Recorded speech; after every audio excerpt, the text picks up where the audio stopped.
Everyone's starting to build into this. Mike, I'll give you a prediction on the game. International, Spain. Wow. Yeah, unlucky. Unlucky. I mean, I've got to lean mixed Rolls Royce. It's got to be just Team pandering? Spain. Home crowd pandering? They can't even hear us! They can't, but I'm kind of with them, to be honest. Okay. And you, which team are you going for? I think communication is huge in Valorant. I think I gotta go with Team Spain. I don't know how much, how much the skills match up, but I think, really, I gotta go with comms. Okay, we've alluded to it. Let's get really in-depth, hands-on with CLOVE.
Like a butterfly, I flip a switch, keep a secret, let you come inside. When I run, I run the gamut, but I could never plan it. I keep on breathing when I land it. When I run the gamut, but I could never plan it. I keep on breathing when I land it. If you give me a piece of your heart, you keep easy when we are a part of two worlds. It could be nothing. Maybe it's something.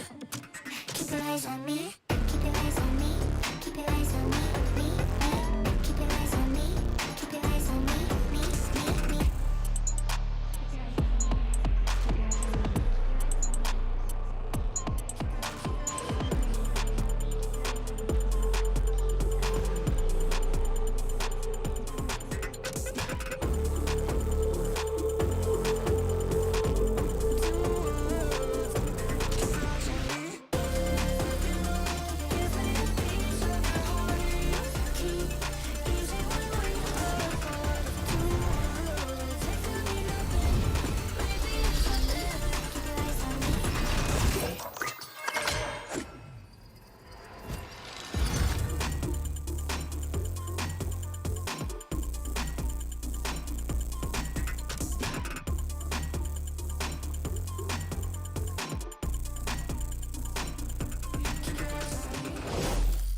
Welcome, folks. It's Saisho and Bren, joined by John Gasecki, Agents Lead on Valorant, and Dan Hardison, Game Designer on Valorant as well. That was a vibe, that video. Oh, yeah. But I'm not exactly sure what I saw. I mean, the aesthetic is awesome, for one. Yeah, I mean, with CLOVE, there was something going on with, like, post-death, but coming back to life in some way or form. But generally as well, I mean, you look at the art style, you look at the direction you guys are taking CLOVE. It's so cool. It is so damn cool and so different to what you'd expect, where you maybe going skull and bones and a bit more grungy. But talk to me a bit about that process as well, where you went with this design choice for CLOVE. The team definitely talked about the darker, grungier aesthetic right from the get-go, and Dan was like, hey, I'm gonna give you post-death, what can you do with this? And we really wanted to challenge ourselves in finding a twist to that. What is something that could be different? Early on, we landed in this spot around what we called a beautiful death. How do we make death appealing? How do we make it very inviting? And that contrast, that double take, was something that kind of colored the entirety of CLOVE, from the way their abilities look to this really appealing, cool fashion sense that has a little bit of an edge to it, to their personality that's mischievous and risk-taking, but also warm and inviting. And so that contrast really was the through line for everything of their looks and personality. Well, we normally go through the agents by kind of working our way along. Yeah. But I really think it makes more sense with CLOVE to work backwards and start with the ultimate. So that's where I want to ask my first question. You're talking about there being something after death, almost a spiritual sense. What is the ultimate then? How is this working? Yeah, so the way the ultimate works is after you die, you have a few seconds where you can still press your ultimate key. And then after you press your ultimate, you have a 12-second window where you need to get a kill or a damaging assist to stay within the round. You also get like a 2-second window where you can reposition, move around, kind of similar to Reyna's Dismiss, so you can pick where you come back and start to plan to take your next fight. And it's called Not Dead Yet. Just Not Dead Yet, straight up. That's a great name. It's really cool. It is a great name. So I want to move on then to the smoke ability for CLOVE, which is called Ruse. And because there is a twist here as well, it's not like other standard controller agents. You can also use Ruse while you've died. So can you walk me through that? We kind of wanted CLOVE to be a more aggressive agent who would be more comfortable taking risks, being proactive and not, watching the whole round unfold while they're just trying to figure out what to do with their team. So we kind of ended up just saying, hey, you can still do this after you die. So that's kind of the design inspiration behind Ruse. I'm not going to get flamed for going down first in my ranked games. I mean, you might still, maybe. I might do. It depends how I die, really. Depends if you get kills, yeah. But that's like an intentional decision by you guys in terms of trying to fulfill a niche that you thought was missing from the game. Yeah, we kind of felt like there wasn't that much competition within the controller role for really aggressive agents who wanted to make plays individually. We felt like there was kind of a lot of role competition for really cerebral characters who really rewarded you for staying alive and playing in the back and making sure you got a lot of value for your team, but there wasn't much for the more impulsive, aggressive type of Valorant player. So you mentioned that the ultimate ability required a damaging assist. So that's where the Q medal seems really interesting, because that is a damaging ability, but using a decay mechanic. So can you walk us through how players might use this? Yeah, so to combo kind of the ultimate Not Dead Yet with the Q, you really want to make sure that you debuff someone with the Q, and then if you kill them or assist them, then you'll manage to stay alive in the ultimate.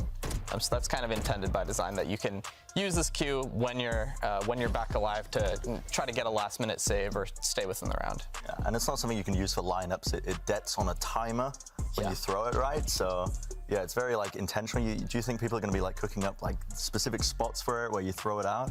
Yeah, I think there will be specific spots where it's like quite powerful. I think a lot of the staging space fights on a lot of our maps are really good for it, like Lotus A, where you're running out and it's kind of the war zone of utility. Yeah, Rubble. It's really good in spots like that, especially combining with other agents' utility. So just kind of trying to play around those staging spaces are where I expect it to shine most, because it can kind of just explode on your head really quickly. So let's move on to the first ability that we're covering last here, which is Pick Me Up. So this one, again, incentivizing that more aggressive playstyle rather than trying to stay alive for as long as possible. It gives you something, a reward for going out there and getting kills. Yeah, we really wanted to make sure that there were really clear signals for players that you want to play this character aggressively compared to other controllers. A lot of controller players, when we were first testing the character, were really, really afraid to take risks, and it was like, oh, we needed to give them clear incentives. And the easiest way to do that from a design perspective is to say, hey, you can actually only press this button if you've killed someone or if you've damaged someone. So that was kind of like the leading design inspiration there. And what is CLOVE getting from Pick Me Up?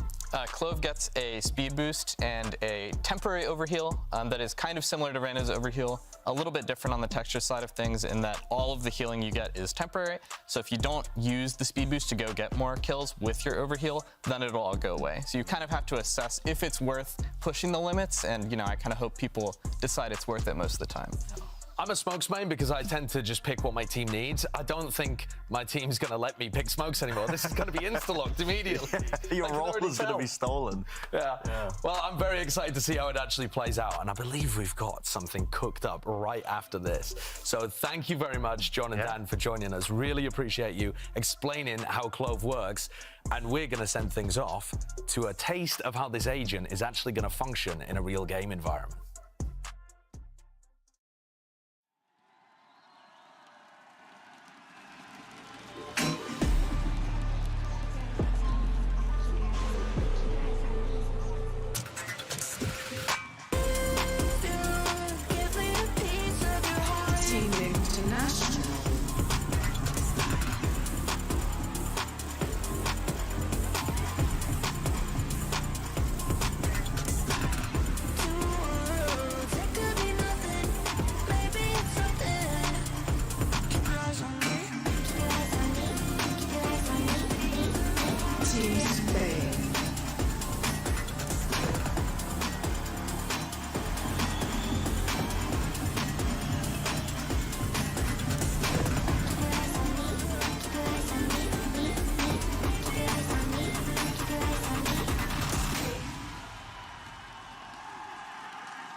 What an exceptional way to start the day. We got to see all the behind goodies. We got to have a nice little chat with Dan, and now we get to see it live in front of us. And I couldn't imagine better players to be doing this, Mike. I mean, apart from Angel, maybe with the whole like death mechanic, but regardless, I mean, this is so exciting. Yeah, literally, you just went, Angel needs some help. Hey, all I'm saying is there's a definite crowd buff. Oh, everyone heard it. That was louder than half the teams. I'm not even kidding. When Mixwell walked out, and it wasn't just Mixwell, I mean, Team Spain is stacked, and they got pumped up. The audience, you can hear it, they're behind them. And look, I'm a little biased. I do like that jersey as well there. That looks kind of good. But no, we were saying we'd love to see Mixwell kind of getting hands-on with that agent. We'd love to see Mimi on the other side as well. You know, it's, you know, to see what they can come up with. All I saw, Mimi's wearing a sleeve today, so you know she's gaming. She is locked in for this. No, you're absolutely right.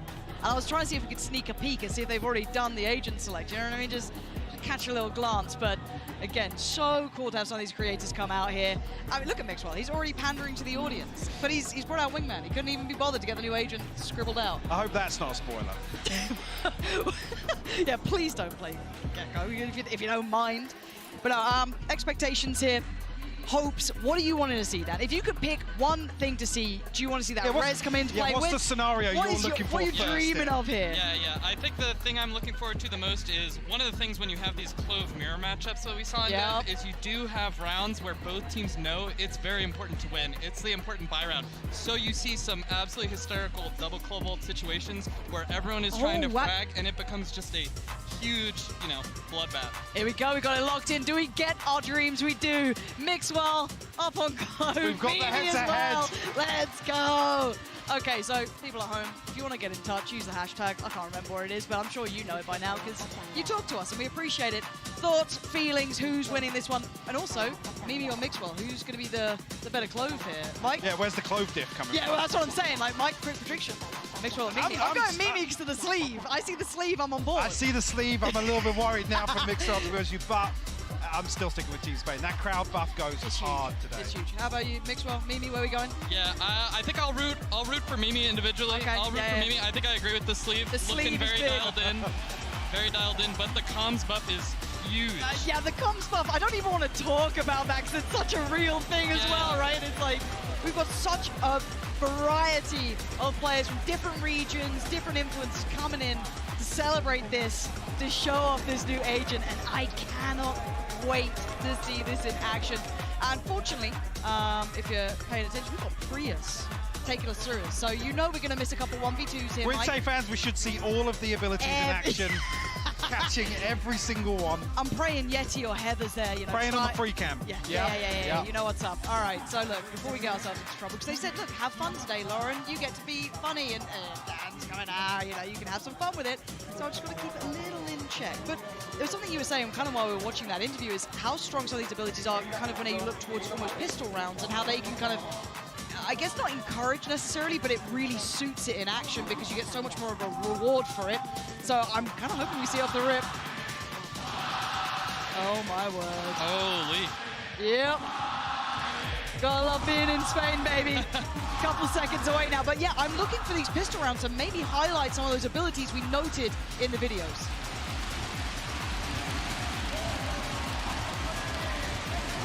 Incredible. This isn't even the grand finals, and listen to these guys! What a warm-up for the crowd as well. Absolutely. An absolute celebration of Valorant here. And we're getting into this one. Team International up against Team Spain. And we're starting with where we want to be. Mimi, show us what you got here. Yeah, really interesting different buys from Mixwell versus Mimi here. That's very true, actually. Just kind of the classic, and then opting for the utility kit a little heavier, and also... Only one smoke, Mixwell? I love the judgment. I love it. Immediately, yeah. Instantaneous. Mimi has fallen, however. Looking for the follow-up, potentially. They're banking on Mixwell to do some damage now. Show us a little something, Mixwell. Seeing the response from the rest of the side. Hitbox coming through. Oh, lovely little pinch in middle. And the crowd's loving it. They are absolutely pumped up for this. And there's just not much play here. Nice try from Kaide, but Mixwell with the punish. Starting to see a little bit of CLOVE's work there coming into effect. Jisoo left now. Well, 1v5. Spike's not in the best spot for this, I'll be honest. No, probably not. Well, not anymore. Definitely not now. Flawless round to start with. Not bad. Not bad. But interesting to see that, and I noticed on the mini-map, obviously, I believe once Mimi fell in market, we have the AoE there. Is that actually for the smokes? Yeah, that's the range of the post-death smoke from Clove, the Ruse ability. And there's actually a good example of the decay as well, medal landing. Love to see that straight through being shown. Look at him. Any excuse gets like one kill. He's getting pumped up. Come on, Mimi. Come on. Team Spain are giving it up there. This is meant to be a friendly show match, guys. All right, let's see if we get to see some more of this then, because it looks like we are going to be heading towards our B site. Mimi and Mixwell, hands in the air. And it looks like you're seeing it perfectly displayed here. The counter to it as well, slowing down that approach on main. And look at the combination to this. It's excellent. Mimi, Fugu, both punished. Hard to break through here. Seeing that utility stacking on top of each other here, Mike. Follow-up here. Well, Mixwell finds one. Another one comes through. Will close out the 3K. He's on his feet already for the second round. I'm not even sure if we did catch another example there of actually the medal landing, maybe an assist here with the Nano Swarm. Might even catch it on the replay. Yes, actually coming through right here, so perfect opportunity actually to talk about the decay. We were talking about this before we came in. Is it damage mitigation? Is it regardless of HP with shields? Yeah, it doesn't ignore shields. You can think of it just as 90 simple damage. Obviously really strong when comboed into a smoke. That was kind of one of the things I was thinking about when making this kind of projectile that just explodes after a set delay. So that was kind of a perfect example of what I was hoping for. So really pleased there. Way to go, Mixwell. You'll be invited back. Would have got some set pieces here. Yeah, what's going on here? They've been doing strats. Well, they've been scrimming. This is meant to be fun, guys. I've never seen Mixwell try this hard on the stage before. Oh, his kill count too. I'm kidding. Mixwell fans like, I'm kidding. This is going to be tough to break here.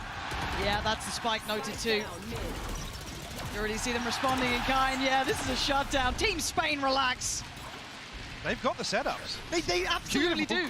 And they've already got such a nice idea of how to combo this utility, lock down areas of the map, make it incredibly difficult. Maybe there's a chance here for a little bit of fun though. Good attempt, not going to get the third. Mixwell trying his heart out, giving the fans something to cheer for. But yeah, as said, I think there's a lot of room here to see these kind of players starting to consider the creativity with what you can achieve with this agent. Yeah, so I guess outside of that, what are the best sort of combos? What should we be looking out for here? I know obviously on the previous round with the Nano Swarm, there's no shields involved there, so the decay did go down to 10 HP, but what are some of the synergies to look out for? Yeah, really good with basically any damaging utility, so really good with the KO Molly in this game. Really good at also like punishing Sovas that are in drone if they're stationary in a common spot. If you have lineups for that, you can coordinate with the teammate, get some free plucks. Yeah. Wow. I guess as well the AoE, does it go through walls or? No. You couldn't, for example, crunch through from A main onto the orb. No, it doesn't go through walls. You can think of it very similar to like a Raze explosion. It uses kind of that same back-end technology. Okay, thanks for another opportunity. And he's actually going to lean into this one a little. Could have isolated. Look at the damage. Look at what he's been able to achieve here. Cutting off a couple of players from the others. Using this utility incredibly well, but now has a fair fight. Didn't manage to lock down the opportunity while he had that little bit of timing, so a good chance here potentially for the international side. But again, their weaponry, not ideal. Mimi. Fugu's fighting back. Yeah, Fugu is putting up numbers. 2v3. Black and hitbox. The angle. Oh, the timing, no! Just turns away. Fugu's popping off though. Kaide and Fugu. Are you gonna be able to find Black in time? Oh, you absolutely will. He just drifted through that smoke. And I'm still sitting going, but wait, Omen didn't smoke that. Where's that smoke just come from? Like, my brain's catching up. These smokes can be coming in once they've died. Yep. Oh, it's mind-blowing. It's just completely another changed situation it. here, yeah, but I believe obviously where Mixwell falls, there's an opportunity for basically to still apply smokes to both sides there. What's the range like?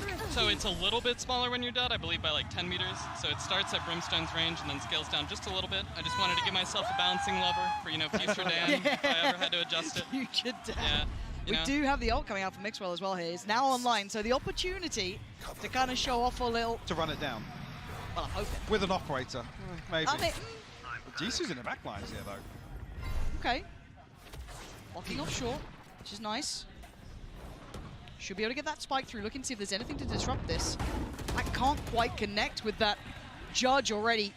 The Vivan gonna find Kaide. Looking at Mixwell getting closer now. See the consideration of the utility, but Mimi is there. 4v3, a tricky scenario. And already Black gonna try and close that gap, but makes a meal of it. Good trade out for Leviathan though. 3v2, Mixwell now looking for a little bit more. Leviathan having a round here. Mimi up against Mixwell, who's got this one on wraps. Mimi's got a good opportunity, but Mixwell beats it to it. And my, we are getting a little bit of a one-sided affair so far, but I mean, maybe those comms coming into effect, huh? I mean, I was hoping to see it there, a situation where Mixwell's entering on that retake and really burning up, I guess, well, maximum effectiveness of that ultimate. Yeah, one of the things we talked about in Dev was the pocket value of this ult, just giving you confidence to take fights. Because we'd run into these situations where people don't use their ult a lot, and we're like, is this a problem? And I'm like, I don't think I need to fix you having a good game of Valorant, you know? Sure, sure. Yeah, that's a good way of looking at it, actually. I mean, yeah, there's a window there where you can run in potentially full first, but then still obviously have the smokes to apply after death. What's the timing like in terms of popping the ultimate and dropping smokes immediately after death? Because it's a short window to reactivate, right? Yeah, so we simplified the paradigm so that you have to choose if you're going to ult or not before you drop smokes. We just found that in development, it quickly became like this crazy frenzied APM check if you had to do both. We didn't really want that. We wanted it to be, you know, a simple kind of set of decisions. Yeah, clear cut. I like that. But we do have a couple of ults out to play. We didn't quite see that invested yet on CLOVE on either side. So that's still in a possibility here. But knives out for Fugu. And already seen what Fugu could do with just the Sheriff was rather impressive, but still. Mixwell, this is what we waited to see. Ults in play. Back on his feet. What can he do? But it's blocked in the back lines. Kaide with a critical trade. But this is now dangerous. Can he do anything with his ult? He's running low on opportunities here. And there it is, runs out of time. Bye-bye, Mixwell. Yeah, he did decide to die in the middle of the map. So his smoke range, he will be able to cut off the cat rotate if they decide to go into that. So this circle that appears on the minimap, is that Mixwell slipping into the smokes UI? Right. Yeah, that's him activating the smoke UI. There's method to the madness here. That turret's a real problem. And the flash as well. Hitbox gonna swing through. For the last two, Mimi and Kaide. A potential dream team here. Ult ready for Mimi and Kaide. Still got the turret as well, so got a lot to be able to try and make this a difficult retake here. What can Mimi do with this though? Can play aggressive though. This is the opportunity. Available. Yeah, she has to decide here if she wants to play time with the CLOVE ultimate or if she wants to get aggressive and try to make a difference really. They're so close by. She wants the pick first, which she's gonna get. Opportunity now. Lockdown gonna come into effect as well. Mimi's fallen, there it is. Oh, gonna come in, but already there's that readjust we were looking for. Evading any of the damage. The Leviathan on the repunish though, but it's just Kaide now. A 1v2, so difficult, and just gonna get caught here. Oh, the turret! The turret! The turret! And they're both detained! What is going on? At the time, Kaide's got a chance on this now. Kaide can clutch the hell up here. Oh, Kaide, let's go! What a round! That was so good! But one of the situations we're talking about, right? Mimi can go and challenge this lockdown. The ultimate obviously enables Mimi to do so. I mean, just so happens that the counter lockdown, I think Mimi re-challenging here to try and push through, but Leviathan hitting shots time and time again here. Crazy exchange back and forth as well, but Kaide with the clutch. Let's go. No, it's just, I do like the option that it is that player's choice, right? You're in a 2v3 scenario. I've now got my ult. Do I try and run this? Do I get aggressive? Do I posture up a little bit because I have that? And speaking of aggression, Mike, they're getting right back to this. Yep, that's them fighting for that staging space like I talked about. People generally respect the decay a decent amount. It's a little scary. Definitely, yeah. It's terrifying, the speed. On that video we were watching as well, especially, there's a lot of elements. There's like, you're not used to it yet either. So what are the timings there, the decay to take effect? How long does it last as well? So the total duration of the buff is 5 seconds, but they're only maximally decayed for 2.5. Again, this is some kind of nerdy, back-end math, just so I can tune it down the line if I ever need to buff or nerf it. Maybe. Heard about your buffing and nerfing. I don't know, man. Good track record. Hey, Hey, look, it's worked well so far. All right. Let's see what we get now going forward here. Both ults burnt up, so see if they can maybe get those back online within this half comfortably. Mixwell willing to challenge. Going to be peeling away. Again, the international side, Mimi with a belting shot towards Black there. Gets to dip away, and they could potentially go back towards that A side. But a drift towards B. It looks pretty available. This is going to be hard to hold. Again, just a ghost there with Leviathan. 30 seconds left. Just a nano swarm on the way in, though. Mimi probably looking to drop some sort of coverage here, cut sight lines. Let's see. Yeah, well, Mimi, found the kill. Mixwell slipped side though, so a little bit of room to work here, but I don't think Mixwell's got a great deal of kit left. No, and he's taking a lot of damage here. Fugu on guarding duty as well. Spike gonna go down, trying to go for a little bit of a spam. Swings in, Fugu punishes. Beautiful work. Hitbox through middle, gonna find Fugu. So again, keeping track of this one. This is much better from the international side, finding their footing here now. What can Sergio Ferrara do? It's a laboured approach for Kaide again. Safe pair of hands for Kaide. Doing very well. Yeah, if I may interject. Please. Yeah, Mimi got that first opening pick with the Q into the smoke in CT. So we saw kind of that opened up the site. Yeah. Do you want to be a caster? I mean, a tri-cast could work, you know? Pew, pew. One of these. Oh, yes, here, just here. You're right.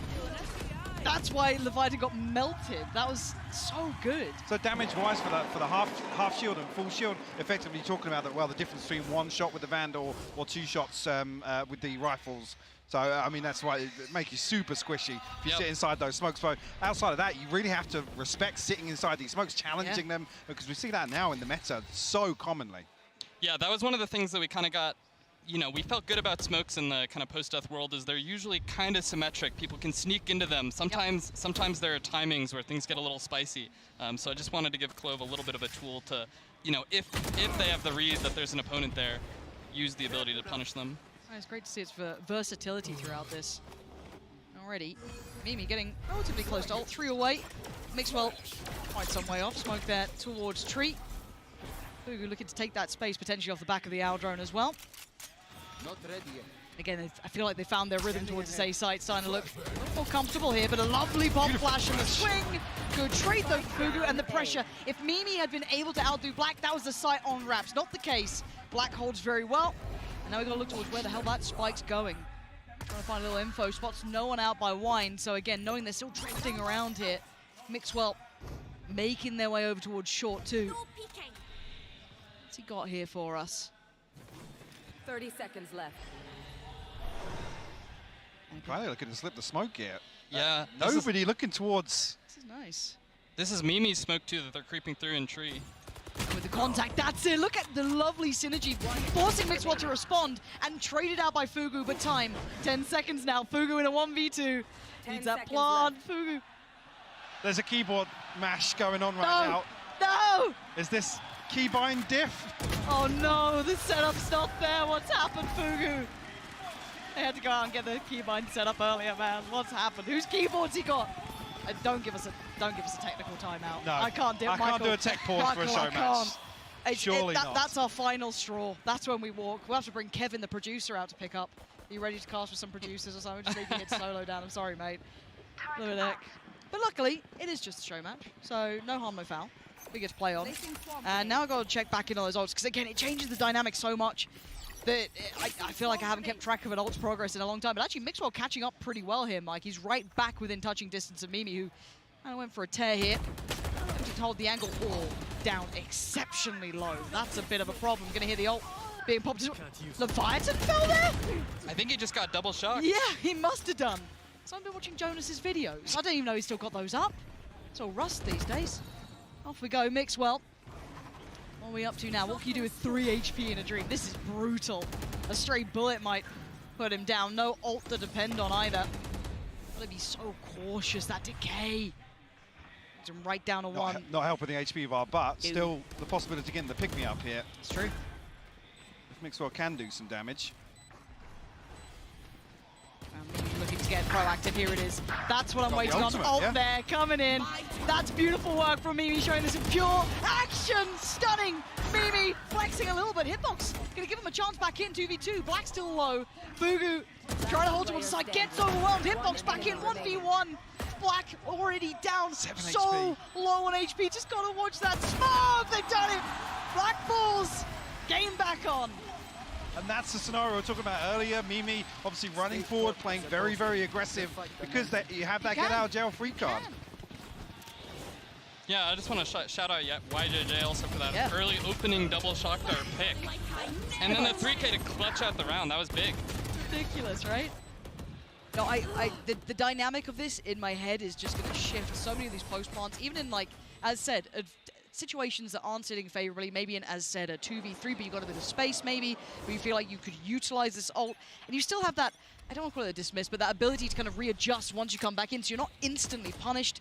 So again, there's so much versatility to this. Hitbox getting proactive though, clean shot on YJJ this time.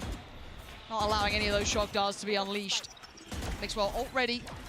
Obviously we noted Mimi's invested just last round. At this point, slow progress across the map, but you can see Hitbox getting curious towards middle. No aggression coming out this round. A Sheriff in hand for Mixwell. I can see him push too far. Fugu though. He's fixed those keybinds. Leviathan's just been fragging, by the way. Yeah, Leviathan's kind of nuts. Kind of nuts. And this is who we're waiting on. Does Mixwell decide to get a little more involved here? Has that opportunity to? Oh, he just heard the drop. Yeah. He knows Should one. be aware. How does he decide to play this? Re-smokes and spots a player. Kaide! Backhanding, but here we go. Here's that ult coming into effect now. He's running. He's terrified of Kaide! Kaide is just a monster. Hunts down Mixwell not once, but twice. And tees up the rest of the side. 30 seconds left. You can see there that how short the window is to try and get it. It's not something you do have a get out of jail free card. It's a small window to be able to reposition. Yeah, it's 2 seconds long, not very short. If you're alone, sometimes you can run into some awkward situations. I think part of the skill, the ultimate, is knowing when you're actually dead, and you probably should hold the button. Yeah. That is one tempting button, you know what I mean? We've already had Chrissy on the stream. I have heard Legends Never Die, Michael, so got to bring it up. She said she'll buy me a drink for every single one. Yeah, wait a second here. Fugu. Fugu! He's got it. The crowd just heartbroken. They were so ready for it, getting so riled up. But no, this is... we've actually got a close game, which is wild, because like normally, whenever we do these show matches when it's a close game, they're like, guys, we're still got a finals to do. But here we go, watching this back, Kaide. Oh, look at Kaide just hunting down poor old Mixwell. I guess as well, the next question on the back of this, what's the, I guess, window for pulling out your weapon after coming out of the ultimate? How quickly can you, is it the same with like the Euro ultimate where you have a shorty in the back pocket potentially? I believe it is the same as your result. It might be a little bit faster. I would need to double check. Okay. Those values are all really tight. I think it's 0.6 on Reyna, We're getting into the 0.8 on geeky yours. stuff. Yeah, this is why we've got Mike out here. There'll be a low-far video in a couple of days. No, in about 5 minutes. He's been counting. Already YJJ. Ooh, thought he might have had an opportunity on that one. Mimi's fallen. Like trying to back away, but the rest of the team's here. And look, if Kaide's still standing, there's still a chance. Kaide's been popping off here. Does have the lockdown as well.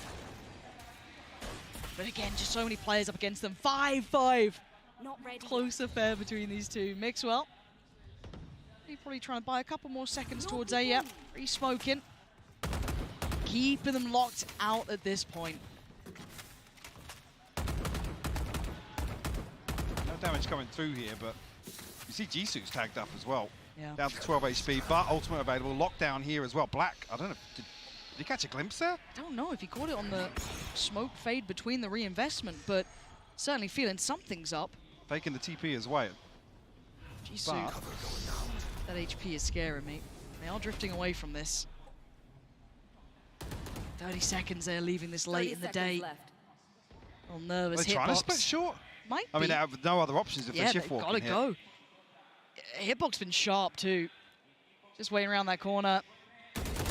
Does get outdone. Okay, game back on. This plays in Mixwell. This plays back in Black as well. Trying to do some stall here. Look at this late round, how impressive that is. Beautiful synergy, teeing up Black to take down two. Using that util on Mixwell so well there. Clove looking fantastic. Yeah, really well cast Q from Mixwell there. I was gonna call out, Mimi did die towards the A side of the map, so I think that's kind of why they were strategizing around ending around the smokes. That's kind of a mind game that I expect to, evolve later. Do you go into double fakes? Yeah, you absolutely called it. And I guess the burning question is CLOVE's ability to kind of play solo controller, or is this more leaning towards a flex controller, something to maybe back up in some of the double controller compositions we see? Yeah, I think CLOVE is a little bit weaker if you're playing as a solo controller on maps where you want to play really fast. I think you can pull it off if you play a little slower and wait for the smokes to recharge and you're willing to default and play picks. But I think if you're only rushing, you're going to get outdone by like Omen or Brimstone. So maybe actually scarily enough alongside a Viper. Yeah. Oh. The decay and the vulnerability and everything. Yeah, now I'm scared. I always wish we'd seen it brought out here, even a little unorthodox, just to see the potential to it. But as we see, Blanc going to be coming in. Kaide snapping. I mean, tenz in the final, Kaide before just warming up, you know what I mean? That's actually kind of nuts. Mixwell getting closer now, though. Put down. Just down to 2 here. Leviathan has been really solid, though. Oh, come on, preventing this. So maybe he does get a glimpse up here. Leviathan again. Kaide's down now. Okay, still a chance here. Starting to see those late round smokes coming into effect here. Mimi trying to turn the tide a little. Done very well. Spotting out the barrel as well. Noting that final player's position. Gorgeous. Yeah. Of course, we've got a tied game. Another question here as well. Once the null command's popped, how does that interact with CLOVE's, I guess, dead body or where the smokes are then allowed to be placed? So right now, and this is definitely on the watch list, it does not interact at all. That's something I'll have to keep an eye out for. We just wanted to see the consistent power of the abilities, see how they work, but right now it is not affected by suppression. Let's go, you guys. So interesting. Yeah, bigger question to that. It seems like you guys are very flexible with being able to see it once it's been put into players' hands, see how it plays out, and being willing to adjust off that. It's not just a final product the second it's out, right? Yeah, I mean, we are a game as a service. That's something I always talk about at work. It's like, we gotta balance the game as we see it. Oh my God, this crowd. Yeah, wow. Well, right? Yeah, it's crazy. Again, this is for a show match. You love to see it. Audience getting warmed up here. Obviously, the final not too far away. The second this is finished, I believe it's about a 20-minute turnaround until the grand final starts. So if you're wondering, once this ends, that SEN Gen G game will be right on the horizon. But we have had such a good opportunity here to potentially see Mimi do some serious damage already. Noting this is going to be this A hit. Mixwell going to find Mimi, and that's a problem. They're winning out all the fights. Jisoo, though, going to control at least one side of it. Oh, Mixwell almost got baited into that, but still able to find what he was looking for. We shut down Leviathan, though, so it's a 2v2. See, obviously, Mimi did fall on this side, so smoke's still possible, but YJJ finds Sergio. Mixwell 70 HP. Oh, we'll find it. Come soon. He's got the 4K. And a Red Bull clutch here. Beautiful stuff, and actually first I was going to say we hadn't seen any specific examples of the speed boost coming through, that slight buff to movement speed alongside the pick-me-up. What are the sort of timings on that as well? Yeah, so right now it lasts 10 seconds, and you get the overhealing and the speed for that whole duration. So we can see it here on the bar, just down on the utility bar, yeah. Yep. But how does that get? Come off it. Still got that player mentality. Love that. Looking like a Heretics player all over again. But what's the comparison, for example, versus Neon's ability to move a little quicker? Yeah, so I kind of justified it to myself, and maybe this is a little bit of designer copium, but I kind of justified it to myself by saying, like, hey, everything you get is temporary compared to, like Reyna's heal. You only get the speed boost and the healing while it's active. Everything else falls off. So I really wanted you to press that gas pedal or get nothing. And so I think this is a, 10 seconds is aggressive. It's a long time for a speed boost for sure, but Neon kind of has that less gated version of being able to run around the map. Now, let's see if any opportunities present themselves here, but again, the buy not going to be ideal for the international squad. Pretty damage being done though, and Kaide's still firing off. The V attempt going to be falling. Well, noting the player on short, and again, okay. Okay, YJJ's kind of nuts. But does they get... Okay, yeah, they get the bomb, though. He's absolutely... No, it's confirmed. Absolutely confirmed. Mimi and Kaide still standing up against Black Spike. Well within reach. Going to be noted. Kaide waiting. Bounces. We're tied up this game. Pretty damn close. It's a MasterCard thrifty. I never got to say that before. There you go. Look, yeah, we've been don't. Look, we'll give you the next Red Bull clutch as well. Yeah, you can have all It's the rite of passage. You're going to become a caster at this rate if you're not careful. And I don't know if you want that job, really. It's all right, but, Yeah, this job's pretty fun. Okay, so now we got to check back in. I can't believe how close this game was. I mean, Team Spain were... I don't know how much trouble I'm going to get in. Dude, I heard the Wait, was Kaide teabagging? Teabagging. I love this. It's probably like, am I in trouble? Like, you're Kaide, you're fine. You kidding? Like, jeez. But can we get a replay of that, however, if possible? Hitbox. Maybe not loving what happened to him last round, so answering back pretty quickly. Mixwell very close to the ult. How dare you steal that? How dare you? We could have had the ult online right now. Well, let's see what we have coming out here. Again, having to respect this side take. There's so much good utility put down. Forging a clean path. The ult going to be coming in as well. And there's the plant. This is looking rough round. Them to hold on to, though. The spam's in play, but didn't connect. Well, re-smoke towards Heaven. Waiting just on the other side here. Ult now ready. Can play aggro. He's looking like he wants to as well. Even just with that Sheriff, he fancies it. Maybe the best way to turn the odds this round is they are looking to shift towards short, maybe expecting... Oh! Belting shot! He's praying for death. They're not giving it to him. And on the backline's Mixwell. Doesn't even get the chance to die. Fugu, what? Okay, time. Mixwell has not dead yet, doesn't he? Oh, doesn't need it! Still standing, still breathing. Evades death itself. Keeps Team Spain moving forward. One up to the good here. But interesting there, I was curious in the 1v1 situation, you can challenge this post plant and basically have another shot at it. Yep, yeah, you can put a lot of pressure, especially when that spike's ticking. People start to get nervous, they start to freak out, they're shaking. You just run around the corner and make them fight you again. Yeah, you're right, yeah, pull them further away from the spike and really run the clock down, so. A shame we didn't see it, but that's potentially something to keep an eye out for. Absolutely. They get going off the back of this, Mixwell. Having plenty of opportunities here. Maybe not the nicest weapon to use it with, but you know, I mean, seeing the Odin here, first thing that comes to mind. Oh, okay. YJJ previously good with the Sheriff, but not landed this time around. But I was just thinking towards the Odin spam, particularly on the defense side, this B main will be so hideous to play inside if that medal gets invested with the Odin. Oh, big swing there from Hitbox, doing really well this time. Kaide going down. So the clutch queen has been removed. Fugu, the one with the rifle, going to be eliminated. This is rough now. And yeah, well handled by Hitbox. Team Spain taking a stronger lead now. And have to see if the international side has much to bring to the plate here. Otherwise, where are we at for Mimi? Mimi's still a mile away as well. But you're right, some of those choke points, Mike, are going to be really I mean, I'm just starting to think now in terms of, you're talking about utility synergies and where there are choke points around the map. What's the AoE of the medal versus the smoke? Is it larger than the smoke, or is it about the same size? It's pretty similar. I think it's 8 meters, but I'm not 100% sure on that. So slightly larger than the KO fragment? I think so. Maybe. I don't know. This is a quiz. I'm failing right now. The problem is that you've started Mike off. Yeah. Like normally, Mike's I'm thinking lineups already. I need to get the server. You could block line of sight of it. Yep. Yeah. Usually when I'm at work, I just go look. You know, I just go check. I guess it helps, I can't do that right now. I'm standing up over here. So we'll ask the players, like, can you just line them up for us so we can see? But again, Fugu, clean. Oh! Shot. Down A. Oh, nice from Fugu. Mixwell still has that ult though, so keep that in the back of your mind.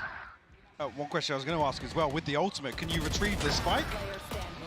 Ooh, God, I'm getting the hard hitting ones now. I'm not 100% sure on that. I don't think so, but I could be wrong. We'll harass you on Twitter. Yeah. I can find out. I can check. First thing off the flight to LA. Done. Now, this is gonna be all online. Sergio.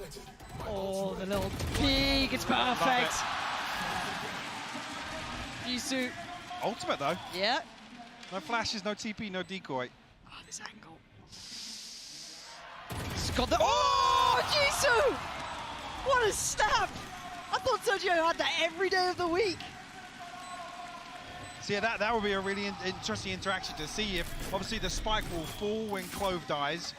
and then the ultimate's activated, whether or not you can retrieve that, potentially get it back out of harm's way, back into a safer position to recover potentially. Yeah, I think usually because the timer is so short at 2 seconds, you want to get somewhere and then fight. Yeah. If the spike is down, I think if you're trying to, like, you know, jump off of Split Heaven or something and chase that thing down, you're probably already in a kind of tough spot.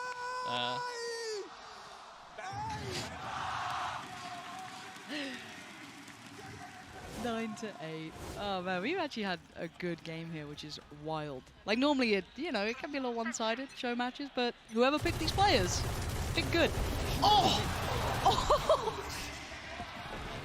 Again, Mixwell still with the ult, so even at a player disadvantage. Oh my god, look at YJJ just sprints away! Can't get out. The damage, the ability to just close down gaps. Kaide with a belter right back, but still, the ability to close down, and again, this is just spurring Mixwell on. It's almost snowballing a little bit. You can see it fully in action. Here he is back once again, spammed out, yes. Mimi puts him to the grave this time. For the second time of asking. More to be done though, having to respect that lockdown for a little longer. Mimi gets 1 kill here, she'll have not dead yet. Bring it back, let's go. Again, just heard the ult come out from Jisoo, I believe. Yep, run through, find some information here. Gotta get moving. Yeah, time is ticking. I saw a flash, but there we go. The Vitan gonna find Fugu, is now down on the side. That's fantastic from Jisoo as well, but time. They should just about have that. Yeah, not a problem in the end. I was about to say not a problem, it is close. No, I think they got it. They got it. Oh my god, they don't! That looks so on! That looks so on. Look at the time! Mike, I went by the method of the little boop. When the boop blips. The bloop. I thought we were in the time frame. What's the official term for the bubble fight? Mike, why are you rounding? Oh my god, I'm shaking now. I think boop blips is probably as good as I've got without looking at the file. Let's get that in turn. There. That is crazy. Like legit, my brain didn't. I thought they had that because of the boop bipping, you know? But here we are. Here we are, close as you like, 10-8 now. Mimi ult is ready. Okay, but they're gonna surely just run her down here. Trying to run into the loving arms of a supporting teammate, Fugu, but it doesn't matter, overwhelmed up there. in heaven. Yeah, wait, what? TP invested here and committed. Nuts. This was a set piece coming out from Spain. They've been running. Hang on. What? YJJ, where have you just done that from? What the hell's just happened? Got lockdown as well. Kaide could do some serious work here. Just getting towards the right spacing of this. I think Hitbox is... Okay, Hitbox is down towards the lower side of things, and YJJ is still looking for some more here. Leviathan on the other side, though. The timing, excellent. Just dipping around that smoke, put into play. The lockdown is there, though. Kaide, what can one player do? That's fantastic. Oh, I thought she had it again. Not this time, though. Beautiful timing on the smoke from the grave, though, keeping really, really good situational awareness over what's happening. But Mimi, unfortunately, caught off guard here. The sort of situation, again, if there's a teammate swinging onto this, that window is short. It seems a little OP, but the window, it's not a get-out-of-jail-free card. Yeah, we wanted to make sure there was teamwork involved, you know? Yeah, absolutely. You have to strategize around this ability, that it's not just you get to do whatever you want. Yeah, sometimes you mess things up in video games. That's life. The official dev line. Yeah. The Q hits your teammates too, you know. Ah, there you go. Right, as it stands though, 11-8, Spain's starting to take the lead here. That's an incredible round so far though. Already Hunter's Fury just getting posted, actually catches. Oh, YJJ's kind of nuts. What? Nearly catching Black as well. A free haircut off of that. Throw on the corner, Fugu. Clean with it too. Ults galore here. Mimi creeping. The close-up. YJJ though. Control here, and they're starting to dwindle in numbers. Down to 3. Spike should be going down soon. Looking at Mimi. Coming around, still plenty of kit to play with as well. Scanning ahead. I think YJJ trying to play Mimi in here. The synergy off the charts. Love that. Again, we were worried about the comms, but looking pretty clean. So you're trying to themselves a shot on this. I don't think that would have caught all the players, probably just 2 at this point, but still. Nice shot there towards YJJ. Mixwell looking to try and get involved again. No ult in play here, so that's Mixwell in this. Kaide creeping closer. Sergio again. Oh, it's lovely. Mimi, you got something for us here, though. A 1v1. Mixwell. Mimi. It's going to be Mixwell here. Overhealed, knowing what he's doing. Just really starting to enjoy the agent, it looks like. Yeah, you could tell he de-peeked, realized he still had the speed, and was like, well, I guess I'm going to go wide now, and took the fight straight to Mimi. Planted. Last player standing. Now we're starting to get towards the end of it. 12-8 here. Now the question is, do they close out? Does Team Spain have that? OT? Don't say that, Michael. We've got a final. The crowd waiting. wants it. I know, but... What's the time limit, do you think, on this? We'll start No, going because they'll to- start panicking. You know, I'm going to start panicking. I'm going to lose my job. It's not going to go well if that happens. But you know what? I'll take it. I'm down. I'm down to clown. If I get to see more of the agent, I get to see this matchup, the audience, hell yeah. But again, opting straight in for this A take. All players present. It's going to be down to the international squad to try and retake this one. Doors removed well ahead of the plant here, so Planted. not sure if Mixwell's timing's on the smokes regenerating here. YJJ taking a ton of damage. Smoke back towards heaven. Kaide, great impact That's to huge. trade though. They're coming back into it. They're winning out the fight here. And now down to 1. Jisoo gonna have to do some serious lifting here. Well, this one is done. This is a 1v5 too, Mixwell with not dead yet. Oh God, you're absolutely right. The odds stacked so heavily against them. Trying to swing in, trying to find a fair fight, and none of it. No! Not the knife! Oh, he's done it with a knife! What a way to round it out. Team Spain, home ground, picking up the show match victory. A fitting end. And actually a taster for the crowd today, Long, as well. You love to see it. Mixwell looking comfy there, up on 24 kills on the brand new agent. Great to see the crowd having their home team to cheer for. But the other side, gotta say it as well, Kaide putting up numbers today, looking solid. Mimi showing off a little bit herself as well, but YJJ was a firecracker during this series. Yeah, it was a real Sova and Sheriff spotlight out there on some of those rounds. Really, really nasty. Awesome double shock entry. You don't get to see that often. No, you absolutely don't. So again, a real pleasure to get to watch this, to get to see CLOVE in action as well, seeing some of that capability and possibility. And this is after, I mean, I think these players have had some hands-on time. Yeah, a little bit, but not much. You can only imagine what pro teams, pro players are going to be able to achieve once they get the ability to really play this agent, get their hands on, and get, you know, considering, I said, Mike was starting to nerd out towards the end. They go, well, what about this then? Wait, no, I need you to tell me about this specific thing.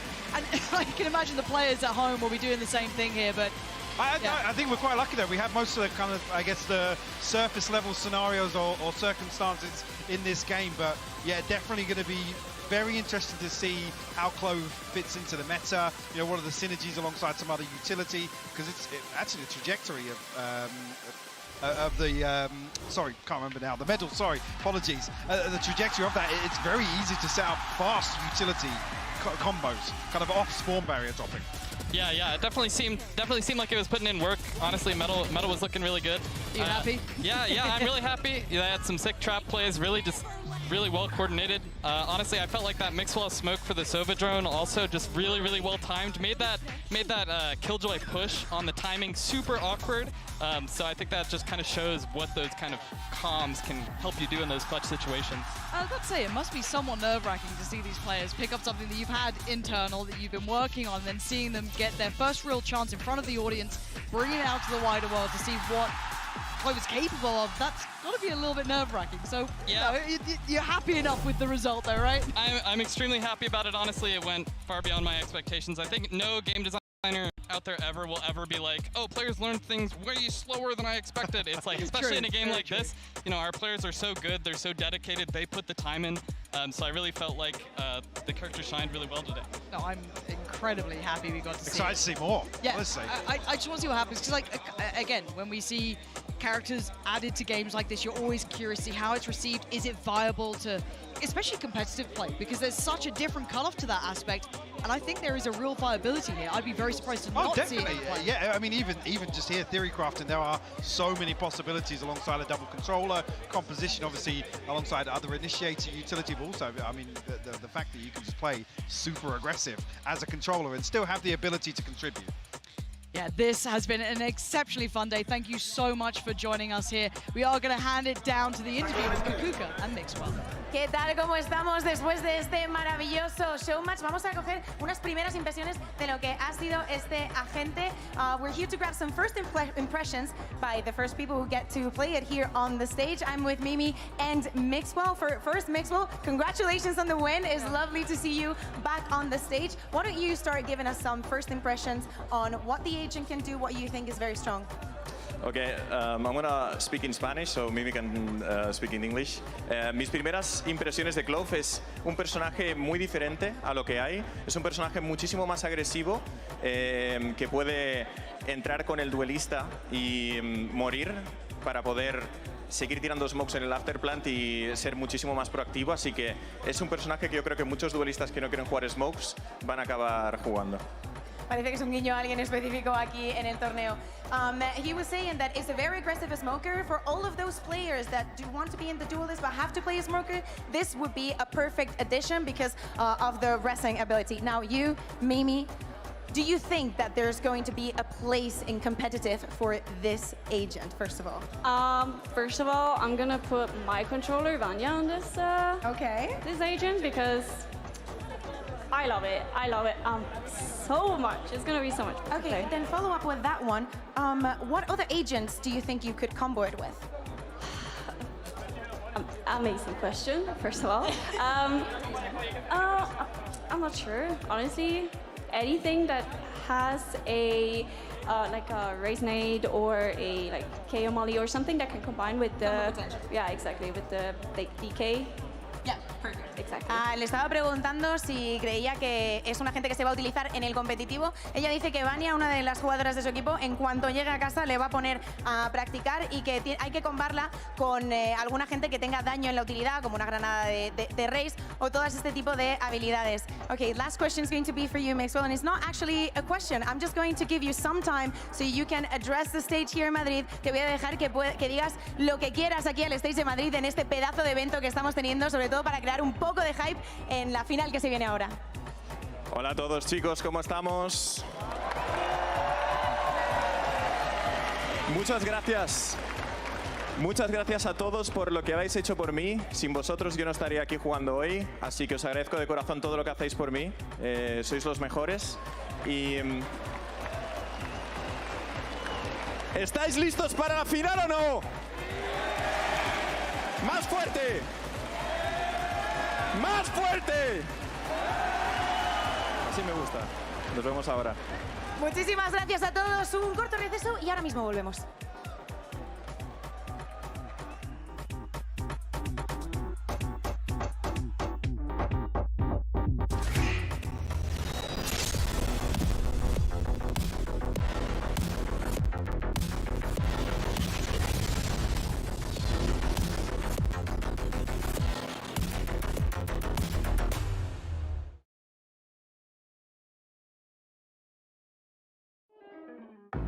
Wonder when, where, or how we ever got this far. Talking over all the problems like we live for it. Now that I'm waking up to how we missed the bar, fading out like an old song that never got a hit. Trying to tell me I was picking a fight. Should've known that it was just a gaslight. Now you got me faded, jaded. All that time I wasted. Now that I'm waking up to how we missed the bar, fading out like an old song that never got a hit.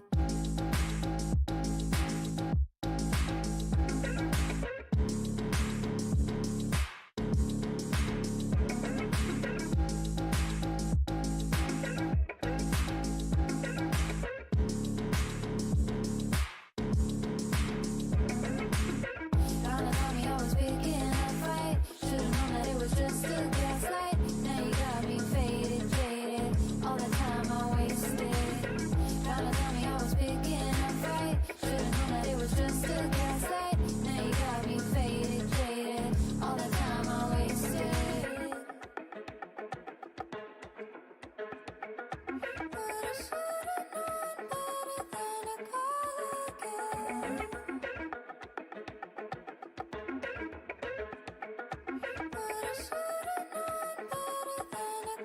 all the time I wasted. Got so comfortable here, I couldn't give it up. Getting high off of the mess that you would not throw out. Done with getting a fix and giving all my love, just to watch it get forgotten with everything else. Trying to tell me I was picking a fight, should've known that it was just a gaslight. Now you got me faded, jaded, all the time I wasted. Done with getting a fix and giving all my love, just to watch it get forgotten with everything else.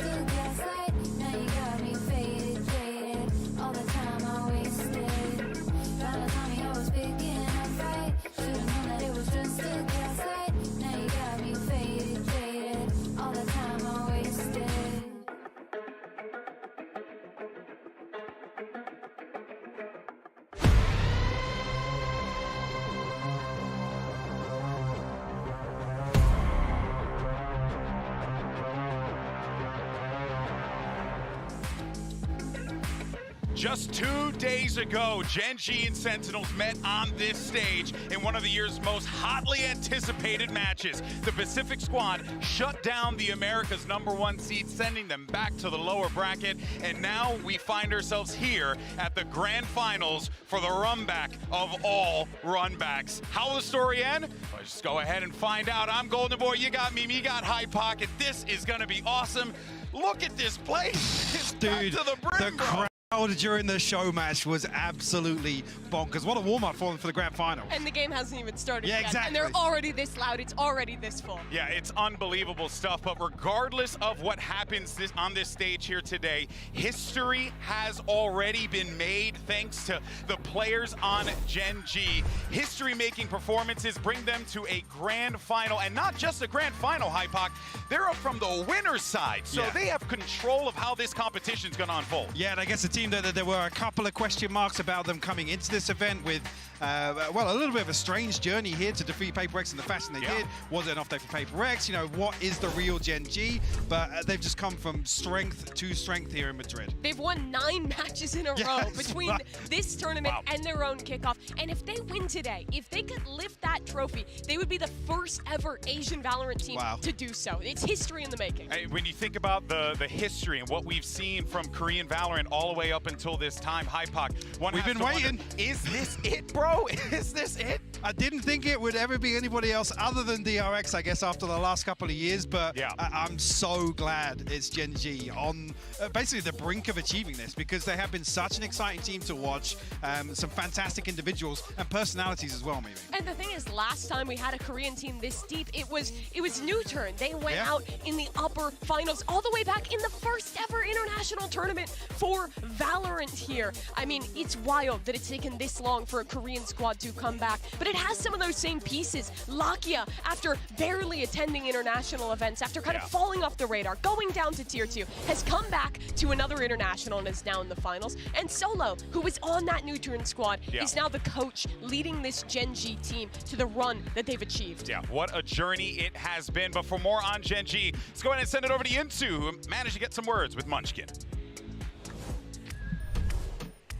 Hello, Munchkin. Welcome to your first grand final. Of course, you're the first Korean team to make a grand final here at a global event. What is the plan for today, and how do you make sure you bring a trophy home for your region? Nothing. We just play our own game. Well, it's worked so far. Thank you very much. Well, it's their game that brought them this far, and it doesn't shock me that Munchkin's coming into this one with a ton of confidence. But here's the thing. Yes, there's history on that side of the field, but let's actually head over to the other side of the stage, because it has taken tenz almost 3 years to get back to this spot in a global final. And Mike, this could be a massive achievement for a guy who started off his career in Valorant white hot. Yeah, I mean, as the chosen one, we keep talking about being the chosen one, but this is a player there was so much hype about, so many questions about when, you know, there was a little bit of a drop-off and a few iterations of this Sentinels roster, but so far, so good. Looking absolutely, well, godlike, to be honest with you. Back to the original form that we know and love from tenz. Yeah, but the thing is, he's not playing the same roles. He's not doing the same things. Back then, he could lock Jet, dominate every map, and win every single game. They didn't drop a map on that run. But this time around, tenz making it to a final, it has been the hard road. It has been every third map. It has been every lower bracket game. And it's been him playing on new roles, becoming so much more of a team player than he was 3 years ago. Yeah, we have definitely seen the evolution of tenz throughout his career as a Valorant professional. Actually, here's what tenz had to say about the squad during yesterday's post-match interview. Let's go ahead and take a listen. I think this is the best iteration that Sentinels has had for a roster. Just, we work together, we get along, we're great friends, and I think we trust each other, and that's what matters the most. Best iteration of the roster, but I think we all can agree that most definitely is the case here, Mimi. I mean, it does feel like this Sentinels team, like, just rose back up like a phoenix from the ashes practically, because it felt like they were pretty much, you know, dead men walking at one point in time, and now here they are in a grand final. Yeah, it's been 2 years of struggle, 3 years even of struggle for this organization to make it back to this point as an international competitor. But they've taken the time. They've invested in rookie players along with the veterans. They've brought on a coach who has instilled such fantastic fundamentals and has really built a team that is incredibly cohesive. And Sentinels have never really had that to this extent before. Yeah, and that's what makes it so impressive, this run that we're seeing from them. But of course, tenz and Sassy have already held global trophies above their head, but the other 8 players on that stage today have not. And in fact, two of them are here for the first time ever. They literally showed up, and then now they're in a final. It's Karen and it's John QT, which is so incredible because John QT doing this as an IGL has been utterly impressive, but then Karen genuinely is a god. Yeah, he actually is, well, a ranked god, to be honest, pulled straight from the depths of the Radiant ladder.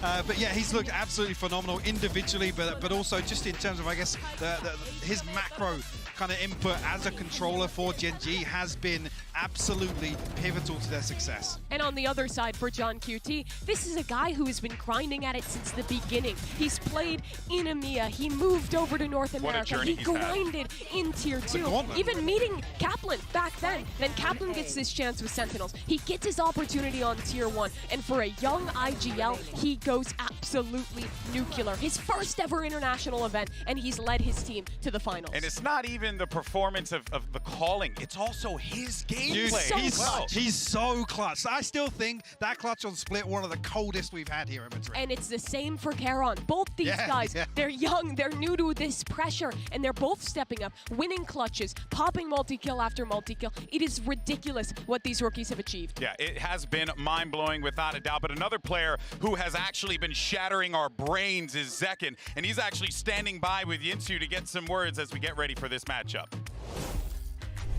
Hello, Zekken. Welcome to the Grand Finals. You've had such a great tournament so far. Tell me, what's been the secret and the reason behind your individual success and performance? I could lie and say that it's hard work and dedication, but the truth is it's all through the SEN bundle. It really gives me the ability and the power to play well, so please go and buy the Sentinels bundle. Thank you very much. Good luck.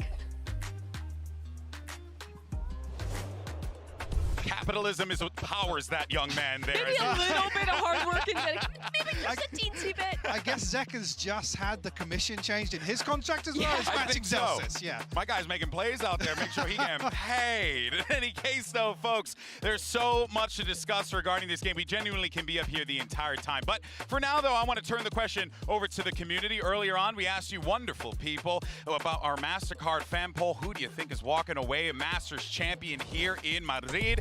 And it is Sentinels, but you know what? I'll take the 38.1 I'll take for 38. Gen G. I thought it was going to be worse than that, to be honest with you. I really did. Yeah, Sentinels are the fan favorite today, but you have to give this Gen G squad so much credit. I feel like they've silently made a run here at Madrid, beating team after team. No one was super excited about them until suddenly, they're in the upper finals. Oh, they're in the grand finals. This team just plays fantastic, fundamental Valorant at a very high level. All of their individuals are in white-hot form. It's time to stop doubting these guys. They're on the precipice precipice of maybe lifting a trophy today. Yeah, and I think talking about it being quietly along like the sidelines to the headline, which is Sentinels returning here, looking in great form. They have just played some really clean Valorant. It's bread and butter. There's not an awful lot of flair to it, but they've just looked fundamentally solid. But the thing is, for Sentinels, right, if they were gonna lift a trophy, it would be the hard way. They played every match possible in Americas. They went down to the lower bracket. They played through play-ins. They had a long offseason. This is a team who has really dedicated themselves to the grind. Since the beginning of 2024, they have played every match possible, and it's the reason they're so good. You know, I have to say, though, something that has been very impressive on the other side of this stage has been Gen G's, well, overall attitude about this event, just their performance as a whole. It genuinely feels like this team, something that we have noticed before, like when DRX would play, or even PaperX, you felt that pressure. For some reason, these guys are cool as a cucumber. They look like naturals up there. Yeah, like they belong there. Yeah, like it's not a big shock to be on the international stage and you know, facing off against teams like Sentinels, PaperX, Loud, for example, some international veterans. And I love how proactive they are at getting up, at talking their talk, at just feeling the game. Absolutely. Once they get in control, once they start getting dominant, I feel like it's so hard to stop them, because just like once players are yelling, once that vibe is up, like who's going to turn that off? Well, they seem unstoppable. Well, actually, I'm really glad you bring that up, because then my eyes kind of turn to the guy who's won a world champion on that stage. Sure. It's Sasi. And even though his tournament has been a little up and down, a little topsy-turvy, if you will, Mike, I do feel like at this point in time, you got to lean on guys like Sasi, guys like Zelsis to keep the attitude going. Absolutely. You dial into that experience, but also Sasi has been heating up. Last few series, been way more impressed with his individual performance, but also his contribution to some of the executions around his utility, which have been, I'll be honest, the burning questions. Not necessarily the numbers he's putting up, it's the value that he's bringing to center. Yeah, also, when he's in the server, even if he's not putting up numbers, he's putting up great supportive utility. One of the reasons why Zekken looks like the best in the world right now is the Gecko or Sky player who's Sasi behind him. But on top of that, it's the emotional leadership too. He brings that world championship attitude to this squad. He lets them know, we can do this, we can win this trophy, and it's the same for Zelsis as well. They have guys who will keep them in it today. I don't know if you guys could tell, but your boy's sweating up here because it's hot. I love it. I'm all about it. I want to know, though, real quick, who we got taking the dub here? I'm going to predict Sentinels. With a double map ban for Gen G, it's going to be really tough. But if it's the hard road, I can't doubt them. Okay, Sentinels is what Mimi says. Hi, Pac, what about you? Gen G walking their way to a trophy today. Ooh. I'm telling you. And do you know what? We had this conversation before this event started. I was like, I'm not buying it, GB. Dude, I'm not buying it. And you're like, just watch. Yeah. I'm all in now. I was confident when I saw it, man, and I won't lie, this is a tough one. I'm curious to see where we end up for the maps, but genuinely, I could see Gen G taking this and hoisting a trophy for Korea and for Pacific. They absolutely could. It would be history for them walking on here with rookies, with a roster that had no expectations to make it now to a grand final, to have a chance to beat Sentinels and lift a trophy. It would be an incredible moment for their league, for their country, and for all 5 members on that stage. Oh boy, I hope you guys feel it. The electricity in this room is palpable. Everyone, I mean, basically the seats are packed. This is going to be a banger, and the wait is over. Today, someone's walking away with the trophy. It's Gen G versus Sentinels, a best of 5. The Masters Madrid Grand Final starts right now.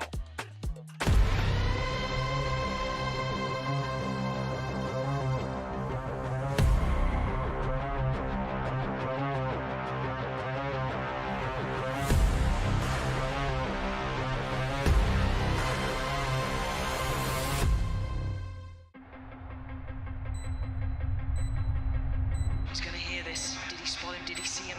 2 already in the round. A 3rd would be needed. Mind Freak's not stopping. He's got to check. And he does!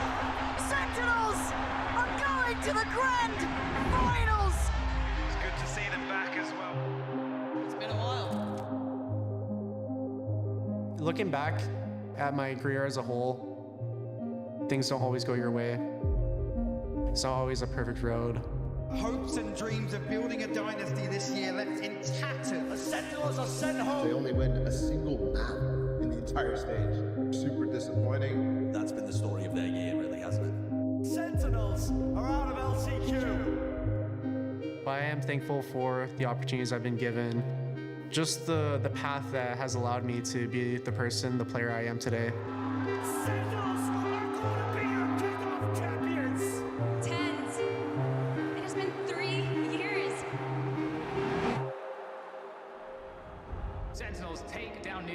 2 on Haven to take the series to move forward to the grand finals. New turn surely got rocked here by Sentinels. 일단 건강 문제로 되게 힘들었었고요.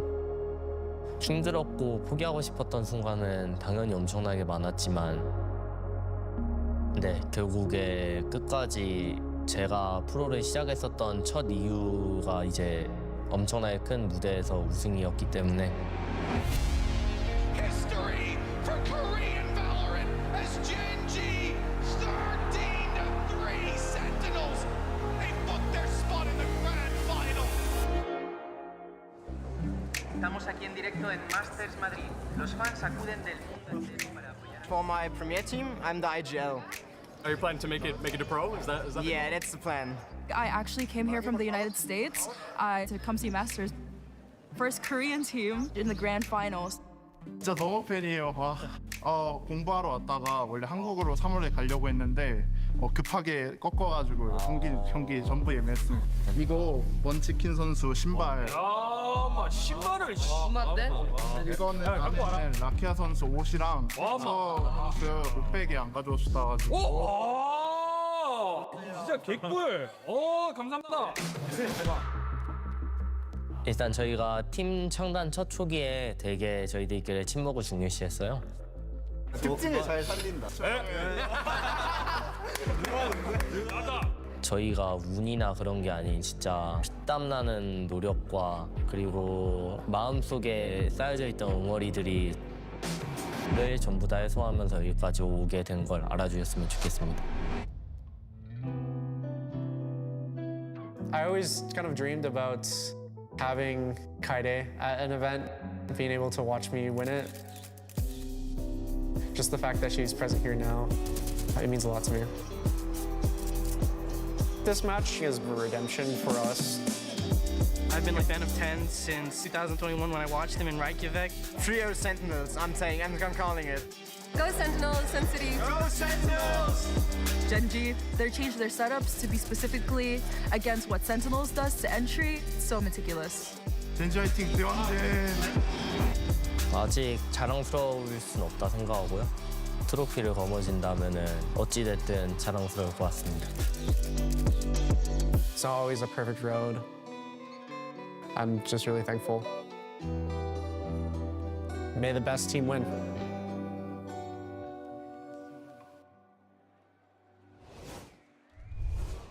Hello everyone, hola a todos Madrid. Es un placer estar aquí con todos vosotros. Aquí, a Madrid, llegaron los 8 mejores equipos, los más en forma, representando a 4 regiones. Y ahora es el gran momento. Es el momento que todo el mundo esperaba. Y la pregunta, ¿estáis listos? Bienvenidos a la gran final del Masters Madrid.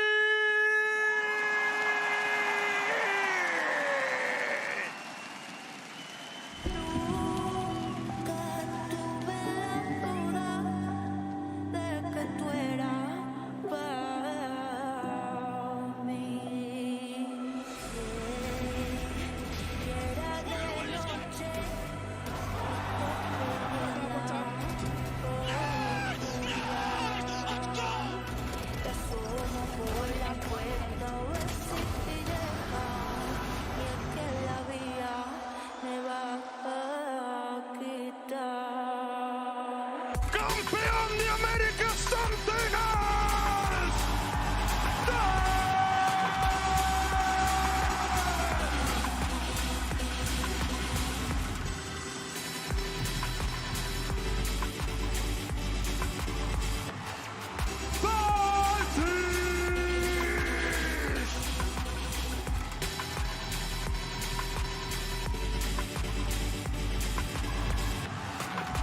Young Guilty!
difficult road for both of these teams, from failing to make an impact at the start of the VCT era to now being in the main event. Only one will hold a trophy over their head, and it's now time to determine who walks away as the inaugural champion of the season. Is it the America's #1 or the Pacific #1? We're ready for war. It's been over 1,000 days since Sentinels and tenz hit a grand final stage at an international event. After grinding it out, finding opportunities for year after year, they've made it back. But they're up against Gen G, a team that has already made history. The first Korean team to make it to a grand finals and a chance to win the first trophy for their region. And here is your Omen map select, and we're going to see what we're playing in here, and a smart decision for Gen G. They have both of the bans. They decided to get rid of Lotus as well as Sunset. Good maps for the Sentinels. And to start things out on Breeze as well, maybe looking for a little confidence booster if it's even required to start this series off. It was 13-3 that Gen G won that map last time. Their double Landslide. controller Jet Yoru comp ripped Sentinels apart. This is going to be an epic battle between two teams that not only have crossed paths before, obviously, but for both of these squads, they're really trying to see where are the margins of victory, because neither team, I'm suspecting, is going to be giving anything up. But I'm really looking at that Breeze to be the tone setter of this game, just like what Sentinels did to PaperX yesterday on Lotus. I think the tone setter, but then you've got to look towards Split. The question marks that have arisen recently around Sentinels. Actually, this doesn't even feel front-loaded for Gen G now. Can they ride on that previous victory once again?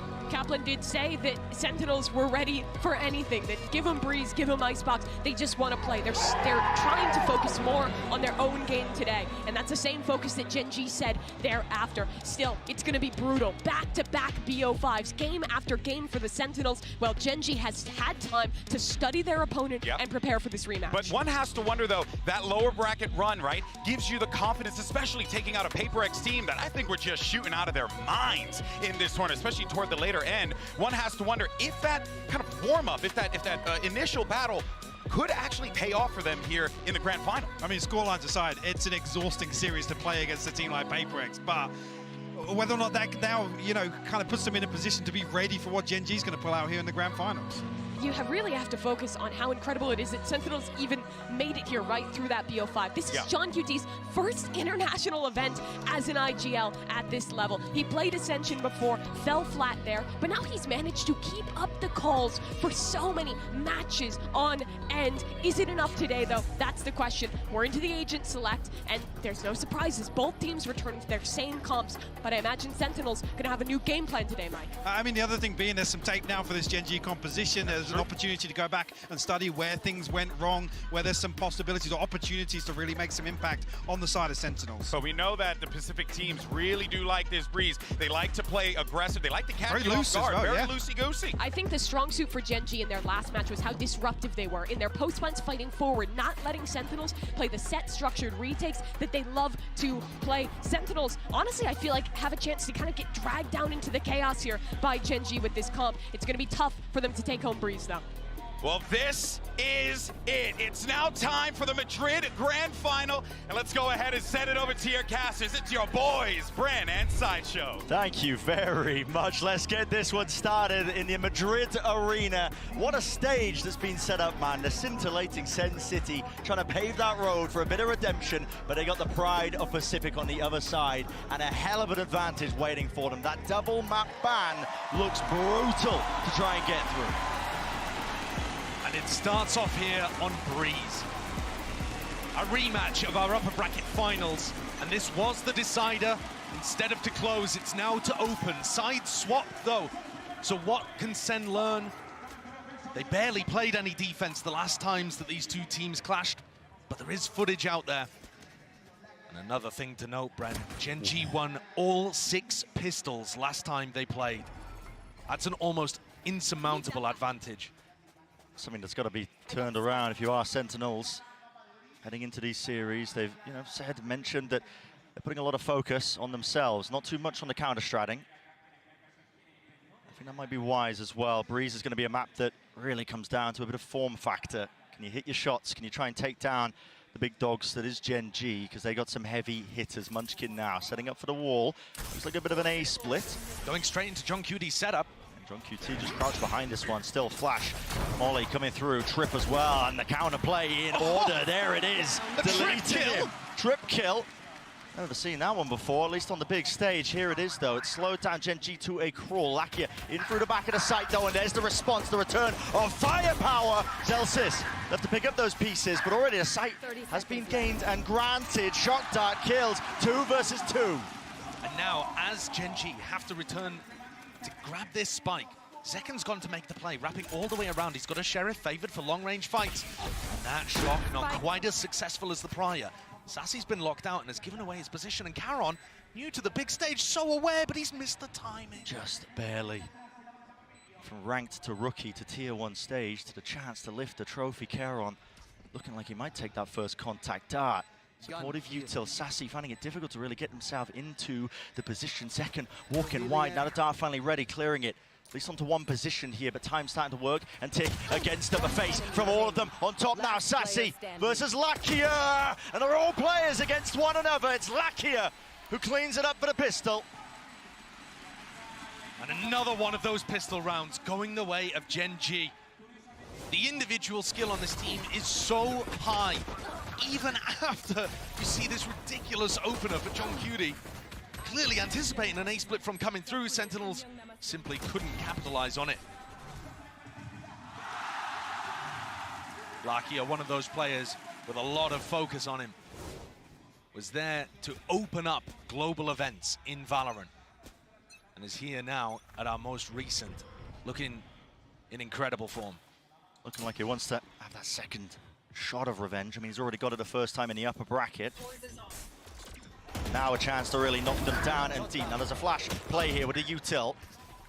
Kills happening on multiple sections here with Mita falling down. Push down holes. Yeah. Push down holes. Trying to squeeze them now with the drone close quarters. Combat might be in order, but again, there's that long sight line, and team's finally coming through with the right clicks. Finally, left clicks getting it done. Shock dart's pulled down, maybe a bit frantic in terms of that approach. Sassy getting ahead of himself.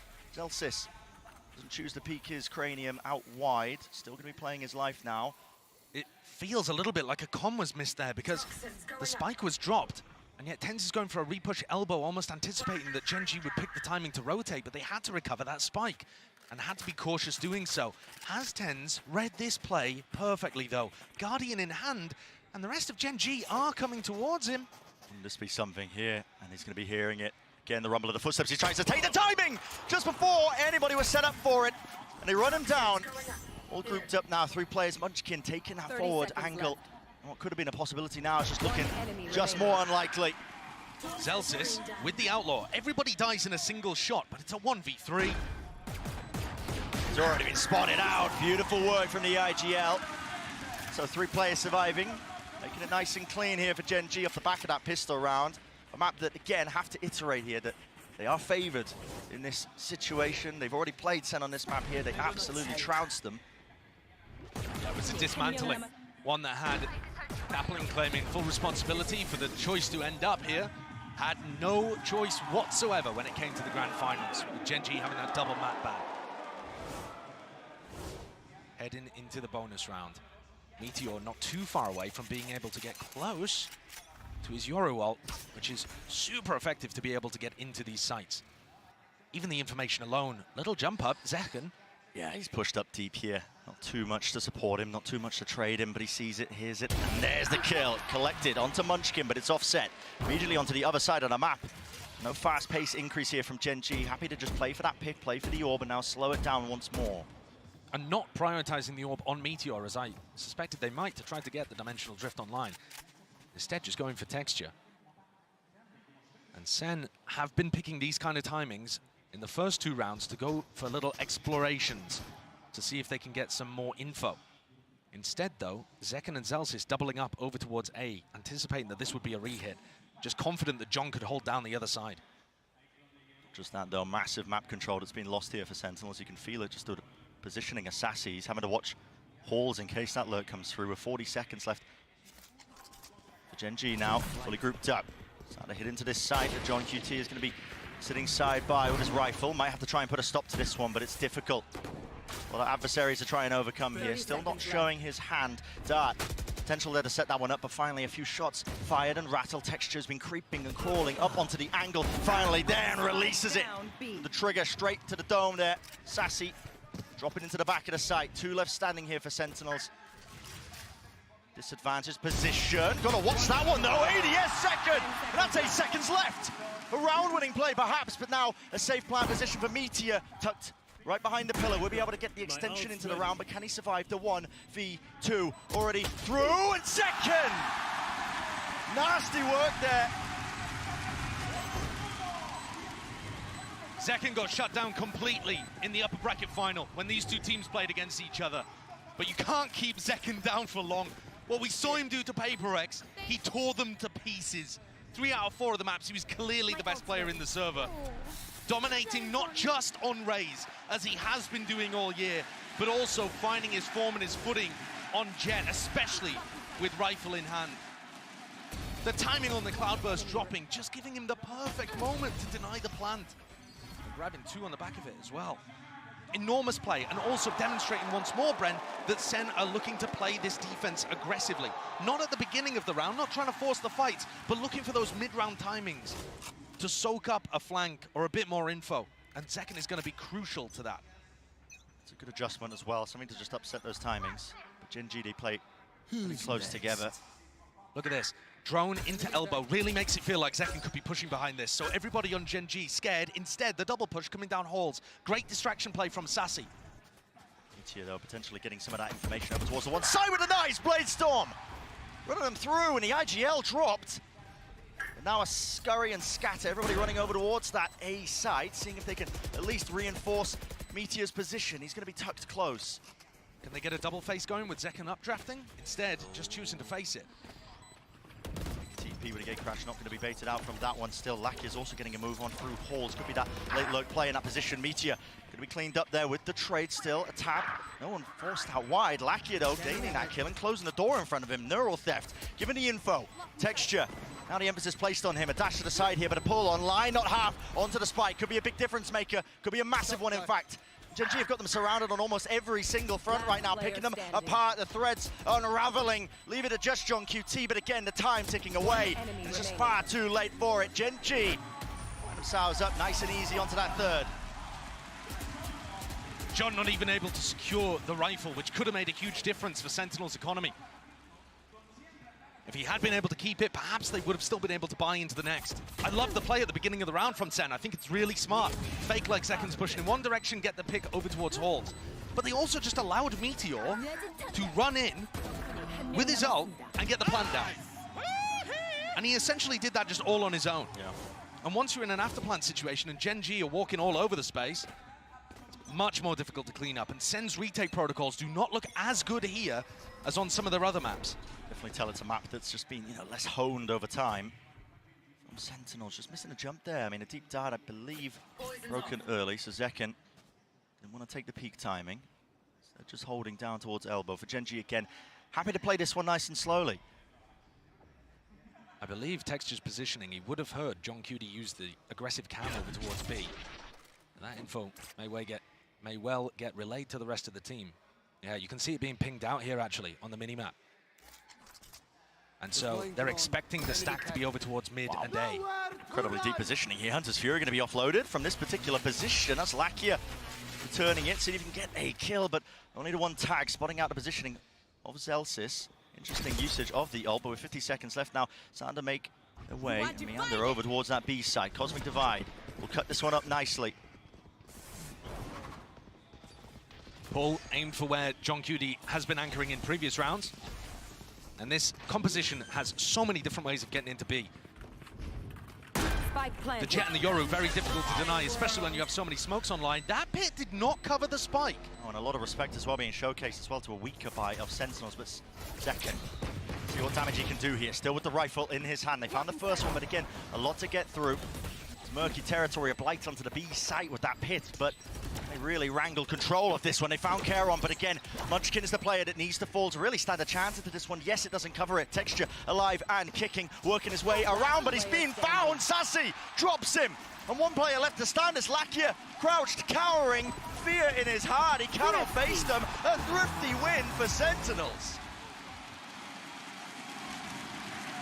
That is a bizarre one to start us off with.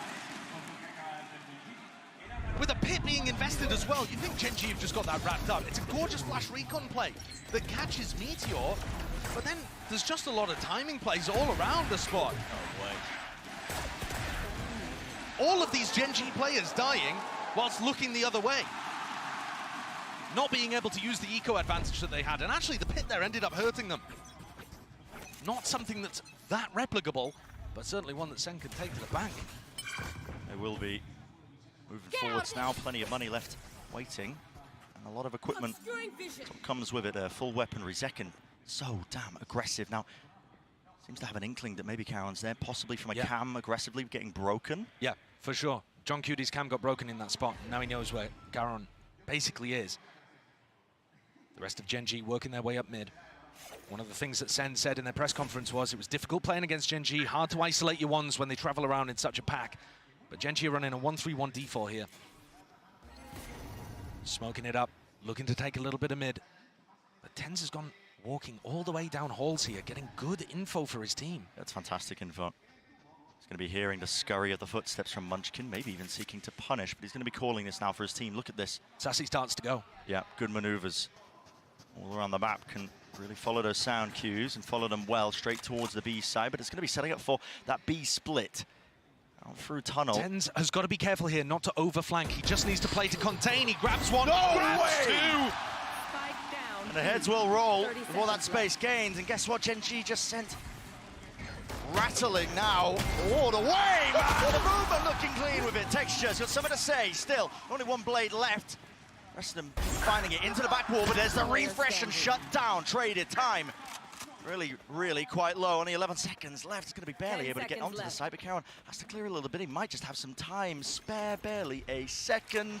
And yes, we'll be able to get it here, but Sentinels surely don't let this one slip. A 1v3. Karon, though, is going to be able to reposition slightly, and tenz is weak. Really weak. He's got so wide. Zelsis needs to be ready. Karon! The movement impeccable, the aim on top. And he's brought it to a 1v1. And yes, damage has been done, but this guy, from rank to superstardom all the way on the grand stage, he does not seem phased at all. Zekken to face him now. Again, slow walking onto the angle. The noise and information just being cut away entirely. It could just come down to chance. Cloudburst straight up into the air. Zekken defusing. Drops down. By taking a one. Karon! A menace to him. The scourge of Sentinels rips away the chances of that round. That's an absolutely monstrous, heartbreaking 1v3. And the aim and the precision is preternatural. It's just, you do not see that. With a Phantom at long range, on Breeze, ripping off heads. Yes, the timing on the trade is not perfect. It's not a double swing from SEN, but they don't expect the guy to be holding that and winning that.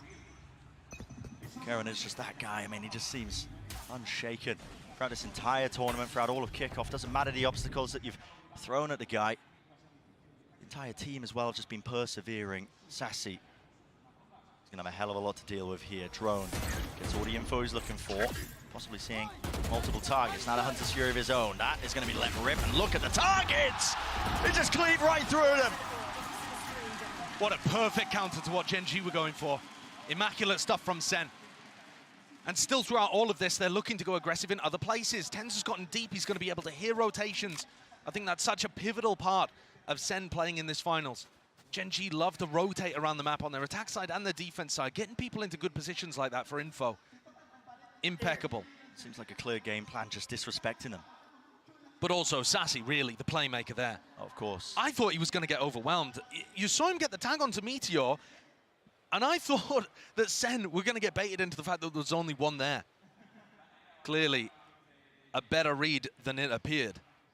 The Hunter's Fury obliterated them. Few layers too. I mean, Celsius, the bodyguard, playing inside the smoke, making sure that there was no punish in sight when Sassy was ulting. Yeah. It's very solid stuff. And Gen G are just going to go for a save here after Karon got them a 1v3 to start their economy flourishing. SEN making sure it dampens just slightly. I don't know whether they saw Zekken's operator this round, they didn't really interact with I'm it not very too much sure. because he went for the peak double doors at the beginning. I have a feeling that Gen G don't know that this is online. You can see he hasn't even shot a bullet. So that could certainly be another twist in the tail as we head into the next. They're not revealing the hand that they have purchased that one. They might be able to check the money, at least in the follow-up now into this round, but yeah, here's that play before as well. I mean, it's so lovely. Vulnerability as well. Yeah, especially with Zelsis Zelsis throwing the snake bite. Real nice. Zekken is going to be here to try to receive this hit if it comes through A. He's taking a gander through double doors, at least looking like he wants to. Wall I up. I feel like this is going to be so difficult when Meteor has his Yoru online. 5 tags though. 2 found. Deep control of mid. Now Karen is playing a really far back position here. Just seeking to contain. Oh my god. Against the wall. Could just be walking straight into it. Shot missed though. It's a jiggle. And guess what? The entirety of the site has been gained. Given up entirely here just from that dimensional drift. Out of it now. Meteor with the plant. And this is securing brutal. it for texture. This is brutal. You're going to end up having pulls on this. You've got people running, you know, Munchkin's got lineups that he can throw.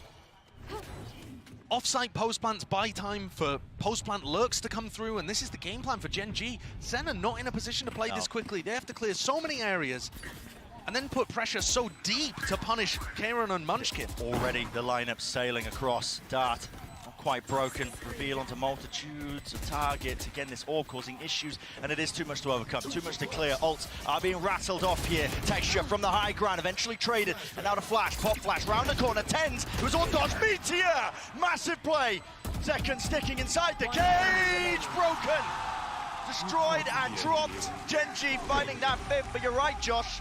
It all began just how long it took SEN to really get their ground, get started onto the retake. Frankly, the push into main, I have no problems with. tenz doing a great job, but how is Meteor turning this and still getting a double kill out of it? If you remember back to the defense side pistol that SEN ran on this map against Gen G, they flash peeked Zekken in, Meteor dodged it, got the kill. I'm just getting flashbacks of that again. The Gen G players are so skilled and have demonstrated that all year. You think you haven't dead to rights, you simply do not. Slight edge being held now for Gen G. Rounds have been oscillating wildly back and forth. It follows the trends. It's SEN's turn. Gen G playing quite split up though. 2 players. Texture and Karen. A dynamic duo. Been making waves. See if they can do any damage, at least focusing on that. That was a potential reclear being called there by SEN, and let's just go even. And no flash peek being used there, so that was just a dry double swing. 1 for 1. And Munchkin's wall not going to be available to them if they hit A, so that puts more pressure on Karen now. But he still has the ult to be able to work with, so not a major problem for Gen G. Aggressive tenz is holding this angle. Not a far back position. He wants to hold them before they can even get themselves into the choke. Locking it down, deep dart, potential setup. Waiting for the sound cue, doesn't get broken. Yeah, I think if that dart had been broken, he was looking to flash peek in there and make the play to win the round. The time is getting so low. If they can play in front of the Cosmic Divide, oh, Sassy goes down. Head rips clean off, dart through into the back Cosmic Divide. Gives him the perfect exit strategy here. Pop flash through, but texture, he was aware of it. Facing away, or at least dodging it.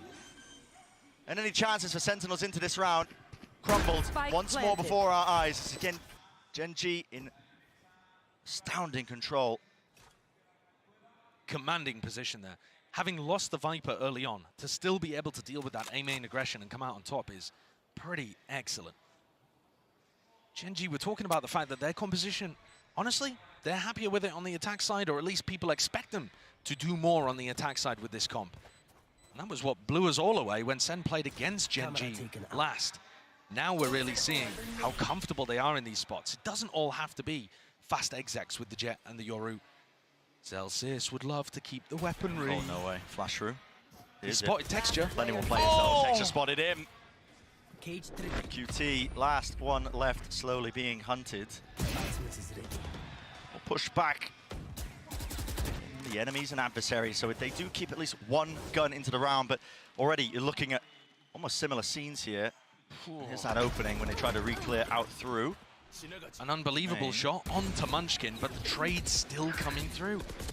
The level of quality in terms of the rifling in this match is unbelievable. But we didn't get to see it in the upper bracket final between these two teams. SEN talked about, Kaplan in particular mentioned, the atmosphere was bad when they began that game, and they crumbled on split. It set the entirety of the series off on a bad note, and SEN, though they tried to recover it on Lotus, ended up going out in a flop. Now we are actually seeing Zek and tenz hitting really nice shots, bringing it to the Gen G players, making it more of a game that's about how they play the macro and how prepared Gen G are, rather than just running over them with the individualism. Because that's the first step, right? To conquer Gen G, you kind of just need to be matching them pound for pound with the aim. And man, how difficult that is, because Texture, Meteor, Karon are all up there with the best players in the world right now. In terms of form, they might be like all three in the top 5. I don't know who else you would put up there, because you watch Texture, Meteor, or Karon in a 1v1 against anybody else in this tournament, you have to favor them. Yeah, you do. I mean, they're just cerebral. The way they move, instinctual in nature, really. The way they tackle and handle a lot of those clutches, and just the aim and the movement on top of it. It's all there, perfect package for a lot of those players. So that is the first obstacle that SEN have to remove. Getting that confidence back, at least. Making moves now towards mid, though, here. Creeping once more and crawling. It's a kill trip, but with no one really to play off it here. All given up, so Meteor once more building up towards Dimensional Drift. On his way through, he'll be able to clear out most of this side as well. Basically, the human drone just spotting out these trips. Kill trip lucky. Oh. Wait a second, John QT is there onto the angle in time. Gets the punish onto Lakia. Karon, the chance really for him to clean up, but no, the crosshair placement just wasn't expecting that one. The deep contact play and push out from Sentinels. On the first glance, it feels like they're in a really advantaged situation. Yeah, definitely. They're realizing the fact that Karon and Munchkin are going to be playing in very passive positions. They found them both. They even isolate Munchkin, who's so far away.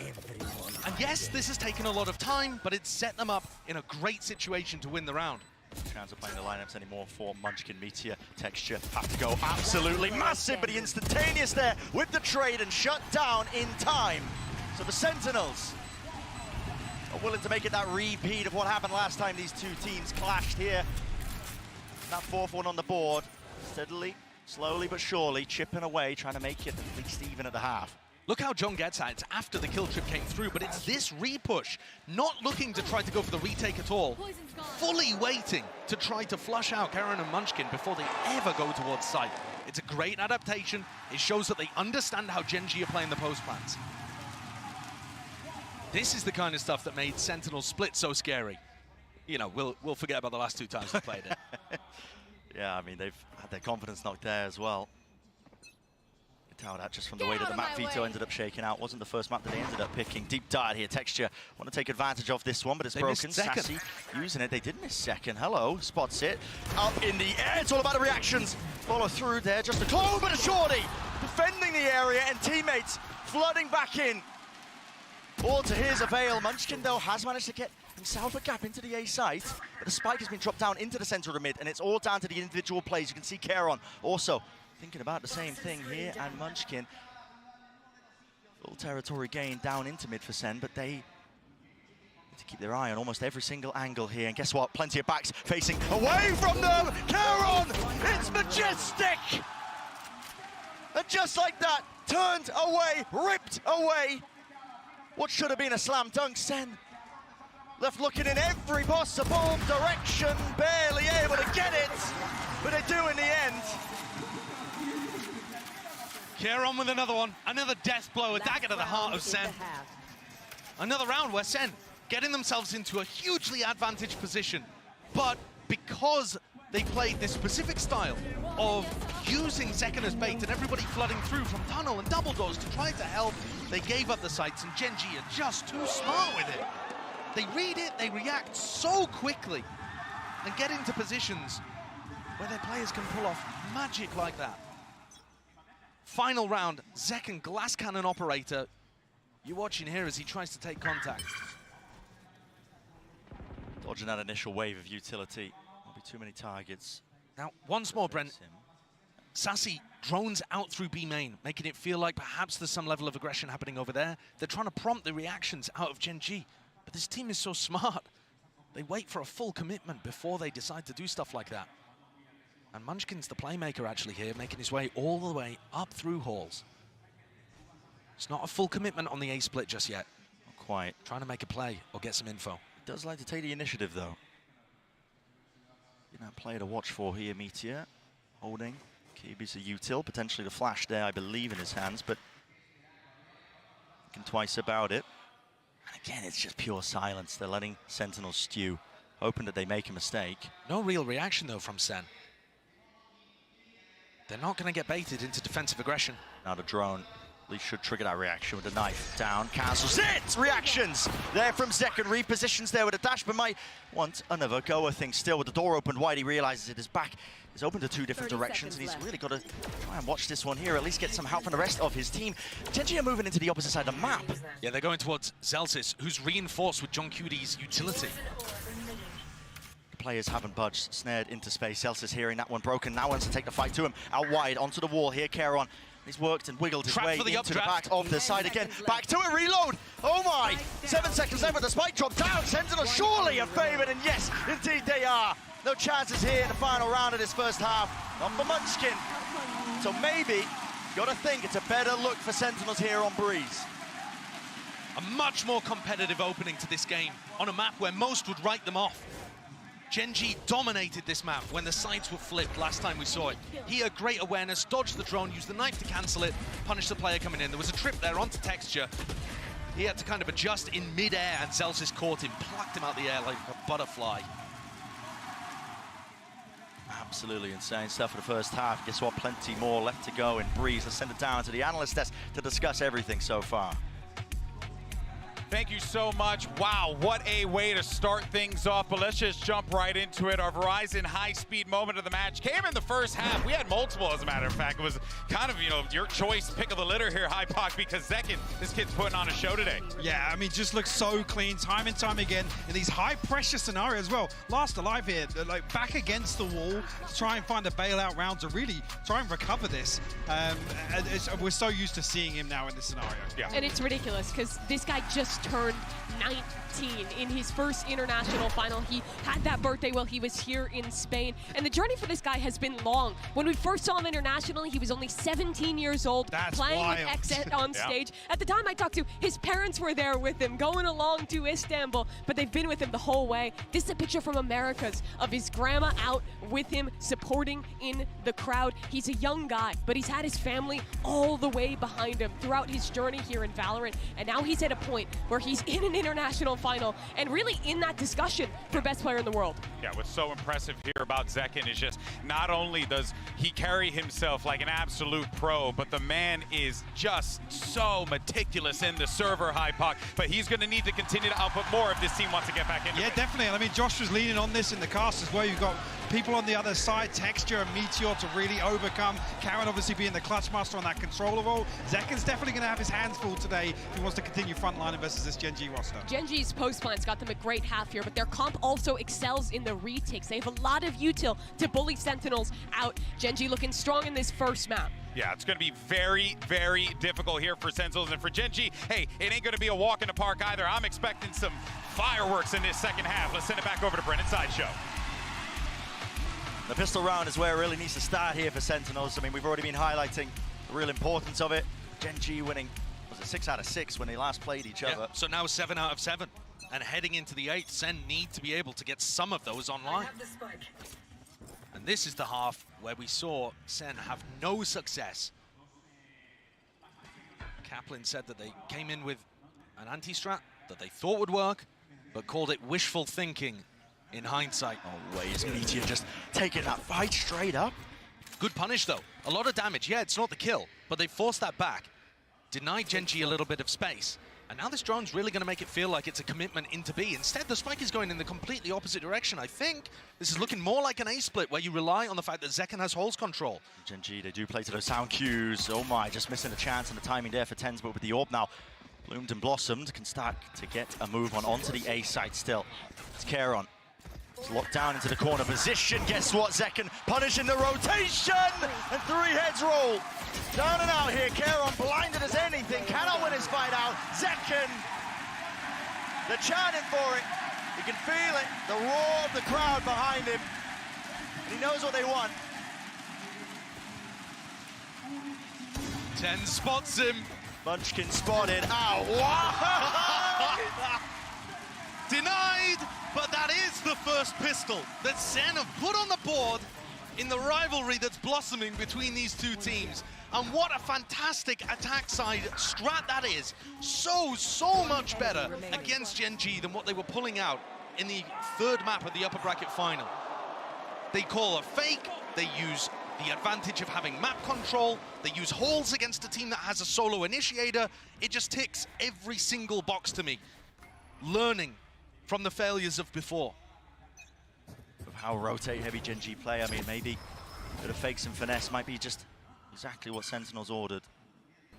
Clearly doing that prep work here. Now the orbs can be farmed up, granted for them, without too much pushback. Of course, got to be aware there's always a chance that they could fight back. There's a slight bit of danger in this round, Bren, because Meteor managed timing the recon dart that Sassy threw into mid, I believe. So they have no idea that Meteor is positioned this deep, but no one on SEN looks like they want to get into that area at all. SEN running a default looking a little more like when Loud played against Gen G, not going for the early round group ups in A main, but happily now grouping up together to make sure that they can trade out the lower eco players. And like I said, I don't think they realize that Meteor is this deep. Meteor going for walkabout as the face early on. John surely hearing this one now, facing him, but it's too much to overcome there. Meteor with that Sheriff, and again, a bit of stray damage through tenz. Let's try and at least lock this one down in to the side of the... He missed it! But they have found him. Right-click bundle diff, apparently so. 3 players still left to stand here for Meteor. Find that one, maybe could be a chance, but it does go down in the end. Traded with the nade, flushed out wide, and found in the end. There it is. It is a conversion for SEN. It looked a little difficult to be able to get across the line. It's always going to be tough when Gen G have smokes that you have to play around. They're flashing into the smoke here to blind Karon. Clearly they have a good understanding of how Karon's going to be playing. I think one of the key antis that they came into the last time on Breeze was that knifing Karon so that he can't use pulls. They thought that would give them easy access to the A site. In fact, Gen G have way more layers to it than that, but you can start to see SEN looking to break them down. And now coming into a bonus round. Do we have another great strategy called here by the brain trust of John and Kaplan? And Drew as well. I should give credit to my kilt-wearing neighbor from the north. You certainly should, yeah. Takes a village, after all. But it has been evened up in terms of that scoreline, 7-2-7. And like you said, the bonus round is where Sentinels will look to see if they can get over that hurdle here. Texture, Toast, okay. Not going to be able to play anti towards that one, and everybody playing inside this cloud burst, not expecting him. He pounces up, already just locks that one down. These Sentinel players are left scrambling and wondering exactly where these players are coming from. Texture now with the dash. Smoke to play in for tenz here, but how do you really overcome this? You just can't. It's just raw mechanical prowess on display. An easy one is what it feels like here for Gen G, overcoming all sorts of obstacles that were thrown at them. And I think that's an example of what was going wrong for SEN last time. Gen G are just so good when it comes to defending the standard hits. And this is a very standard A split that Sentinels send in. Gen G's crossfires are amazing. Karon can always play around Pyramid because he has smokes to dip and dive inside of. And then you have Lakir up towards stairs, Texture in that gutter. They've always got triangles going on that are extraordinarily difficult to break. The weakness with Gen G's defense is to do with Lakia and him being overstretched, having to run around halls, jump a spot nest. heard. Real opportunity for Zekken to get that punishment. You are right, it is that weakness. That's why they have to put bodies into it, but now a double walk up and face. Zekken, got to be ready for this one here. Is it going to be cleared? It's an off angle. Lakia in the crosshair, precisely on exactly where it needed to be. Yeah, great reclear. Gen G are going to go for those occasionally because that is the weakness of their composition and they need to make sure that they have info in that area of the map. Meteor going for an info peek when they're up 5v4. Everybody's got their backs turned to every possible position. Texture, though, seems to be more aware of it than he is. Shuts down John QT. Sassy out in the open. Done into the back of the site, and it is traded and cleaned up by tenz still. Only 2 to left stand here for Sentinels. We'll get control of the B side and the plant online. Even more so to try and overcome Texture, Lakia and Caron taking their time with it. They know that Zellsis does not have the orb on the spike. They can see that over towards mid. So he's probably not playing post plants, probably on site with tenz. All up. Reclear. Just feeling unsafe, but they do take control of main once more. They can play this post plant from this position still. Smokes are available. Lack, at least Caron puts that one up, but a kill found still. It's down to just tenz. He's got to do it all. Does have a nade, but still he's got to deal with this. And what a play to make. Texture so damn aware, but there's the shot still. Will the nade land in time? Lack is sticking. Ham, spam, damage! He's just about got it! Unbelievable from tenz.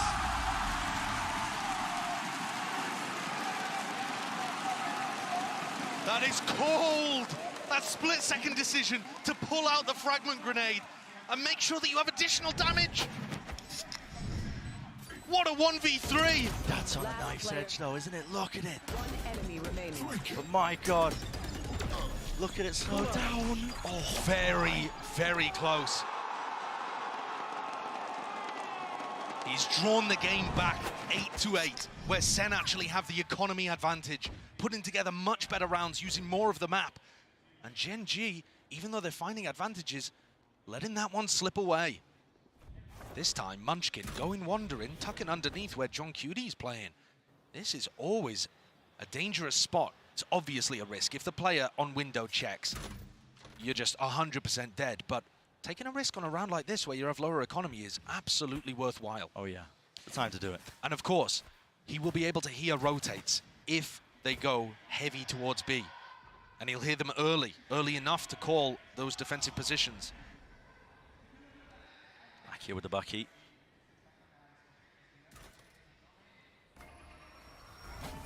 I think he's going to be going for a peek here. Still wants to hold that close angle. The dart broken, it's going to be pulling players actually.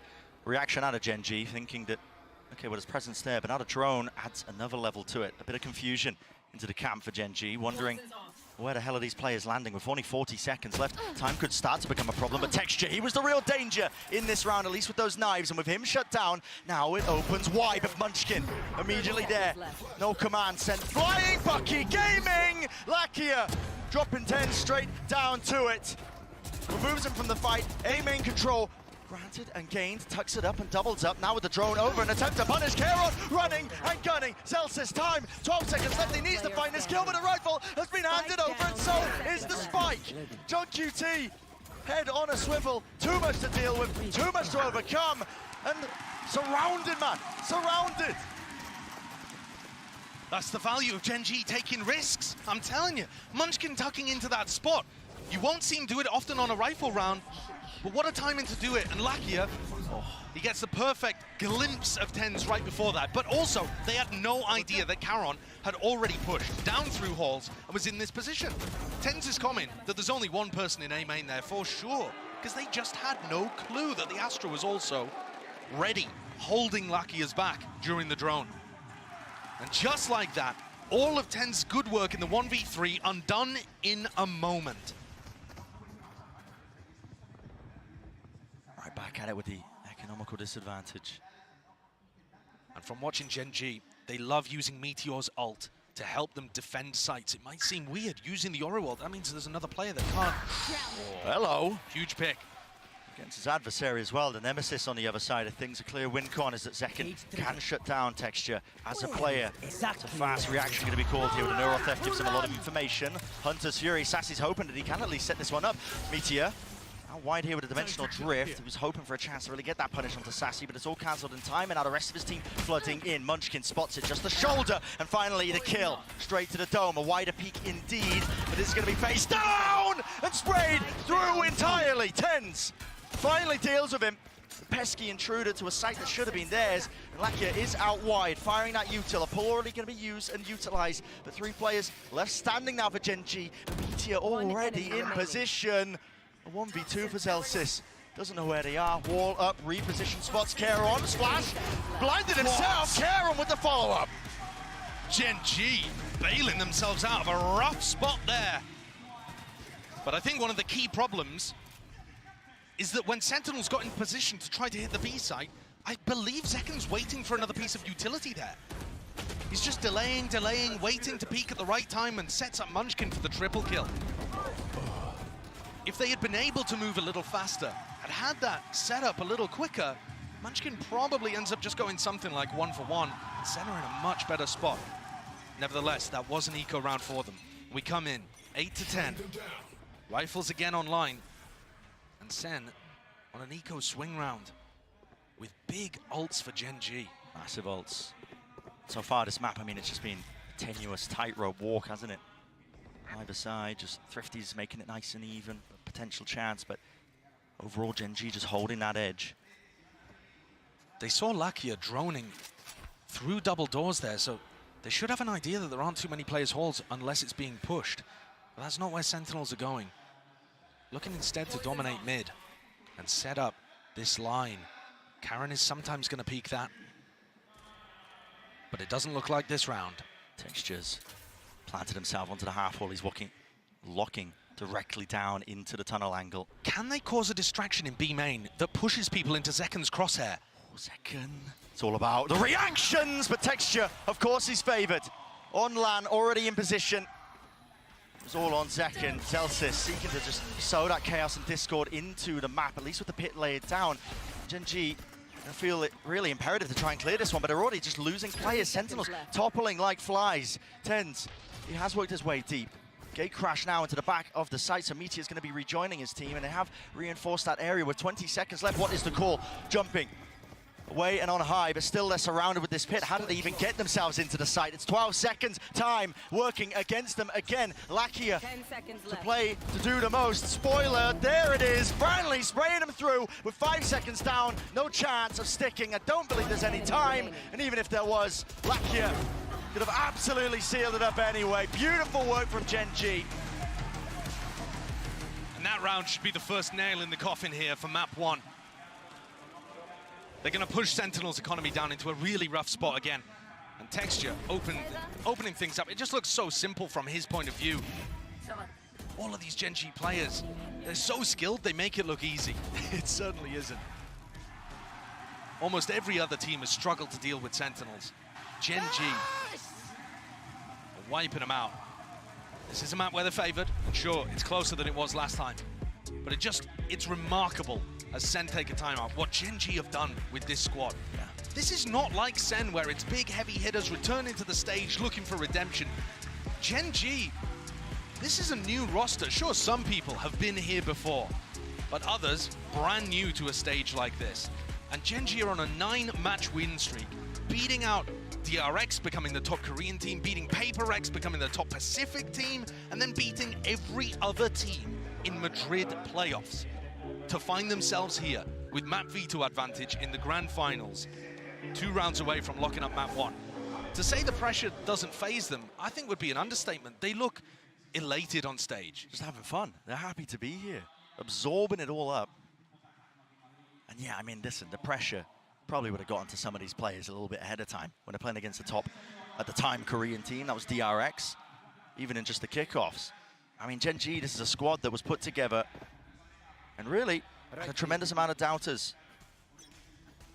But they have slowly but surely knocked down every single obstacle they faced and more. And now the pressure is on SEN's side. They've taken this tactical timeout, and it's going to be for this round. This is them forcing up, trying to stop Gen G from getting to 12. Little jump peek there in case Texture was on the angle. Deep knife. Cage to cover their cross as well, looking to try and split themselves into B. Now there are players here, great dash forwards with that flash. It's all combined and calculated. Munchkin layers it down now with the pits. Dropping down in this position. He's already found Zelsis. Where's the follow-up? Where's the follow-through? It's not there. Caron, the supportive util, the smoke to just prop it up and divide up the entirety of the site. And now a tasty morsel has been claimed with the spike drop down. The advantage again, rolling its way to Gen G. It's Sentinels that are forced to react. Unbelievable play from Munchkin. How he's got the awareness and the composure to do that boggles the mind. Here. This is an almost impossible spot that Zeken and John find themselves in. Gen G are not giving them anything. Diligence off the charts here. No crumbs. Slight jiggles onto the angle, never overextending. 30 seconds remaining. Left. Texture Stray shot fired here, potentially just catching a glimpse. Opens wide again, John QT, that was his only chance, but there goes the op. Is there, op down, still 18 left, and they have to deal with Munchkin. Smoke down, grabbed and out, dash forwards, but Munchkin again, they weren't expecting it right from behind. It's the IGL who aces. And credit where credit is due for this guy. Munchkin, one of the players with the most international experience. He's been to these events before, but guess what? On a completely different team. And the deepest runs he's ever been, 9th to 10th. And now finding himself pushing up with an ace to get to map point in the first of the grand finals. And not just any old ace, not an eco ace, in an incredibly important round under so much pressure, pitting, running towards his opponents, making a mockery of them. SEN have to force up again, but it's odds and ends. It's not looking strong. Scraps, man. Pure scraps. Take flight. Gonna have to drag it into that territory to stand a chance in this round against Gen G. And I think they've found the most success when they've tried to find people, push people into aggressive positions, but that's almost impossible to feel good about lurking and then taking a 1v1 if your player has, you know, a bulldog or a stinger even. Yeah. You just don't feel favored. Contacting as well into these angles with texture, opping. It's apparent, it's known. Puts that little bit of fear, that little bit of doubt into the back of your minds. John QT, it's all about the corners being cleared, and guess what? Doesn't look like he wants to open himself up to it. He's not thinking about it. Not thinking about it at all. Lakia, punishment is there in place, over the top with the knives, dodging, dashing, and away, but one blade left. And Vezekin needs that rejuvenation, he's got it, but instantly again, Charon, the trade is there. Fundamentals off the bloody chart for Gen G, and this is it, surely, with the map pushed into the positions, already there. Clone revealed the position, flash through into the box, Sassy's out, wide and alone. Scared for his life, too much to deal with, indeed. Gen G lead the charge here in our grand finals of Madrid, taking map 1. Looking calm and collected, doing it too. It could be a long series, but Gen G are going to try and wrap it up as quickly as possible. They had the double map bans, they got to pick the first, and they've set the tempo. Certainly closer than last time, but as soon as Gen G got onto the defense side, it looked like some of the same difficulties again. Absolutely, and plenty of questions up in the air as well. Bind is up next. Gen G haven't played it at all so far at this tournament. What are they going to be coming out with here in our grand finals?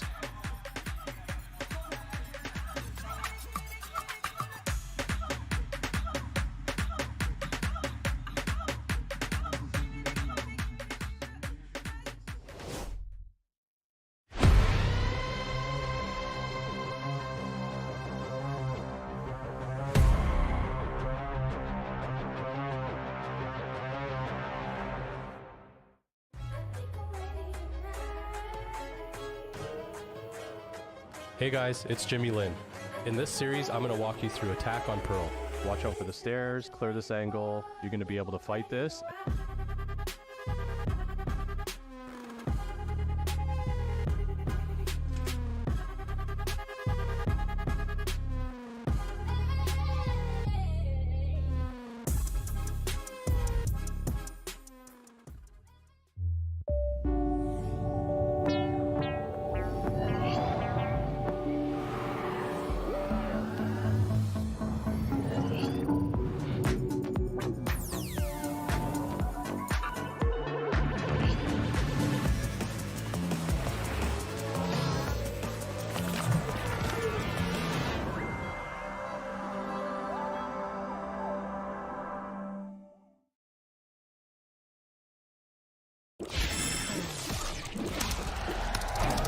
Red Bull gives you wings.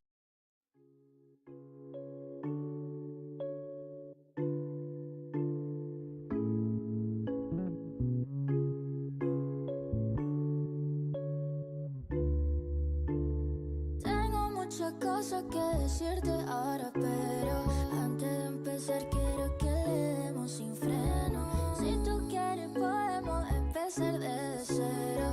Sabes que contigo yo me atrevo, yo quiero más y más, y poder soñar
Tengamos algo perfecto, ignoremos los defectos, todo lo que dice el resto.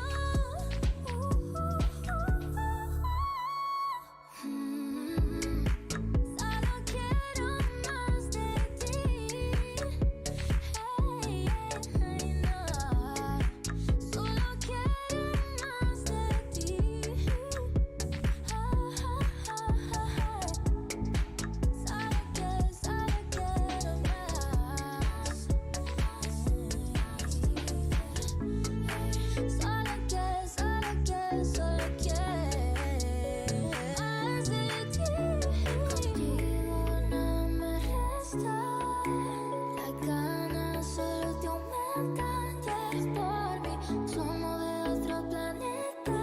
Somos de otro planeta.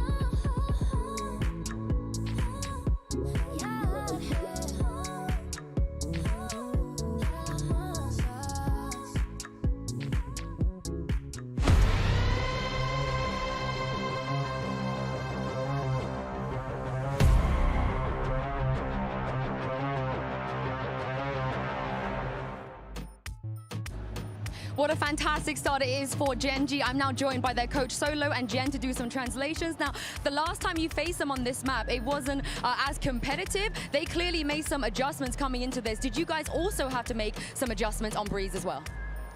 감독님, 지난번 센티널스를 만났을 때보다 훨씬 더 접전인 경기가 펼쳐졌는데요. 센티널스도 많이 준비를 해왔고 또 젠지에 맞춰서 좀 카운터를 많이 준비해온 것 같았는데 젠지도 오늘 하면서 좀 즉석으로 전략에 변화를 주던가 아니면 어떤 준비를 했는지 궁금합니다. 저희가 원래 하던 대로 하려고 했는데 그 센티넬이 생각보다 라우드식으로라고 해야 되나? 준비를 잘 해왔더라고요. 그래서 저희는 라우드식으로 하면 어떻게 이겨야 될지 알고 있었기 때문에 그 후반전에는 좀 저희가 좀 더 수비적으로 해서 게임을 이긴 것 같다고 생각합니다. 네. Well, in the beginning, we tried to play our own game, but Sentinels have done an incredible job coming in heavily prepped, and I feel like today they were playing more of a loud style, so we were trying to figure out how to counter that, and in the second half, we tried to be more defensive and less progressive, I guess, proactive, and trying to counter that loud type of style that Sentinels were pulling out. Oh, that was a great game plan. Thank you very much, Jen. Thank you very much. Good luck in map 2. Gen G picking up right where they left off when they defeated Sentinels on Breeze last time. This time, though, you got a Sentinels that had a bit more up their sleeve, but I think it goes without saying, Gen G, they knew exactly what the game plan was getting ready for this one, Mimi. They had to beat them on Breeze. Yeah, I mean, like the coach was saying there, they absolutely did. Sentinels, I think, changed up a lot of their ideas coming into this, but Gen G did a great job of adapting, slowing down from going for these forward aggressive plays on their defense, instead playing more of these set retakes with the Flash dart combos, and it worked really well. Yeah, and I think as well the key thing to know here is every time we watch Gen G, the protocols, the fundamentals, they seem to improve time and time again. And Sentinels are the perfect sort of team to dismantle that sort of play style. And I mean, players like Karen, obviously Texture, Meteor, the ones that we time and time again talk about, these ones really actually reinforcing that play style. Yeah, I mean, they're also, if we want to take a look at a specific round, round 17, I mean, this came off of a 1v3 from Zek and Mimi, and then Gen G's like, hold my beer. Yeah, I really thought that second clutch was going to be the turning point for Sentinels to maybe take this map home, but this Thrifty round was utterly pivotal. When we talk about Gen G, we tend to really focus on the fundamentals, how good they are at converting advantages, being clean in their trading, but they win a lot of scrappy rounds too, and this in particular is a great example of how good they are at kind of disrupting those timings, getting weird in those Thrifties, and oftentimes coming out on top. Yeah, capitalizing, being creative and reactive to what's going on is also something Gen G have excelled at, and really that comes down to Munchkin being the one to really take hold of, exactly, take hold of the mid-round and actually push the heat back onto IGL like John QT that we've kind of bigged up as that's where he excels, the mid-round, the reaction to information gathered across the map. Yeah, of course. But let's go ahead, though, and take a look real fast at our aim lab shoot-around with tenz as we break down what we should be expecting here on Bind coming up next. Yeah, the entry duo for Sentinels, Second and tenz, did well this map, 10 and 4 in their opening kills. I think they were taking over a lot on the attacking side in a way they weren't in the last Gen G series. However, Gen G's really good at sneaking in, converting those advantages, making the hero plays when they need, and that's what won this map. All right, well, I do want to hear what Coach Kaplan actually has to say before we get into map 2. He's always got to drop some nuggets. Let's see what he has for us as we get ready for Bind. I'm now joined by Coach Kaplan from Sentinels. Now, you guys looked a little bit more comfortable on Breeze this time around, but looking at the rest of the map pool, no Lotus, no Sunset. So what other areas do you feel like you guys feel comfortable on right now and could potentially give you a map pool advantage? I mean, we feel really good about Bind and Split. We feel great about Ascent after yesterday too. I would say Icebox out of the maps left in this series is our least comfy, so I was relieved they put Ascent ahead of Icebox for us. Yeah, and that's where we're at with maps. Thank you very much, Kaplan, and let's see if they can indeed bring it back on Bind. Well, I'm now joined by Coach Kaplan from Sentinels. Oh, now, you guys looked a little bit... That's what we're wondering here, right? And I think, if anything, this is going to be the opportunity maybe for Sentinels to really make the statement. It absolutely will be. Gen.G haven't played this one since Pacific, whereas Sentinels came to Madrid. They debuted a new comp playing the Gecko and the Sky and implemented it really well, taking down a Team Heretics who were looking hot. Yeah, whether or not Gen.G have a trump card to obviously pull out. Last time we saw was very one-sided versus PaperX. Whether or not they're feeling as if this is the comfort composition they want to pull out. But it's interesting, obviously, in the coach interviews to hear, you know, the allusion towards Sentinels prep. Actually, is this a question mark for them? Is this something maybe they're expecting to have to deal with very early on in this veto? Yeah, he said yesterday, Coach Kaplan being him, that Sentinels was kind of playing for a 3-0, and that's where their prep was focused on in those first 3 maps of the pool, which they predicted. It sounds like what he said in that coach interview is that they're playing for the 3-1 here, that these next 3 maps are critical, and he's absolutely right. Sentinels have not played a ton of Icebox. When we've seen it, it hasn't looked great, and that has been one of Gen.G's strongest maps in this pool. So if Sentinels is going to lift a trophy today, I think these next 3 maps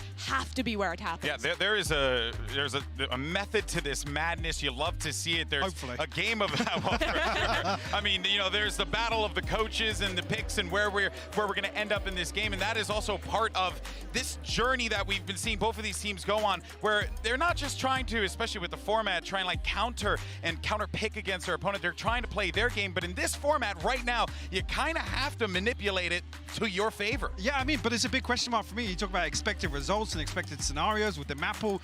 Let's not forget what's happened with Split, right? Even across the map pool, there's questions, sure, of how deep the strength runs for Sentinels, but if that's kind of the MO coming in, Gen.G were the team to kind of throw that off balance, right?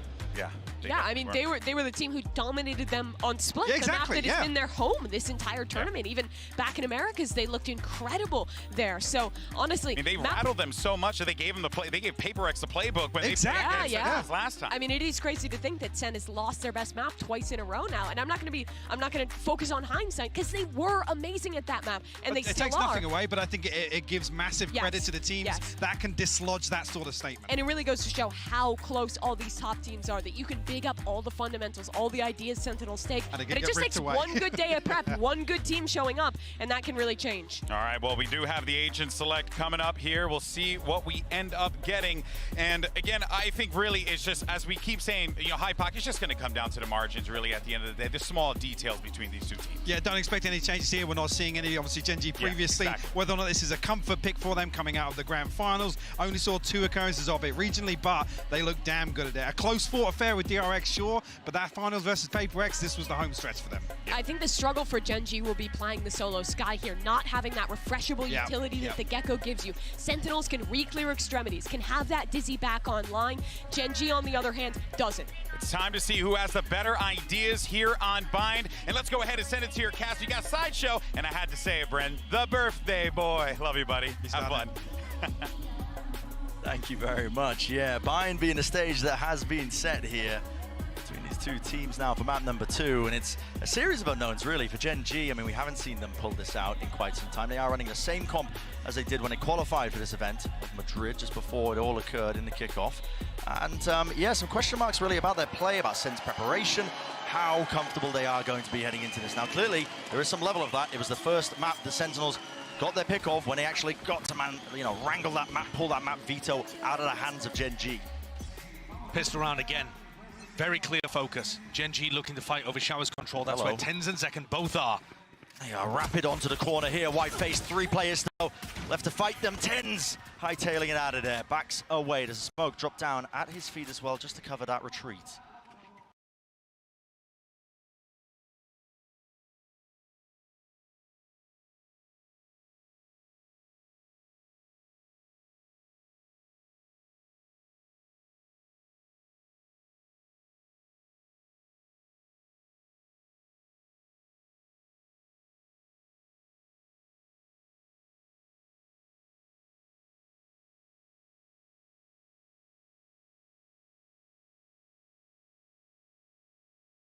looking like they want to take another fight immediately over towards short. Tenz just trying to make sure that nobody walked up behind the Viper wall. Risky to try to take that kind of play, hoping to catch a timing on Munchkin had he gone for that. Gen.G's approach here is quite slow. Sassy's already used one of his flashes just to let him know that Fountain was clear at the beginning of the round. But now Lakir and Munchkin gaining information, peeking into John. John should see this, as you said here, with the jiggle. A little bit of damage done.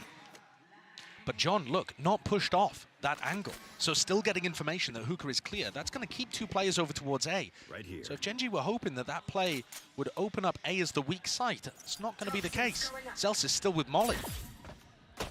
This, although, will be about to be set up here. Now, what's the emphasis being placed towards this A side? With the dogs straight through to Molly, doing a bit of damage. It has slowed them down. They realize Showers is open. The reposition out into the back of the site. Dizzy up and away. Broken in place. Sassy, good kill. Wingman with the swing. They are absolutely running over these Gen.G players. There's the fast TP and a wrap around. Shut down. Sentinels. A pistol round gained. And just in time for them. Fantastic pistol. Completely turning the tide of the narrative in the previous match that Gen.G were dominating all of those important rounds. And the player to watch there was Tenz. He did such a good job. That's a fantastic play from Sassy too, but I love the wingman usage. I love the double up with Zelsis and Zekken. And making sure that they catch Meteor. To me, when I watched Gen.G last time playing on the attack side on Bind, the player that stood out to me was Meteor. He gets so aggressive on Cypher. Oh yeah. A little Alpha Yer-esque. A lot of solo takes into Showers. This time though he's supported with the whole pack almost here. Still Outlaw.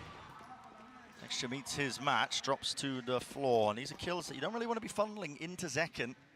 Don't want him to get those showstoppers online, but with Showers control gained, peace of mind granted for but a moment. They still need to deal with potential lurks. They've actually pinged out where John Cutie was playing in the previous round, and everybody on Gen.G looking to group up over towards Hookah. So perhaps, you know, because they found that positioning previously, they're going to look to try to punish it. There. Look, again, setting up, making sure the crosshairs are in the right place, but John playing a different angle. Yeah. Escapes without any danger. Good jump spot from Tenz too. Gen.G again, the whole pack just roaming around here, looking for those openings. Here's Meteor. Talk this guy up, bigged him up for good reason. His mechanical ability's off the chart and he can just solo open things up. Cool, calm and collected with the aim. Has to really steady the hand now through and out into the site. And they have dropped the players for assaulting the positions. 30 seconds Karen left. spotted. Tenz holding position, just waiting for these reinforcements to come through. And it's looking fairly clean. Nicely done from Sentinels. Tenz building up to what looks like a fairly speedy Thrash, which could be a massive ultimate to work with. I think this is the dangerous side, actually, for SEN. When I was watching them play this composition against Heretics, bearing in mind that we've only seen them play it once, they've really adjusted their defensive setups, or at least did in that game. Whereas previously, when they played the Yoru, they were focused heavily on Showers and B-Long. We saw much heavier focus towards Hookah, short, on defense. Seems to be a return to that, right? It seems to a little bit, but bear in mind we've only seen it once prior to this. So that could have just been their game plan against Heretics. This defensive setup, for example, much more reminiscent of what they've been doing early on in this game, and more similar to what they've done classically on the map. Here's the Meteor Classic, as I was talking about. I mean, the guy just likes to go walkabouts. Solo plays towards Showers. He tries to play off the timings as well and noise that the rest of his team makes. And I would say that this is Munchkin's weakest map individually. I think that's one of the reasons that SEN will have picked this and felt confident about it too. Gen.G's map pool is just outrageously good, but this is probably down towards the bottom. If they're able to recover here and put up an X, might just be the GOATs. Who knows? Let's see. Taking the gander now seriously at this bonus round as a call being made fast. Look at that Stimmy. Tenz following it through all the way into Lamps. Stunned up. There was that connection and they are just running and gunning. Current didn't stand a chance. A second go of things now. Dizzy. There's some value. Blinded up, but at least Lakir can stand his ground. Rooted into place with 40 seconds left. Time. Not too much of a problem just yet, as long as they do slow it down and pick off these remaining players around. Sassy, back at the site, Ghost, winning it, but now just facing all together. 30 seconds Second left. realizing it, backs himself away now, up towards heaven. Lakir has to plant here with 3 HP. Zekken has a nade. Is he going to be able to get into position to deny this? Opens himself super wide, but he takes the risk. Actually, just goes for the wider swing. And luckily, yes, he does go down. Straight bit of damage. 140 to the chest and texture. Back at the site, not accounted for. Gun round earned here and 1 out. So no bonus to get away from them. Sen don't get that luxury. But they've done an enormous amount of damage, honestly. Gen.G's economy is not going to be in an amazing spot here. You know, Guardian, Bulldog coming into the next one. And there was certainly danger. I love this decision to fight back site. It was a little disjointed from Gen.G, but a nice call. And Sen's defensive setup again prioritizes showers at the start of the round and B long. Quite different from the last time they played against Heretics. Certainly does. It's time to be split. Waiting out the molly, and Texture's just not scared at all. Look at this guy, wide facing. Not worried at all with the wall was down. Plenty of angles left and waiting. Flash through there, getting the acknowledgement. Tenz, what is the call to be made? They are really just out wide and open. If this wall goes down, they should know the timing for it, but it's going down. Flash through and out. There it is. Meteor falls, deleted. Lakia! How has he done that? Away, I'm not too sure. Jumping up and hopping up. That was a trailblazer kill that I just saw filling up the feed, but the spike dropped down. Texture will seek to reclaim this one, and all this action has happened with still a minute left on the clock. What is Munchkin's call here? Zelsis is still waiting over by Showers, expecting them to use that teleport, because Sentinels have lost B long control. Love the play from Sassy and Tenz, going for a fake B long re-clear and then a real one afterwards with the wingman. But it still left things in an even scenario. This is still looking like they could take the teleporter, but Munchkin's getting into more and more of a committed position. 30 seconds Slowly left. now assuming correct positions, like they want to try and exec themselves into this site. Here it is. Munchkin has a snake fight, will send it flying. That's just to block off that CT exit and entrance. Still the face, and the fight is called. Munchkin, a lot more left to do now here with only a few seconds left. Removes the Seeker, was pesky in his face, a bit of a problem, but again, time against him. And with the spike in the middle of nowhere. No time. Clear wing cons, acknowledged there. Zelsis, yeah, he runs his way out.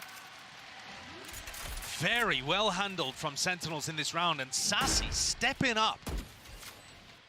A lot of what Sassy has been doing on this team in this new version of Sentinels has been purely supportive. You don't often see him at the top of the scoreboard, putting himself in good positions to dominate in the same way that we saw him when he was on Loud.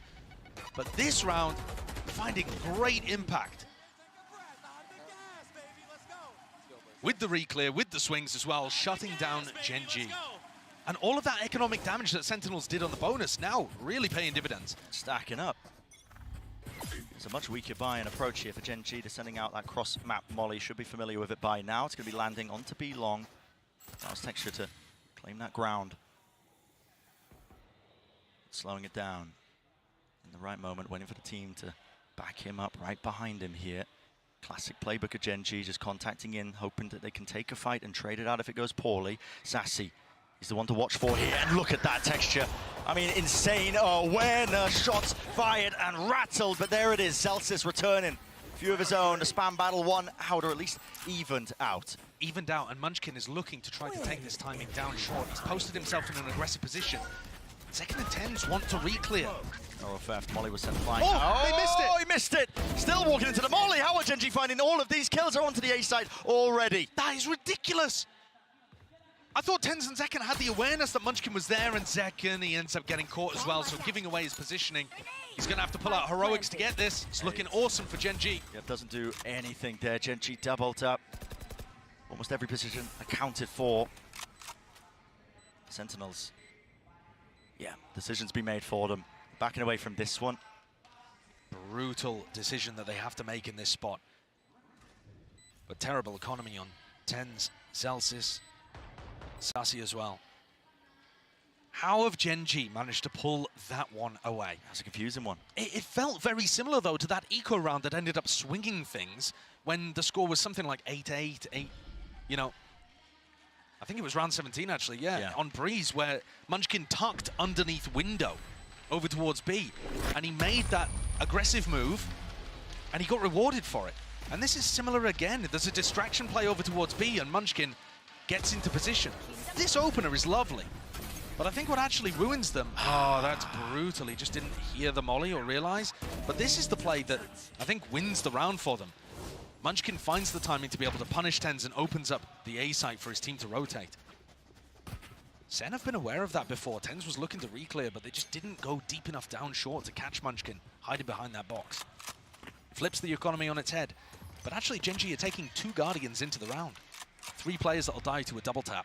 Really just trying to min-max as well, that money. Keep it flowing. Face now out wide. Munchkin. Great awareness and even better aim. That's 3. Drop down red, filling up the feed. Sassy, yeah, of course he returned the fire, but guns being reclaimed out in the open. No chance left here, so Gen.G all but certain now going to be that 3rd round. John happy to do a bit of that damage, but yeah, guess what, Meteor, he's not letting him get away with that. Punishing the gun pickup instantly there. And I said earlier that from what I'd watched in Pacific, I thought Bind was Munchkin's weakest map individually. And I also said earlier that when I think about Gen.G, I'm thinking mainly about Texture, Caron, Meteor being the 3 powerhouse players. When Munchkin is finding plays and finding moments and winning duels like this, I truly believe this team's unbeatable. Yeah. Because it adds that additional layer. Munchkin ended up top fragging on map 1. He destroyed them last time these 2 teams played split. He's been outrageous in this tournament. He's doing it again now here on Bind. Nade off the Dizzy's contact and a fight as well out into the open. Ten's the one who's going to be coming up on top. Seekers here out. There's a little bit of chaos now. Strone really into the mix here with the orbital strike. Was committed. No kill from that one though. And Gen.G wounded. Be limping themselves away now back over towards that A site. They know that Zelsis took the teleporter, so they know that there's a Brimstone around there with ult to be able to deny the plants. This isn't a round where Gen.G can just try to fight quickly. They actually smoked off the teleporter at the very beginning of the round as they took sand control, expecting a crunch from SEN. But instead, it was that double up under Hookah that did the damage and put Gen.G in this spot. There's mid-round by Munchkin. Call to just contact all the way in. Has done them wonders still. They do have to worry about that ult. And there it is. SEN flying out to the back of the site. Lakia, pop flash play. Out and collected. All sorts of kills and damage. But then wide face of Celsius. Beautiful with the movement. He glides and saves the day. Leaves it down to that 1v2 still with the pit up. Munchkin. Plenty of options left here. Is he going to be aware of this? Potentially. Keeps the pit up. Tap. He actually might be able to tap here and use the teleporter even, but he's looking to try to take the fight instead. Trying to make a play. Every angle needs to be watched for, and it is. What a round by Zelsis. Yeah, 5 Merchant in the flesh. Impeccable play there, and I love what Gen.G went for too. The awareness from this team is spectacular. They're thinking about the fact that they could get sand crunched at the start of the round. Then they call the mid-round over towards A, tap, and look to flash backside to punish the players who are going to be trying to get into the pit at that time. Love what they did, but Zelsis shuts it down from his position on top in heaven. Very competitive game that we have here. And Texture has yet to really show his dominance on the entry, coming straight down mid. No direct hit. He got rocked. Straight to the back wall. Yep, it's second. Comes out on top in that one here. Nade will get sent flying. Players seeking to try and plug up that gap as well. You can see them. Gen.G trying to swarm that position. Mosh Pit does relieve that pressure, but okay, Meteor still alive and has dropped him down. Now the showstopper. Earns up and a bound. Zekken eventually claiming the kill, just using a gun this time. Here it is into the site. It's Meteor. He splits it up. He's distracting. He's pulling 3 players over towards A. Munchkin, though, instead of rotating, decides to reinforce his player, who's in a deep position. But this crossfire looks impossible to break. How do you break it? You just can't, surely. Well, they're worried about a B lurk, so this might break it themselves. No way. And they don't swing. The trade's late, the swing's late. Meteor, he's gone for seconds, you greedy, greedy boy. But spam down at a triple point, and now there's the call. Finally, a TP by Munchkin. Gives the indicator again, but Sentinels left worried. They've made the right read onto this one. They have. If they double swing at the same time, they're going to be able to catch Meteor. Do they predict it? Discipline, the diligence. Meteor can't land his shot. Still 30 seconds left. And again, it's a wrap around, the ring around the roses, straight through the TP. Munchkin, though, will be met or placed. It's going to be blocking them off, at least from being able to flood themselves back into it. But he actually didn't activate the orb. And he didn't throw the snake bite either. Bit of a misplay potentially, but now finally out into the open. A few bullets to pay for the price of that one still alive. Sen was so worried that Munchkin was fake tapping there that they didn't even get into backside in time. So now Munchkin snakebite with the orb completely locks them off. They are worried, where could Munchkin be right now? There's that misinformation strewn into the round. Now Munchkin has a snakebite. Can play it as the first point here. Sassy just sticking, holding with faith in his teammate right behind him, and you can feel it all the way through. Paranoia settling in for John, but still he lands the shot in the end. Great call by Sen, and a right smile on Munchkin. Look at that. Fantastic positioning by Zekken, and he hops over the top of it. Playing jump rope up there. And Kaplan's happy about that one. Sen starting to pull away. Not doing enough damage to Genji's economy just yet, but they've got themselves in a great spot. Ults abound. Their defensive setups are working, and another fight potentially here. They've got the read that Meteor just keeps placing Cam in similar positions. That's why the fast face comes out, it looks like, from Sentinels, just making sure that they take away the Cam, don't let Meteor set himself up into that spot. But John QT, his pit blocks off at least one section of the B site. The mid-round timing. I mean, Zekken here might be looked to be bailed out by the Thrash. Yeah, you can see this setup. But it's possible that if Genji have enough players here, this could just be Zekken in a one and done. And everyone is here, all four players for Genji grouped up. Dogs contact. Either going to be amazing or terrible for Sentinels. Thrash being held on the Trailblazer. Here it is, Sen flying, but it's no, it's a little bit late. It's delayed, it's delayed, it's delayed second. Does he get out of entertainment? Right on time, Kieran. Oh, he's barely crawling away there. Death's door, but he will survive into this round. And guess where Meteor is? Go and walkabouts once more.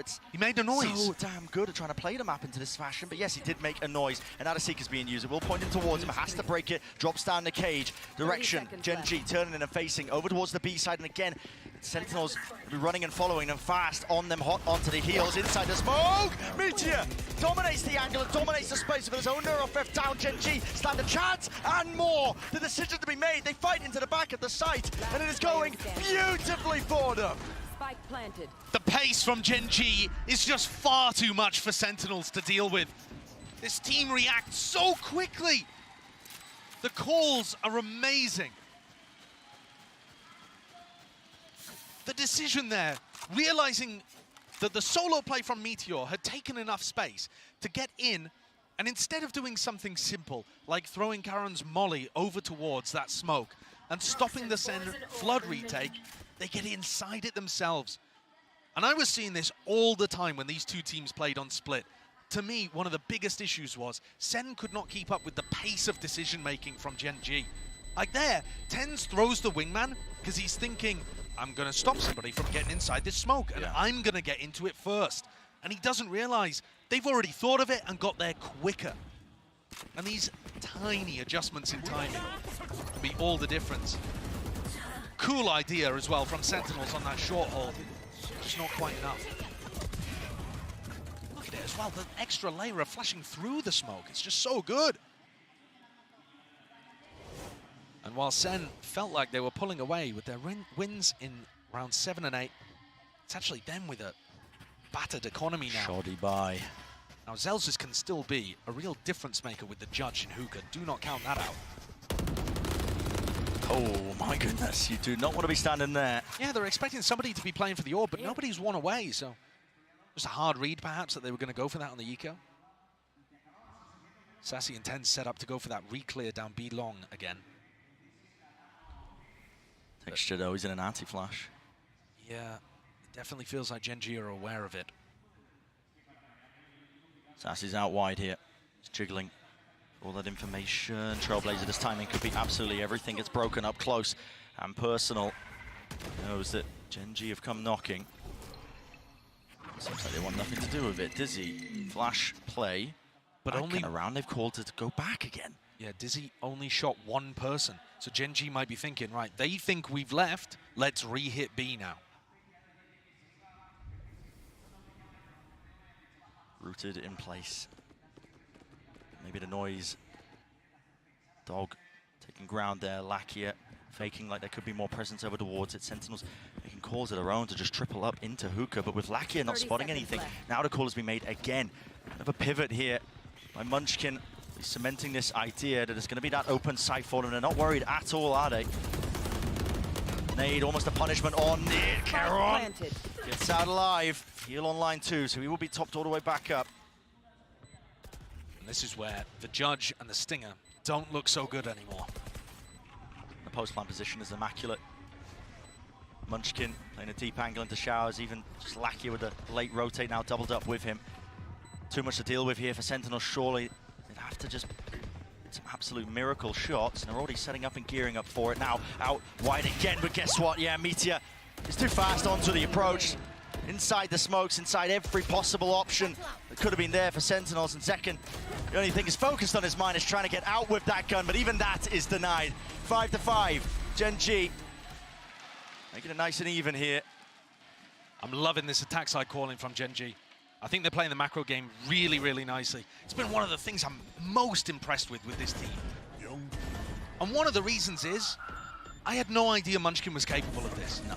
We've seen him at global events before, but bear in mind, nobody on Gen G has previously been in a position to do this kind of thing. They are not the creme de la creme of Korean talent, at least not until this year. They've always played second fiddle. Munchkin and Meteor were playing in Japan. They didn't even have the option to, you know, get those opportunities on top Korean teams. Lakio languishing on the bench.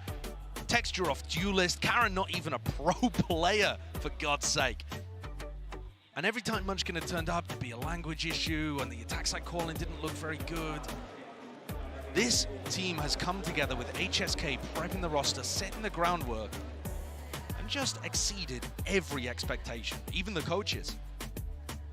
And then the respect region-wide. I mean, they've come knocking at multiple opponents. They've always knocked them out. #1 seed of Pacific for a reason.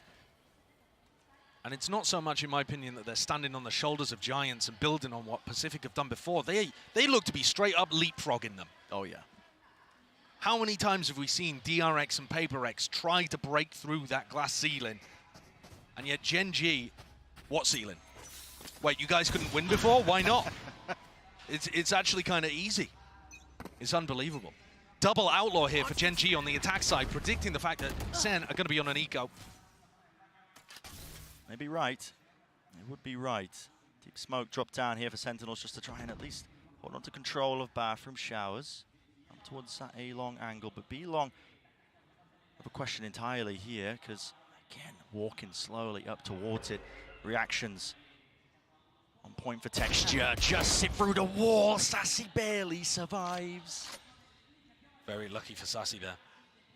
Does Meteor have a read that Zekan's in this corner? Zekan trying not to make a footstep while staying agile. No damage on Zelsis. There's noise being made all over the place here for Gen G. Just, I mean, how difficult it must be for Sentinels. They see the dog go up B long, the shots fired off towards A. Flash sees nothing. That's ridiculous. Flash sees nothing. Anti-info and Sassy's leaving. How has that happened? That is ridiculous. I have to see a replay of that one later, and it's already just being sold even further. Nades, snake bite, full combination. Terrible concoction. John QT, the sole defender, just needs to hold down his little portion of territory. But Meteor just seems so damn aware of it, he is. Hunts him down, sniffs him out. Brutal situation for SEN to be in. This site's so difficult to retake Lakia. Oh, body block there for a moment. Surely no chances though with the gun advantage for Gen G. They are just cross-fired up out the wazoo, making sure that they can beam down anybody who tries to step past that mark.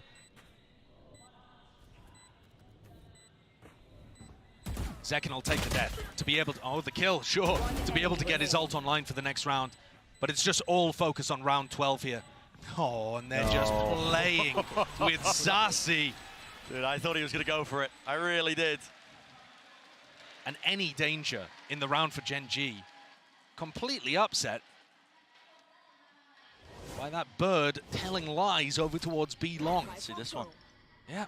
Way to go. Not Flashes too around. sure. I mean, it just goes into garden, but everybody's playing an anti-flash position. I'm not sure on purpose there, really. Just happened to give terrible information. The bird disappeared without a whimper.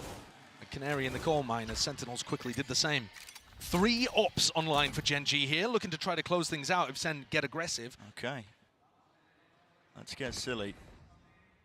They've all got rifles, I would assume, to be able to pick back up as well. Round 12, final round of this first half. And actually a really important one, I think, for Sen to be able to get online. You know, they've got the ults here. Zels is one away from having an orbital strike too. All it takes is one misstep though. One opened up body, just trying to gather the information from Sentinels. It might just go down to it. Zekken again, jiggling. Meteor, eager for the fight, eager for it indeed! And there it is! The first punish online. I mean, operators across the field. It's Kieron just plucking tenz out of the picture. And that reaction trying to set up the showers crunch where Zekken could re-ult back onto Meteor. Didn't realize Meteor had already left. They'd read the play and punished the reaction. Hiding inside the smoke, doubled up now. They want to flood back into this one, trying to catch that timing, and here it is. Doubled up high-low, Sentinels. This might be the right read for them, but Lakia is brute forced and barrel through Sassy. So damn fancy. Might have brought them a window of opportunity, a chance, very narrowly. Nade rebounds, but not enough to stop this one, and Zekken still has the rocket showstopper available. Pit now going to be dropped down here with the rocket to clear through and out over the top. It's lifeless. Baron in nature, but he snipes him anyway. Expected a position, Sentinels claiming the 6. Zekken takes over in the 11th hour to tie this one up at the half. But if this is where Sen thought they had the biggest advantage over Gen G, this first half has taught them that they are not going quietly. This map pool, it's an ocean for Gen G. Lovely play from Sassy there, utilizing the brim smoke, ducking, dipping inside of it. But this is anybody's game. Right. A series of unknowns really as we head into that second half of Bind, despite it being Sentinel's map pick. Absolutely insane stuff, but on the floor standing by, we have a special guest, a very special interview. I am here joined by Valorant studio head Ana Donlan and obviously our global head of Esports, Leo Ferreira, Madrid. Uno de los motivos y las razones por los que estamos hoy aquí es gracias a ellos, así que os voy a pedir un fuerte aplauso para darles la bienvenida y las gracias obviamente por este pedazo de evento. That's just for you guys, so thank you for this event. Now, Ana, I want to ask you, today we just introduced a new agent to the pool. What can you tell me about them? So CLOVE is something we've been working on for a really long time. I'm so proud of the teams back at Riot. They really pushed themselves on this agent, both from a design perspective, creatively. I think they are so vibrant and beautiful, and it's going to do so many great things for the game. So I can't wait for everyone to get to play them next week. I thought the show match today was amazing. It was so good. Congrats to Mixwell and Team España. That was amazing. And yeah. Okay, we love that. Thank you very much. Now, bueno, obviamente creo que lo habéis entendido, ¿no? Que tiene muchas gracias de que tengamos a CLOVE entre los agentes, que el showmatch ha estado genial y que solo en una semana ya podéis estar probándolo y creo que va a estar muy, muy guay. Now, Leo, of course you're on the competitive side. What do you think about this gorgeous, gorgeous event here in Madrid? Oh my God, we are so happy to be here. We've been dreaming about coming to Spain for a very long time. This is our first time here. You all have been incredible hosts. Thank you so much for embracing VCT. We love you. This is just the first event of the season. There's a lot of VCT to come in 2024. We're gonna jump straight into stage 1, and we're so happy to be here, so thank you all again. Nos da las gracias por estar aquí, por ser tan acogedores. Esto para los que no habéis hecho el workbook. Pero la verdad que lo estáis haciendo genial. Obviamente todavía nos queda todo el stage y todo lo que queda por llegar en 2024. Recordad, cuanto más ruido hagáis, más conscientes serán de lo que necesitamos estos eventos en España. Pero obviamente esto no ha terminado, así que seguimos con el partido.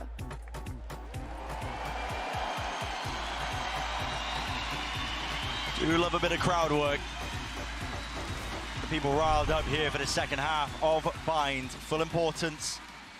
Keeping our eyes peeled now onto this pistol round. And I know that Sentinels have changed up a lot since the last time they played Bind against Heretics with this composition. But when we saw them play, it was a lot of short execs with late showers backstabs. Have they got more in their arsenal? Are they prepped against what Gen G are going to bring out here? This is a must-win map for them. Redgear feeling the heat now and the pressure from that one. Bundle of util going to be used. Trailblazer holding his ground just for a moment, baits it out the shots, but he does get the info that he was after. Oh, tenz taking the ult up there when I think he was aiming to pick up Wingman. He'll be happy with both. Yeah, didn't get punished for either. Gen.G are so happy to follow the noise and trust the read with their defensive rotates. This is such a key thing when you watch them. They stack sites like nobody's business. You've got to run fakes against them. And now, Trailblazer coming down short, trip broken, that starts to pull texture away. But only for a moment. He realizes there's nothing following it, and they trust their gut and stay on B. 30 seconds. It's so difficult to sell a fake against these guys. 30 seconds left. But I think SEN have just about managed it. The B control actually turning into the fake, looking to commit down short again. And I said, these 4-1 execs, they were bread and butter for SEN. Redgear, is he going to be spotted? He's playing deep tucked inside that smoke, and he could again be the difference maker. Guarding, body of Wingman, orbs picked and placed back up. Plant down here for Sentinels. It's all about how he gets played into the post, but Redgear, he was spotted out. Wide into the smoke, nade flushing him into the back of the side. He is down and low, but hopefully a heal online, potentially there still. Need to hold down onto this ground here for Sentinels, in through lamps, and Gen.G, they are methodical in the nature, the way that they approach a lot of these retake situations. It all comes down to the minutiae, these tiny little details. Flooding now, front of the site, shots found and kills finally online. The Gen.G team in the defuse, Karon half already. Has he bought them time enough potentially for Gen.G here with 2 players left? Redgear, the orb, at least there, another kill, found and out and defended. You're joking. You're kidding me! From the first Masters event, coming out here in the most recent Redgear, so clutch. These shots are unbelievable towards the end. Defending from every different avenue, popping off. Oh my goodness.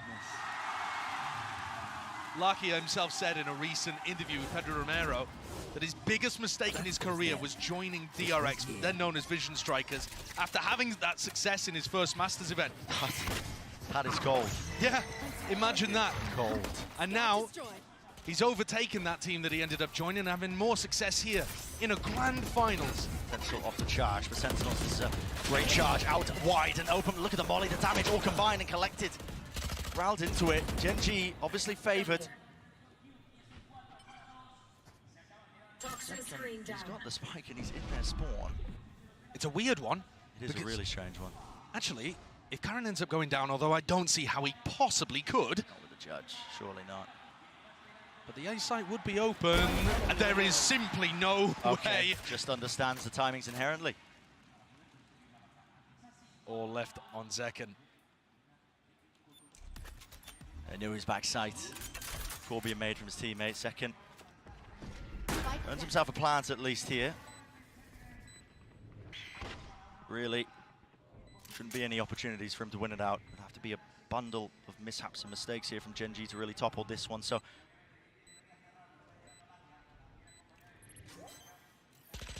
And these are just the consequences of Gen.G winning a beautiful pistol round here. They get themselves up to 8. Redgear is going to take the defuse. He's now only 2 away from getting Seekers online. They know that Karon saved the judge into this as well, so might anticipate him being positioned over to Hookah for the next. Normally, that's going to be Munchkin's job, defending onto Hookah. And when I was watching Gen.G playing Pacific on defense, they loved to push. Not in a coordinated early round manner, but just looking for those mid-round timings, trying to abuse the fact that on bind, teams don't tend to be as spread across the map, watching everything all the time. Of course, SEN's comp doesn't have the Cypher to be able to rely on. Those trips are not going to be there in market, so if anybody finds the mid-round push timings, they're good for it. And it is Munchkin looking to cover Hookah, while Karon picks up short.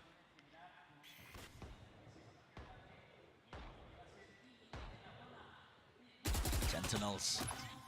Clearly aware that Munchkin likes to play that aggressively. I think this side is where we've seen weaknesses from Munchkin before, but he also loves to take fights so much that if he's on fire as he has been today, and he was in their last match, he could easily be the win condition for their team, in fact. Gen.G looking like they're calling for a re-clear in through hookah, so they're going to get information pretty rapidly, at least. But Bren, if the judge wasn't in hookah, where else is it going to be other than short? Now they're walking right into it. Caron. Too much util. The dog doesn't clear him, but he does break it anyway. Kill trip. Lands a shot. Good adjustment in the end, but tenz does return that fire. Now flash blinded. Texture still only for a moment. Sen's blind and 8. Now there's 45 seconds here for Sen. Collect yourself and cool down your senses. Enough for potential pivot to a different area, but they've committed the smokes. And they want to know what his last play is. That Texture. What is that? Pulling away. Trip's still not dealt with. Lighting these players up. Yeah, John QT is right there again. TP through. That was only Zelsis. What is the call to be made? Bonus round for Gen.G finally. Full committal. But they're going to be walking again into Munchkin. Never losing his ground here. Always holding on to this space. And now Meteor doubled up crosshair setup. This could be nasty. This could be brutal. Obliterated! Gen.G just have such an immaculate read. Every position, every scenario. It's all accounted for. It's these defensive rotations again, Brent. Gen.G are so far ahead of it. Sen think that they've got the timing to be able to go through the teleport like that. Gen.G have already got Meteor not just over towards B, but already set up a crossfire with Munchkin. And beautiful little bait play there. Munchkin letting himself be seen first and dragging them into Meteor's crossfire. When you watch Gen.G on defense, you would call it over-rotating if it wasn't winning so often. They have such a trust in the read. This nade to push Texture away from his position. Nasty one landing right on top of the box. Satchel. Second setup now with this Bucky forward position, but Meteor. Oh, Meteor. Oh, what a snap to the side. What's the wrist breaker there from Sassy, and hello, what a time to come alive here for Sentinels. Much needed, much anticipated now. Texture trying to dodge and juke that timing here. Entertainment onto Lakia. He's back to all of them, chasing them down, hunting them down. Sassy wants even more, offloading the Seekers. Why not? A winnable spot, a winnable position. Caron all alerted to the presence, but he picks up the rifle almost with the pre-fire. Still 2 versus 4. Spike has to get planted here, so Sentinels will at least earn that. Everybody on Sen inside lamps. It's a really unusual post-plant position. Gaps to be played within. Sentinels cannot let this one slip, not after losing previous gun round, not after losing most of the scenarios where they had that advantage. Thrash off that tap. Satchel over the top here and a seek to punish. There it is. Texture, last one left, last one alive through the box. Nade earned again. But tucked, hiding away from the position. It's Sentinels trying to play this one just with a little bit of intelligence. And John gets that information. And a shot to the head. Thrifty here. MasterCard well earned. What a timing for it too. Definitely felt like Gen.G was running away with this game. And this is a must-win map for Sen. This is where they felt the most favored. This was their pick of all of the maps they could have gone to.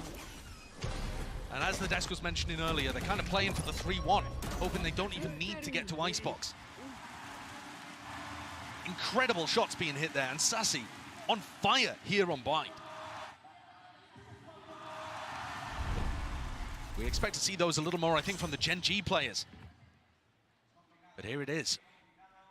Texture, time. Texture with an operator looking down B long. Yeah.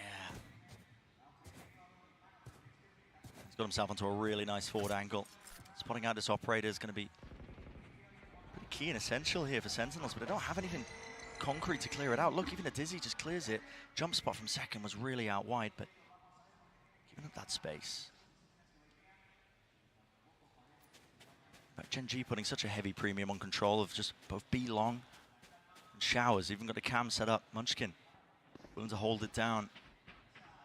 Yeah, and they've actually not really heard much on either side. Caron goes for the gamble over towards B.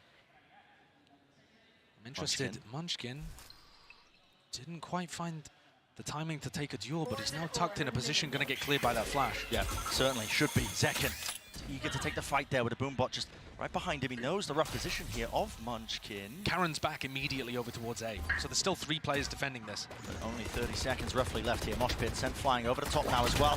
Trying to take the space. It's only tenz, and he's left alone to his own devices. Split up for the rest of his team here with only 25 seconds. That's a spike drop down on top of it.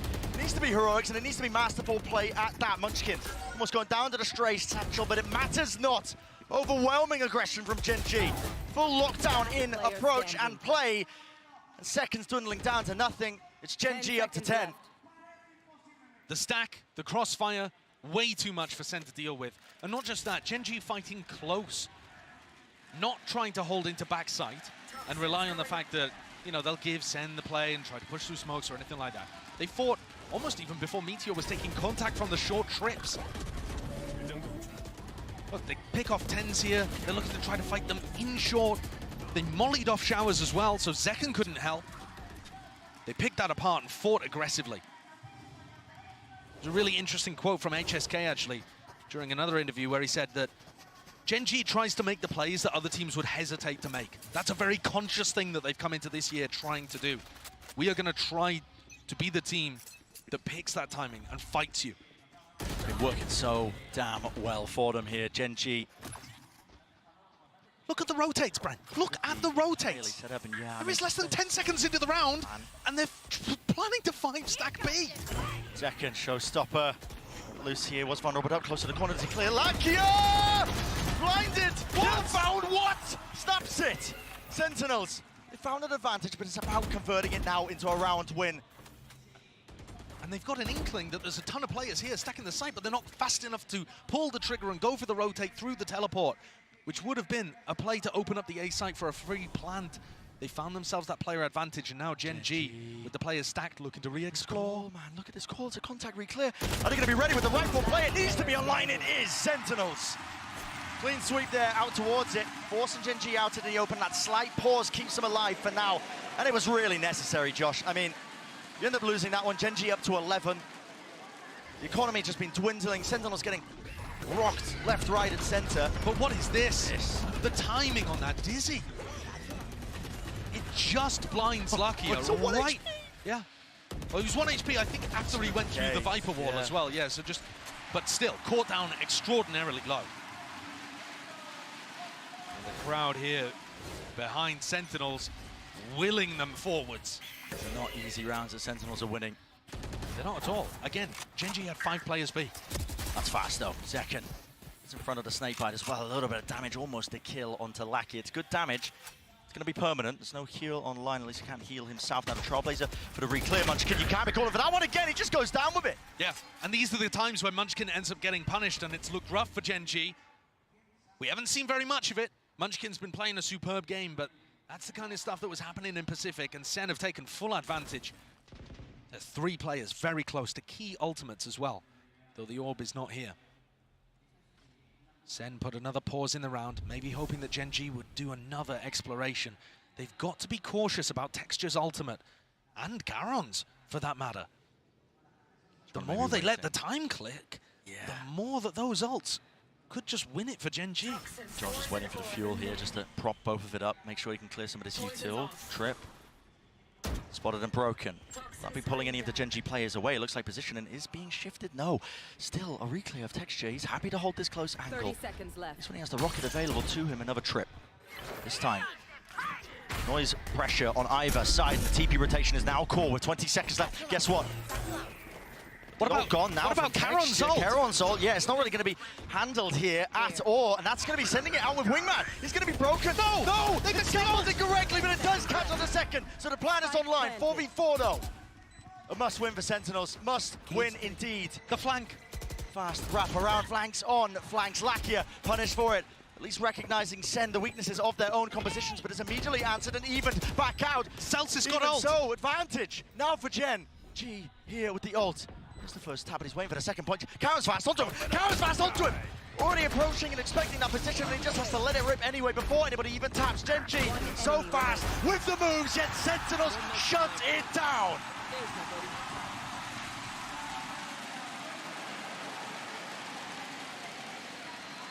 The tension in those kind of rounds when it gets down to a post plant is palpable. Sentinels were so close to major ults getting online, and I think if Celsius hadn't found the kill to be able to get his up, there was all the chance in the world that that round was going towards Gen.G. tenz with 2 gorgeous kills towards the end, off the back of the dizzy, and Gen.G forced to take a timeout. Their first of this map, frankly, it might be the first in the match that we've seen. I'm not sure whether they threw one in on Breeze. It's certainly a rarity. You don't see them often.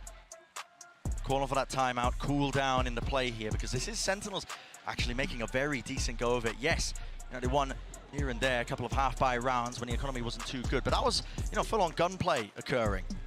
Remember, though, that this should be the map where Sentinels are the most favored, and they're still behind by 1 round. Yeah. Even though they're favored in the next due to the economy advantage. It's not clean sailing here, not by any means. Gen.G fighting for every inch of this.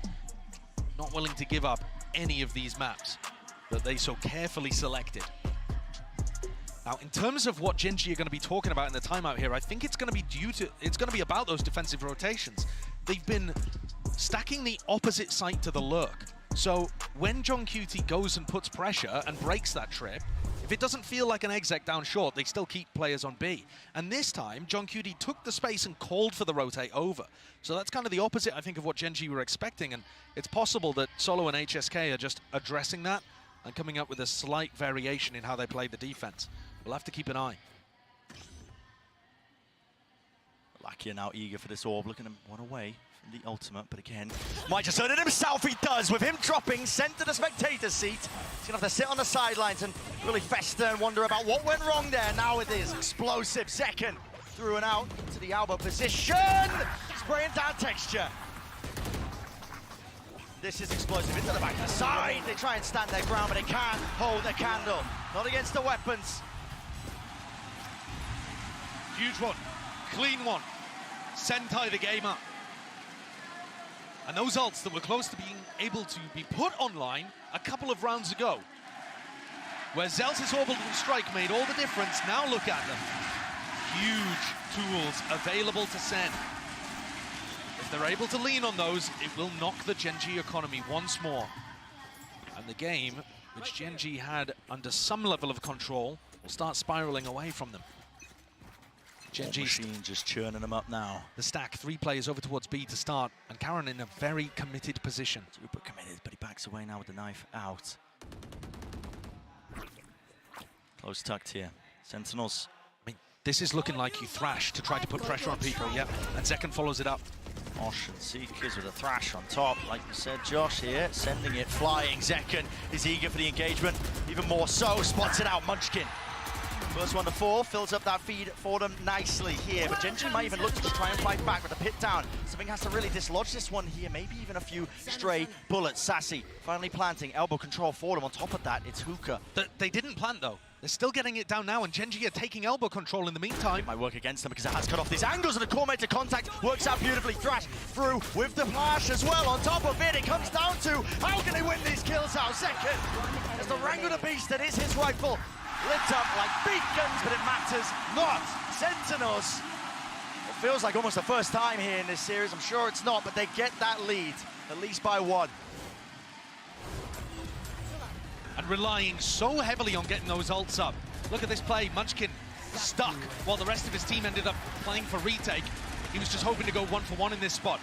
But Zekken's entry has so much to help him. Seekers coming from B long, a thrash, nade into backside, smokes to cut off all the angles.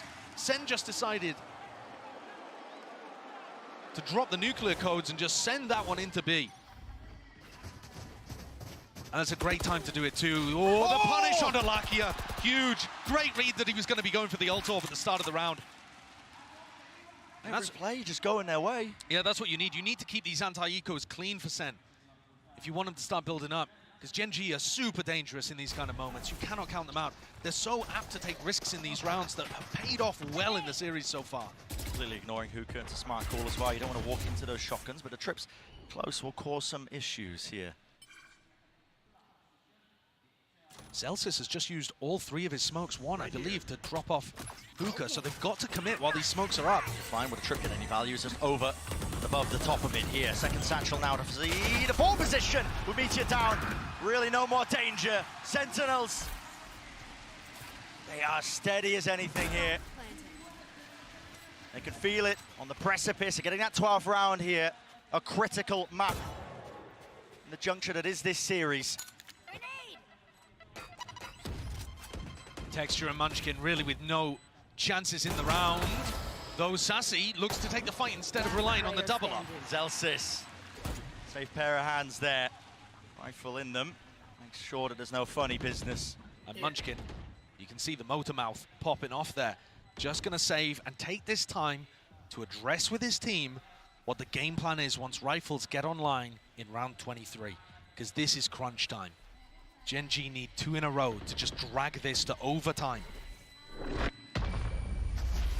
And they do not seem happy with the idea that SEN are going to be able to win on their map pick. There is still a chance for Gen G to get back into this one, but these recent rounds have all gone the way of SEN. A reminder, though, that they did it by using ultimates. Even here, Zekken pops the showstopper to be able to get into B.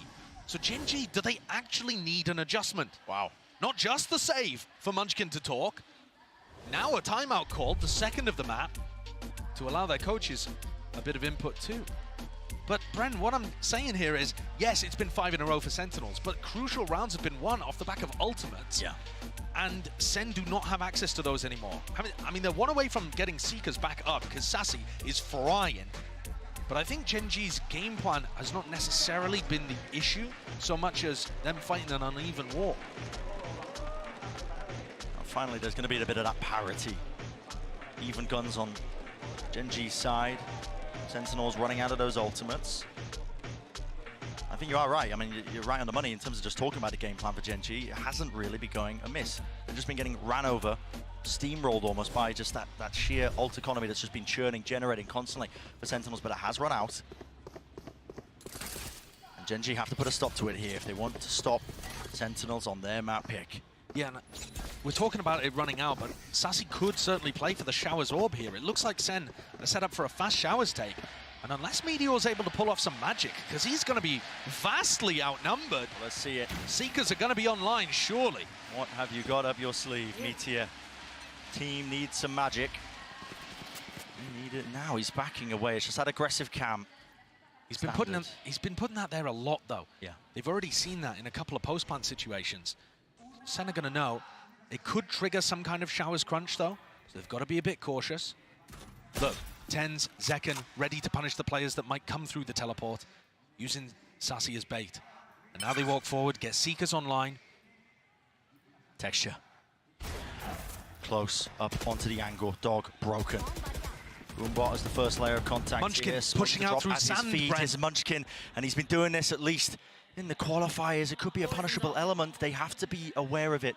Gaps in the play for Sentinels, and it looks like Celsius is seemingly clearing most of this, but they've left that tiny, tiny window. These are slow rotates. Zekken, though, making a little bit of noise. Munchkin's going to make the call. Look at these rotates from Gen G, all coming, beating the rotate. No way. Getting into B. Flooding back in. And Munchkin has not overplayed his hand. Makes sure that he just feeds the info his team needs. And what a call this is. Gets the hell out. 30 seconds. This is going to be a full committal. Straight into the moor, out wide. They're not expecting it. Gen G players holding their ground, rooted and snared into place, but they're willing to just fight tooth and nail. Spike dropped down, Molly's at the feet. Nobody can advance, nobody can step over the line. There's gonna have to be those shots, gonna have to be that firepower. But again, is it enough? Is it enough? It's not! Meteoric from Meteor himself. And what a call by Munchkin, man. We saw him go for those sand pushes all throughout Pacific, often getting punished for them, but played this one to perfection. Sentinels have got to be scratching their heads after that, thinking, how on earth, when we were fairly quiet the whole way over towards B and had made noise throughout Showers, how did they get the read? How did they know? Let's go. Incredible play from Munchkin without really even popping up on the kill feed. All just based on getting that deep positioning and hearing the footsteps and calling the rotate. The defense side rotates from Munchkin are just phenomenal. And to make that play and just push the very boundary of what you can get away with in a round that now makes this feasible, that we could be heading to overtime. That's why SEN are calling this timeout here. It's the last one that they've got, at least in regulation, and they understand the importance of the round. You don't want to go to OT, not against Gen G, not when they've been making these adaptations over time and correcting towards it. Yeah, and not just that, Brent, we were talking a lot about the ults being on the side of Sentinels. Well, now the coin has flipped. Right, Munchkin still has access to that Viper's Pit. Caron, one away from being able to get an orbital strike online. These are ultimates that in the middle of a round can change the flavor of what's happening dramatically. Oh my, Gen G are gonna start the stack on A with 4 players. What a gamble to push them through into OT. 4-1 setup. Don't see it. Looks like they're going to try and set up Munchkin for that deep pit in through the main choke, and he is going to layer it down. Needs to be defended in time, but here's that Showers fight. Molly drop down. Gen G walking, Gen G walking, Gen G walking, but losing the fight. Initially, it's up to Lakia. Hold it down and stand his ground. Short players! Away the short players, and Lakia comes up huge. You're joking. Getting away with murder. It just flips in an instant. Gen G not happy to just sit inside the pit. Pushed outside of it. Managed to get a kill. 2 up towards short. Outrageous decision from Munchkin and the Gen G coaches coming out of SEN's TAC timeout. And now funneling the final 2 survivors straight into these trip setups. I mean, this just looks absolutely brutal for SEN to deal with. Dire straits. Not only the trips, got to worry about Caron's ult, delaying, denying. Meteor himself as well, he's just tucked. Safe position.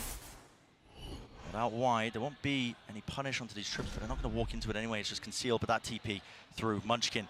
They just know. know. Just got to read. I mean, they just know. Now with the camera, spotted it all. Look at that, Caron sends it and splits them up. For OT, all the way here, Gen G not going to be denied it at all. John QT dropping to the floor.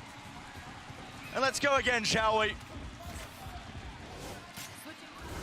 There's a perfect example. I mean, look, let's let's look at this for starters. Second and Zelsis trying to hold the push and just got minced. Tenz as well, not realizing that Lucky was in the corner, despite the fact that he caught a little bit of chip damage. But for me, that final moment where Munchkin just comes, all right, there's 30 seconds left. We haven't seen them over towards A at all. They've got to be taking B. And they just went through the teleporter. They're not worried about the fact that it could have been a late A hit at all. They just trust the read. Something that a lot of the coaches have been talking about. I mean, defending champs, Potter and EG talk about that all the time, trust in your gut, and I feel like no team embodies it more at the moment than Gen G. Yeah, full committal into the calls that are being made here, but the sides are swapped around now. Opening round of OT. Meteor. They're going to go with this one here. Cam attacking, but already through the choke point. Still, they deal with him. Pesky intruder out towards, and Showers control is going to be essential. What is the call now for Gen G? A plan for backside here and taking control of the defense spawn seems like a good idea. But Gen G don't want to commit to it just yet. Now, Karen's got one smoke to play with. You can smoke off Heaven, you can have somebody watch over towards pipes, but they're not making a decision here. They're slowing down and they're kind of trapped. Waiting for Munchkin. Yes, but what is Munchkin really going to do? Tenz is on a great angle at B long.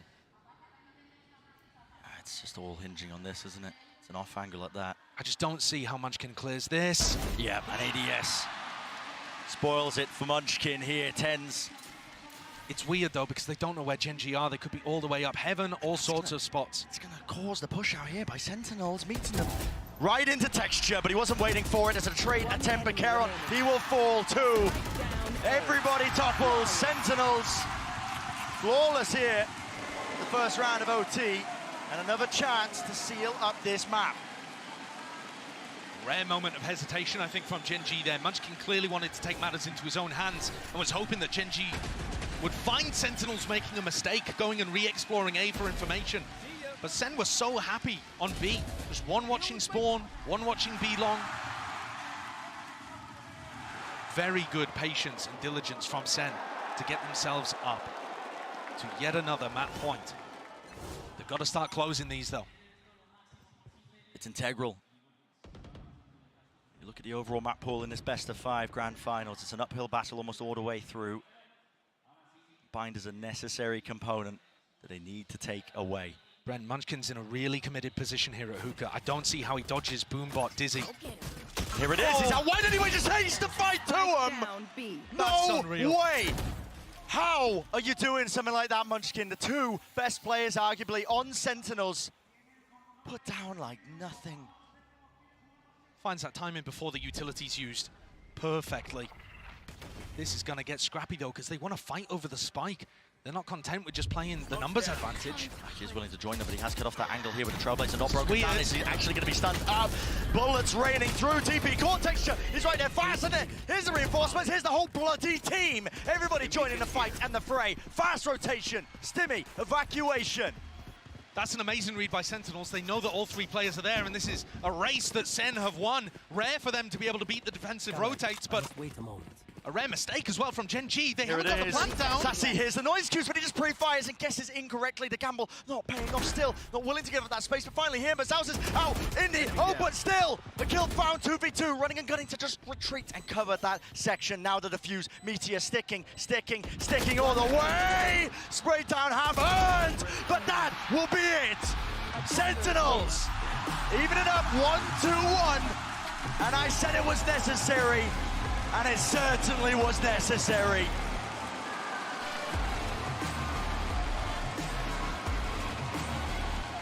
To the elation of the crowd, SEN, a grueling win for them, forced into overtime, but they do it at the final moment, converting a 3v5. Absolutely incredible stuff so far. Plenty more action where that came from. Do not go anywhere.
Red Bull gives you wings.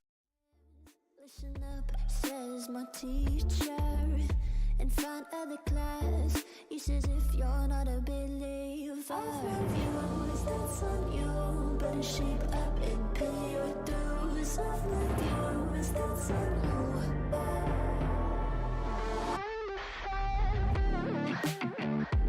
I'll be on a flight soon to the end. I sing you. Gotta know all this propaganda. How do you do? Better get in my own medicine for you. Never gonna make them think I'll stand there. For all the things that I've said, pushing me closer to the edge. And I don't know I lose. Don't mind if I do. For all the things that I've said, pushing me closer to the edge. And I don't know I lose. Don't mind if I do.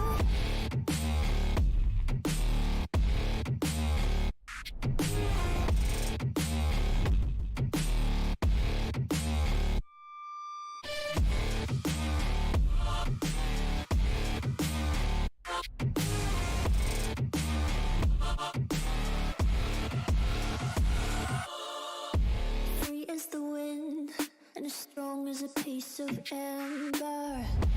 Give me a breath, like the fire you'll soon remember. Ooh.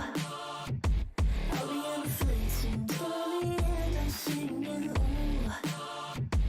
Gotta know all this propaganda. How do you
Well, folks, we got ourselves a game, 1-1 tied up, and there you can see the Vibe Merchant himself clocking in for a hard day's work. An incredible run from Sentinels in overtime. Took some heroics, 100%, but goodness gracious, did Gen.G make them work for it, guys. I mean, Mimi, that was just, what a game we were just treated to. Yeah, I mean, Gen.G was looking incredible in the first half. It seemed like all 5 of their players were stepping up and having moments, Lakio winning clutches. But once we got into that second half, Sentinels execs with this double flash comp were incredible, Mike. Yeah, their ability to really slow down the tempo. And I mean, Josh kept talking about the rotations and stuff being absolutely key for Gen.G. But what was crazy was Sentinels continued to slow things down. And that's those sort of rounds where you're looking at it and you're thinking, yeah, Gen.G have got the reads, they're going to have people in the right place at the right time. Yeah. Sentinels were the ones who actually dictate that, and they came out on top. That string of rounds was absolutely insane. Oh, it most definitely was. But let's not forget, though, that there were some brilliant calls. That actually takes us to our HyperX Reflex moment of the day. A little bit of a different one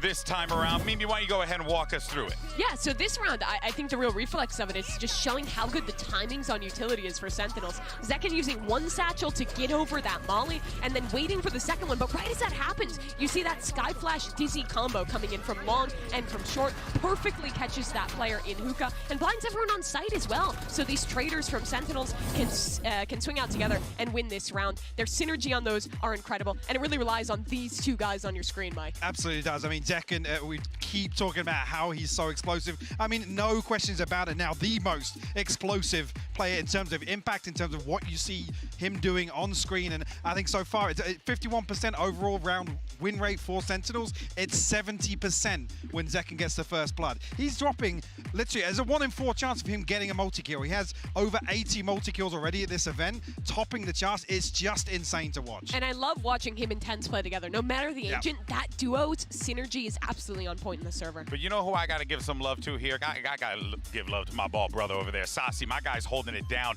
This dude seriously has been impressive, Mike. And this is a question mark coming into this. How is Sassy going to be? How is he going to perform? And I think in this one, he proved exactly why you want this world champion on your squad. Sure, and we said this earlier, top of the show, Sassy maybe not numerically has had a couple of rough performances, you got to say it, right? Sure. You're bottom of the scoreboard. You'll be the first one to tell you. Yeah, you're lacking the value from utility, but particularly with this composition, like you've just noted there, having that second layer, particularly for some of these slow mid rounds, has been absolutely crucial. And Sassy, in my eyes, this has probably been one of his best maps so far at the event. And exactly when it was needed. We're already into the agent select for Ascent, and this is a map where I think we really go back to what we've prided both these teams on, their excellent fundamentals. They're both going to be playing the default comp, but I think we have to put some extra pressure on this map, because for Sentinels, in my mind, this is a must-win. If they lose this map, they'll need to go to Icebox, where they are absolutely not favored, where they haven't had time to prep. They really need to take home Ascent. Yeah, absolutely agreed. And we've also still got the concern of split. That's right. Behind Ascent as well. So talking about aiming for the 3-1, looking for this to be a little front-loaded, this is the one you've got to follow up from that bind victory. If Gen.G can win this one, they have a real chance to lock in that trophy to win the first for Pacific. It's a pivotal map 3. We'll see how things land and send it back over to Brennan Sideshow. Even more important with this one here, getting us started. Ascent in our staging ground. Territory left to be claimed for both of these teams in a best of 5. Constant back and forth. There's so much weight on Ascent. And so much uncertainty, I think, in terms of how these two teams are going to perform. It's a map that SEN like to float. I recently saw them perform incredibly well in their recent game against Peripherals, Zekken in particular. Starting on defense, Gen.G grouped up over towards tiles. Both teams, when we saw them play against Peripherals, did a lot of the defensive set plays. But I think that was a specific ante. I don't know whether we're going to see as many of them here. It's a trap play in mid for SEN. Turret to watch contact over towards B. The question is, how do SEN pivot now that the turret takes a contact? It's going to be Zekken. Eyeing it up onto the angle. Orb. Picked up. Now a smoke.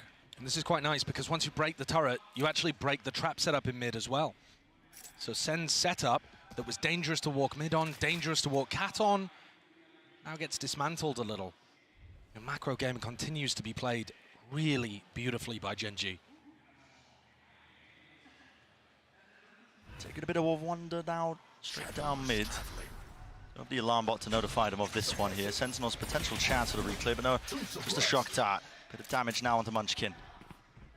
Now steps going to be made with the alarm bot broken. Here it is, the flurry and rush from the Sentinels players. They have to really flash. Back them up. He does have the flash. Paranoia goes wide and does not connect onto the necessary target, and that is Zekken still with that dash, spraying away, quite praying as well. It's all Sentinels. Collecting and colliding. Only two left to stand here for Gen.G. Munchkin Lakia. Side by side. Now, there is damage done, but the door has been broken into their face, and we've only 12 seconds left. Spike, drop down and spawn on top of it. You have to make a good go of this if you are Gen.G. You have to take liberties. How's he got away with that then? Time? 4 seconds, barely enough, but now broken in place. Zekken slaps him down with that one. A pistol round now granted here for Sentinels. Zekken gets the cleanup on the final two, but his positioning tucked behind the box. Getting the pick on Meteor, I believe it was, who tried to push lane. That's the one that's huge. This kill right here. If he ends up losing it, Celsius is under pressure. Suddenly the B side looks like it's going to fall a little. Very good setups from SEN. From the pistol into the adjustment. All looking good. Somebody to keep an eye on as well. I mean, Zekken does seal it up onto that pistol round here. Getting a bit of acknowledgement, but we'll be taking a gander, that head-to-head, him versus Texture. Texture, another great map too on Bind. Seeing how that made manifest. Will there be a continuation into the series? Yet to be seen. Now Gen.G looking to just take control, maybe get an orb if they can, but they're really just being fought over this every step of the way. Yeah, mowed down. Not really funneling the ult orbs into the players that would want them most. That's a silver lining to what has otherwise been a very simple round so far. Trying to bait out the second shot so they could punish. Good movement. But Zekken with the ghost as well. Yeah, knocking that one out. So that is flawless. Yeah. Sentinels can now set themselves up going into that third round here. Really critical one. And I think this is where we'll get to see, are Sentinels going to go for the defensive set plays and that aggression? Because this would be the perfect round to try something like that. Yeah. You know, flash recon into mid, have tenz teleport into a smoke or something like they've done before, or even go for a tiles crunch. It kind of looks like they're set up for a tiles crunch, except that there isn't a flash in mid. Maybe just a bit of aggression over towards B main instead.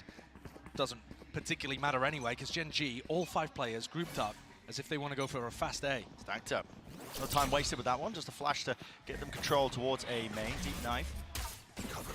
Quite deep enough, actually, really. Looking to tag. Or it does, in fact, actually, now, but the turret's going to be broken with the Nana Swarms. Still not deaded. Yeah, nobody has gone to close the door, so the Nana Swarms haven't been used. Now they're popped. Karen took one of them out and gets a safe door down. Insane pathing by Gen.G, just avoiding all that Sentinel utility, but it does set it up now for the 5v5 retake. Now, of course, guns not on the side here for Sentinels, but they do have the util. They have been clean with it in the past. Texture wants to take the fight there, but caught out in the open with the Paranoia tucked tight into these positions, being flooded and swarmed. Not enough with the bullets to spray them down. Reflank attempt now in through it. tenz, he spots it, but doesn't expect the second player. Still, Celsius not be able to stick that defuse. He can't even get second onto it, and the damage has been done to all of them. Sassy has to really stick this one and pray for his life. Not enough. Barely over the line here for Gen.G. And they lose Lakia too. So that's a very expensive round to get on the board for Gen.G.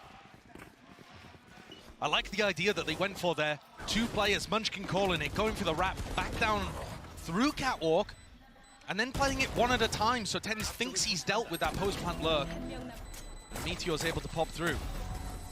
At the end of the day, though, I think that's a win in the column for SEN. It's not technically, but they've done quite a bit of damage, kept the economy under control for Gen.G, and got themselves the Odin, the op.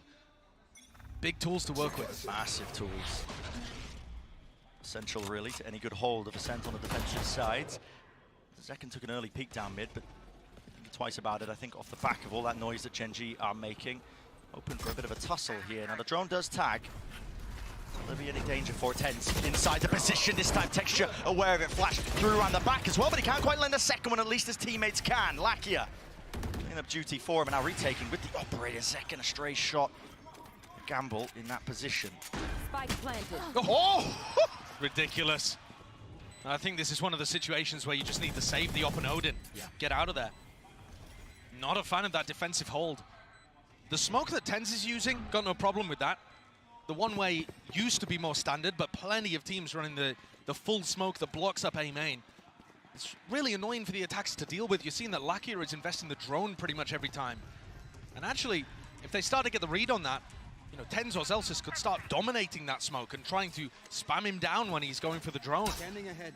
There are little counterplays that you can do, but just not a huge fan of the timing that tenz chose to try to get back into the kind of A main cloudburst that Texture had thrown. The attackers are going to be in there a little faster most of the time. All right, so SEN, silver lining, they still kept the op and the Odin.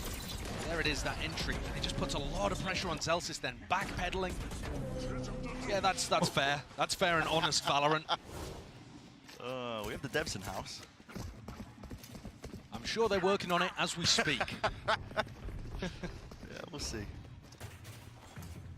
SEN have managed to at least, you know, scramble a buy together ever so slightly. It's half armor and Guardians. I think this is going to be fast here, Brent. I think Zekken's going to want to look for an aggressive position. Or are they going for the one-way and tucking into Y? Gearing up for it, and that didn't tag. Yeah, but it did onto tenz, who was thinking about using Paranoia. Now mid. Name of the game here for Gen.G. 4 players waiting. Zekken, too much to account for here. Wow, still gets out and still has a dash as well. In fact, is he going to use it? Yes, opts for it! Can't hit it with the readjustment there still. Now he nails it. Body's hitting the wall. Texture though, he's so rapid. Look at this guy. He's all the way up into heaven, but he is going to be shut down in the end. John QT, good awareness from that one. It's about trying to keep up with the tempo. Can't let Gen.G run all over you. Lakia, sole survivor. 1 shot left for Zekken. Shot dance. Pushes him out. Great punish. Got a lot more to do. He wants to make a go of it. Lakia has been astoundingly clutch, but he's not going to get anything this time. Celsius shuts it down. What a round from Zekken with the operator in hand. Oh, yeah. When we saw him play against PaperX, barely pulled out the op on defense, actually. Mostly rifling, mostly going for those defensive aggression plays. Now he's just allowing people to walk into him. Gorgeous reposition onto some of these angles, too, playing around the utility very well. Bit of a question mark for me, honestly, how Zekken was going to play with the op. We saw him absolutely dominate on this map. But, like I said, mostly with the rifle. He's looking very good to open here. Hello, jump spot. Real chance here. Doesn't anticipate it. Texture. What the hell is that? Ferrari peak. That's amazing, though, playing with that. Oh, and look at this, Caron. So deep. Oh, through, and he gets the punish there onto Celsius, looking for that information inside the smoke. One of his own making. Drone clears through, and now he can just retreat back into the site tucked. What a play by Gen.G. Incredible from both of those players, Texture and Caron. Now SEN got more than they bargained with. And a player disadvantage retake. And they got on off. Very difficult. Nothing to write home about here. No, Gen.G should really be in an advantage position, yet Texture goes down. Close quarters action for Meteor. Action indeed, but he does go down to the follow-through, spray-through of Sassy, anticipating it. The reflank now, just a re-clear into mid, and now regrouping up here for Sentinels. Damage done, but so is still on the opposite side, Zekken. You respond with that one. Need to deal with these players though. Anchoring, tucked, close Caron, he's gone. Lakia, Hunter's Fury available. Indecisive though in terms of how he wants to play this one. Sassy's just sticking this, and it is watched. Get down, Mr. President. Sentinels I mean, pulling that one out of nowhere. I'm not going to lie. Player disadvantage with the up ready. You shouldn't be winning retakes. But it's Zekken again who actually finds 2 kills. One by peeking Heaven, if I'm not mistaken, and the other, they throw a recon dart that forces a swing, and he gets this kill kind of for free, but good awareness.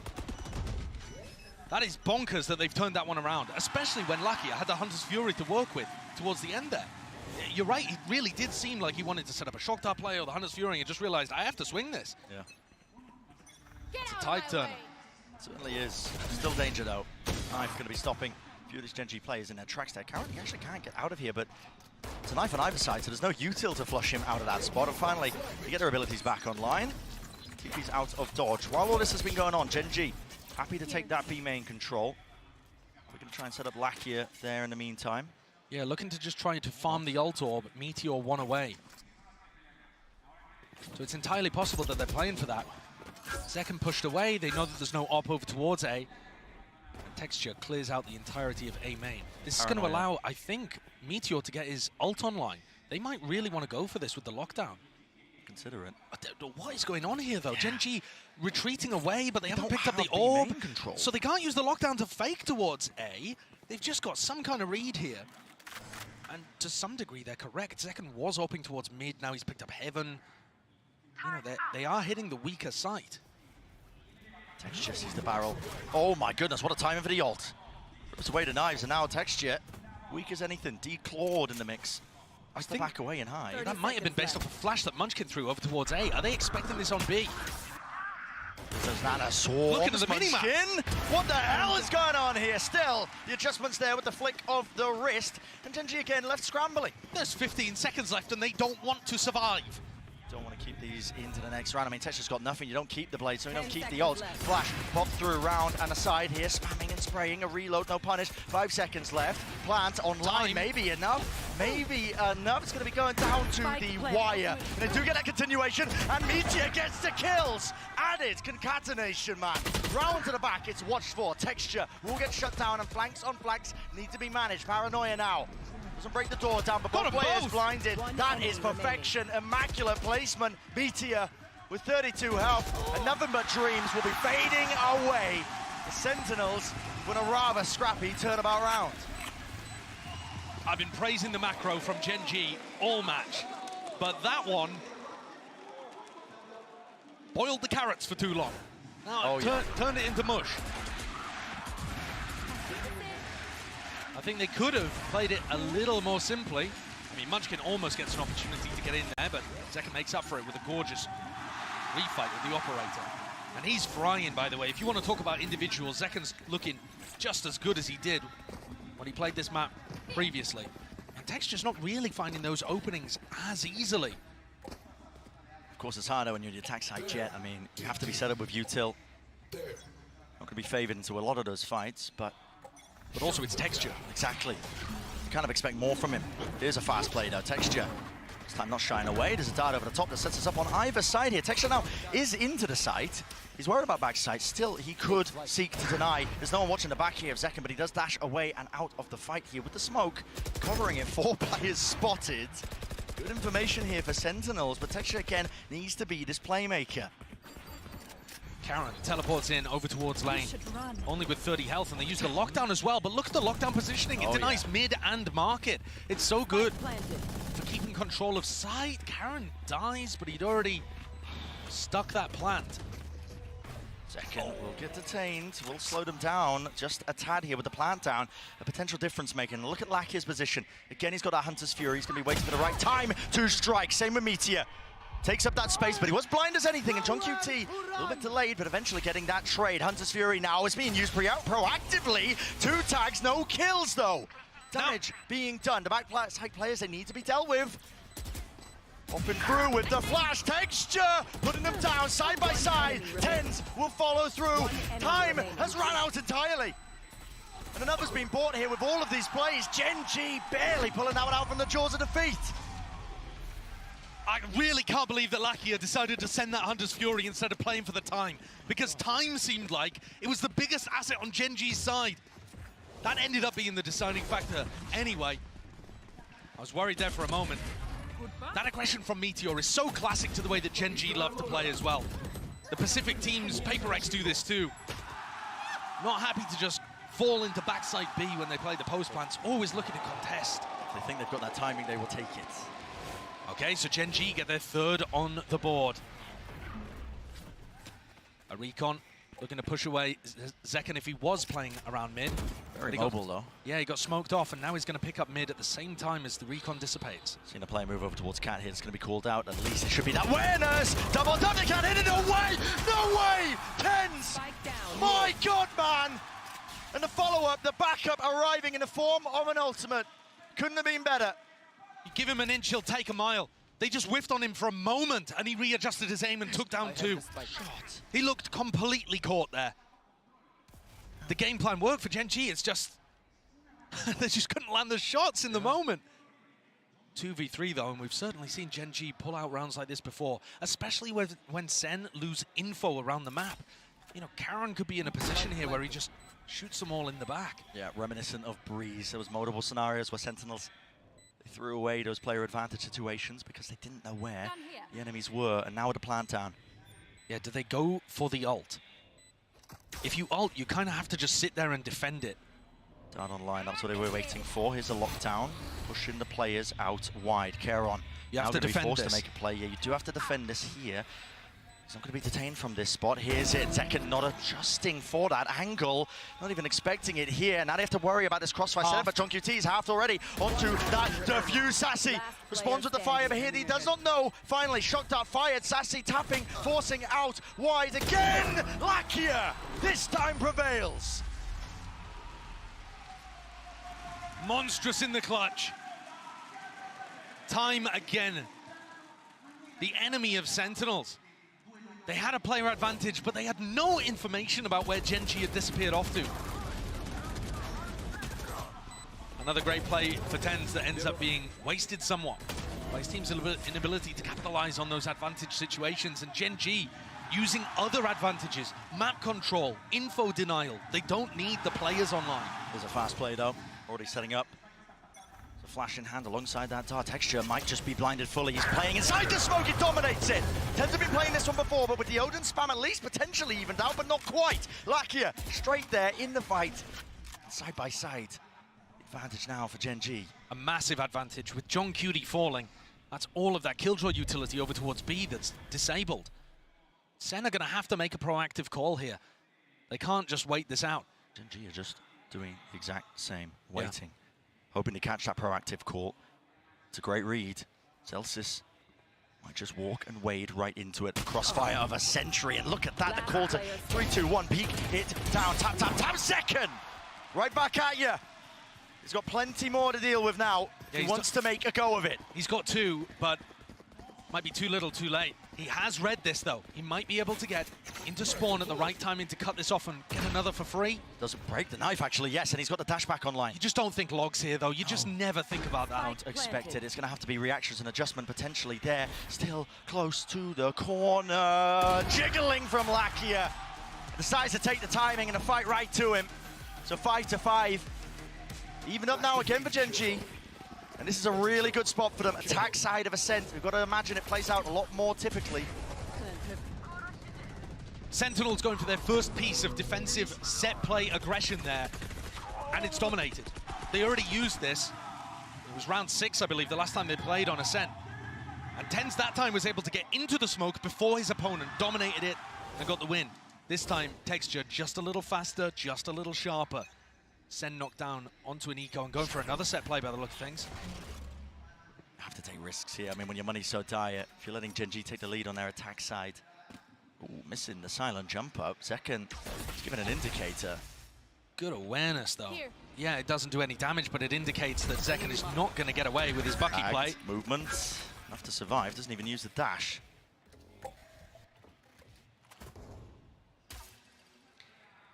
One of those rounds that Gen G would love to keep clean. While there's a little moment in the round as well, 5 rounds on attack side Ascent is looking pretty good. Yeah, it is. It has been somewhat even. SEN have, in fact, actually been pretty good on the attack side, too. Up through mid. Gap is spotted here by Gen G. Now a fast play approach, trying to slam into these anchoring players, but it's on them to try and hold their ground. Sentinels standing side by side here, but again, the weaponry just not ideal for the job. Now, Texture feeling it necessary to really clear through a lot of that. Hello, Karon spotted and an upgrade here for the anchoring players. Again, close, tuck to Dice, but there's no trade and no swings. The anchoring players out back here with the Sheriff. John QT, but not expecting it away with the Bucky! Gaming! No! Can't land the shots. Damage done to it. tenz set up. It's a 1v1. And such an important one at that. The money was dire. tenz. 6 bullets accounted for! Exactly what he needed.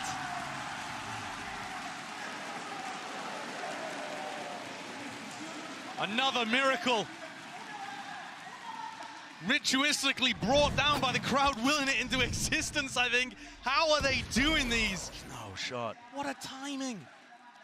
To be honest with you, I thought it was over when the Bucky didn't deliver those 2 clean one-shot kills. I mean, I'm shocked the second didn't one-shot them. Yeah, he was so close, but still able to finish one of them off. The other week, tenz wins a 1v2 towards the end after opening things up. So many rounds like this. It's a Red Bull clutch, but it's also economically upset the tide. Ever so slightly for that final round, but still the knives online for Texture. Bit of Odin spam, got to respect that one with the dart coming through. Counterplay in order.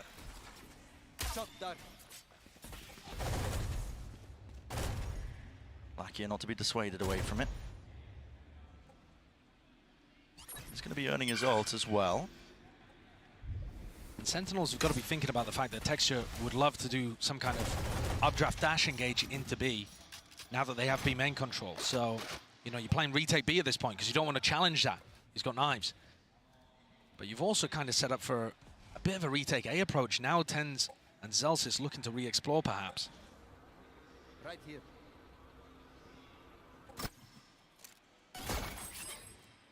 Pinging out the alarm bot, important. Gen G have to make sure that nobody followed that drone up. Walking up now, Sassy. It's all about when you pick your time. It's a counter spam. Almost gone down potentially there with the damage down, and out of here with the drone. Everybody lit up, but a shot goes wide and just goes a miss. Second though, he's still alive in the fight here, but a TP into the back of the site now. There is that danger facing, but cancelled. Only 30 seconds left. What is the call to be made? The reposition backing away. Hunter's Fury. And Lucky is hoping to set this one up for the rest of the team. They're going to pivot. They're going to A. 20 seconds, indecisive. They're going back to B. Running back to B. Can't be making plays like this, man, but maybe just getting hectic in those final moments. TP engaged. Meteor. He's lurked his way in. Damage done, and another kill found. It's all being added up. Right click. Kills here. Needs to stick in. Right click. Gamble incorrect. Oh, the body block. Oh my God. Absolutely unbelievable. Zelsis 1v2, 1v2, 1v2. Rushing entirely into it. I don't think I've seen a round that chaotic the entire tournament. Gen G didn't know where to end. What a way to finish that half. They pulled it out of the back of Meteor getting in. tenz went for an alt play, cancelled it for info, got caught. And then they have to body block Karon to avoid him being caught by Zekken. Look at them getting in front of the Classic. Ludicrous. Munchkin, you crazy little raccoon, how have you done that? 6-6, that's where we stand here on Ascent. Absolute insanity, but standing by on the floor, some of Sentinel's biggest fans. It's another great half of Valorant here in the grand finals, and I got 2 very special guests with me here. It is tenz's mom, Valerie, and Sassy's wife, Sophie. Welcome to the grand finals. Now, every map has been so close so far. They were so pumped on stage when they won bind. I wanted to know what was going through your mind when they managed to close that out. I'll start with you, Sophie. It's crazy, actually, but it's a 6-6. We're even. I think we got it. Oh, I like it. I like it. What about you, Valerie? I was a little nervous, but I feel good, and I think they got this. I think they're bringing the trophy home. I can feel it. Oh, well, it's been, 1,029 days since tenz first brought that Masters trophy home. So tell me, what's it been like to follow his journey and support him all the way back to the top? It's amazing, entertaining. I love it. I'm in awe of him all the time. He's awesome. We think so too. Come on, guys, give it up for tenz. Come on, come on. And for you, Sophie, you won there in Istanbul when Sassy became a world champion. So what are your emotions right now to know that he could potentially win a trophy here with you in the audience? I think if we get the trophy, it's gonna be a really step up in his career, and the boys are amazing. I love them all, and let's go SEN! Come on, you guys know what to do. Sentinels! Sentinels! Sentinels! Well, let's see if Sentinels can close this one out on a set.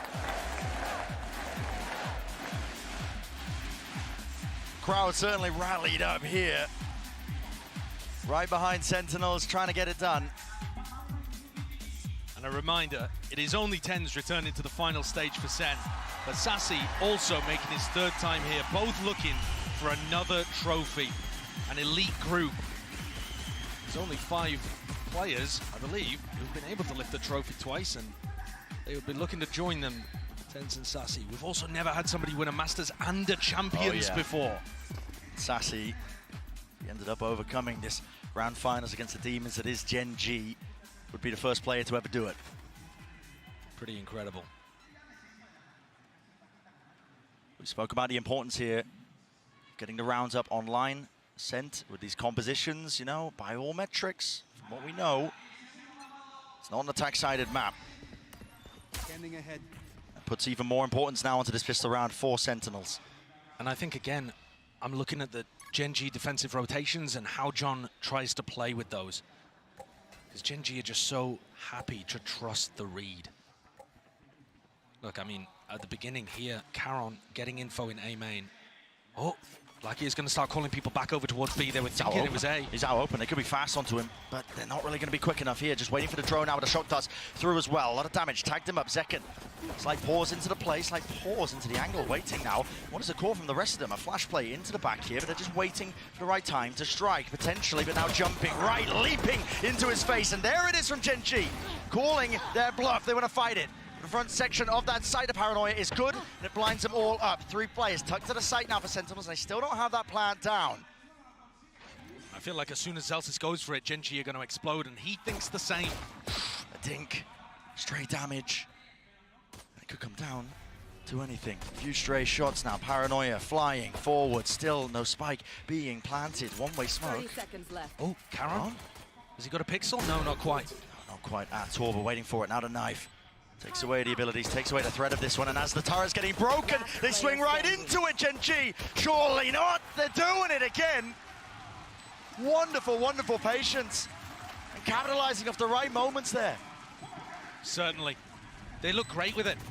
As soon as SEN put pressure on the player backside, that is instantly turned into texture dashing into a smoke to take front sight. So as soon as they know that Sentinels are focused not on them, they go and get themselves into a retake situation and start putting pressure even before the plant is down. They are looking good. Taunts being thrown across the stage. And a great way to open this up on the defense side. Yeah, Gen G going to be really quite happy with this one. It's all the fundamental stuff. The timing is excellent, they're confident, and they're doubling up together in these moments. Disrespectful from Zekken. Tagged up by the knife, but still decided to just take that fight close to them. You're hoping that the Gen G players were not posted on an angle and trying to take a fight aggressively, when actually I feel like that's the way that Gen G plays. They're not afraid to try to challenge angles. They're not the kind of team to just drop back and keep giving up room over and over again for free. They like to disrespect utility a little bit and post up. Clear game plan here though from Sentinels on their eco. Gonna use a flash to re-clear into A main, make sure that the orb gets loaded up there onto Zelsis. He's only a few away from his ult, so they're just thinking ahead here into this round. Yeah, but they are still quite a way away from this. Right? Because there wasn't any damage in this round particularly, Zelsis is still going to be 3 away from getting that online. It's not particularly going to be helpful. At least not in the short term, I should say. Yeah, now they're going to be hoping for a bit of a plan here, but a Paranoia sent flying, TP forwards, lighting him up. Caron, 20 HP surviving, strenuous in the approach, but look at that, just a collapse. Straight into the fragment nade and the bullets. Sent flying, so flawless, everybody surviving for Gen G. Beautifully done. this is where I want to see what Gen G have got planned. You see Texture buying the operator when the rest of his team is going for the bonus. It's not too crazy, lots of teams that end up going for that. But do they have a game plan to set him up? One of the other things that stuck in my head, actually, from listening to an interview from HSK, was that he said one of the things they've tried to focus on is snowballing the game by utilizing their aim and aggression. Right? Not by trying to make smart game plans necessarily, but by putting pressure on their opponents, by wanting to fight in moments like these. And Texture looks like he wants to take the op for a walk off the back of Sova utility. That's great information, knowing exactly where John is. You don't have to be worried about other sightlines. You're really worried. Turret broken. John, still in the lineup here. He almost got caught, didn't he? Almost got caught, but look at it. I mean, the dash still active. Texture, you can smell it, blood in the water. That's the same pace and anticipation problem that I was noticing before. Gen G are quite a bit faster than SEN expect. Marcos used to just try and cross Sentinels now. Scurrying away, trying to take control of A, but then there's a paranoia. Goes flying, actually missing onto Sassy. No clear connection, but he still maintains control of A main control. Yeah, tenz caught. Sassy dropped as well. This is looking like a monstrous bonus. I mean, this is beautiful for Gen G. SEN never had an inch in this, never had an opportunity. You had both of the Flash players, Karen and Munchkin, looking to lock down Tree. And even as SEN tried to make some approach in that department, tenz was the only player A main, threw a paranoia, got caught in a smoke, and it's over at that point. You're in a 5v3, it's just done.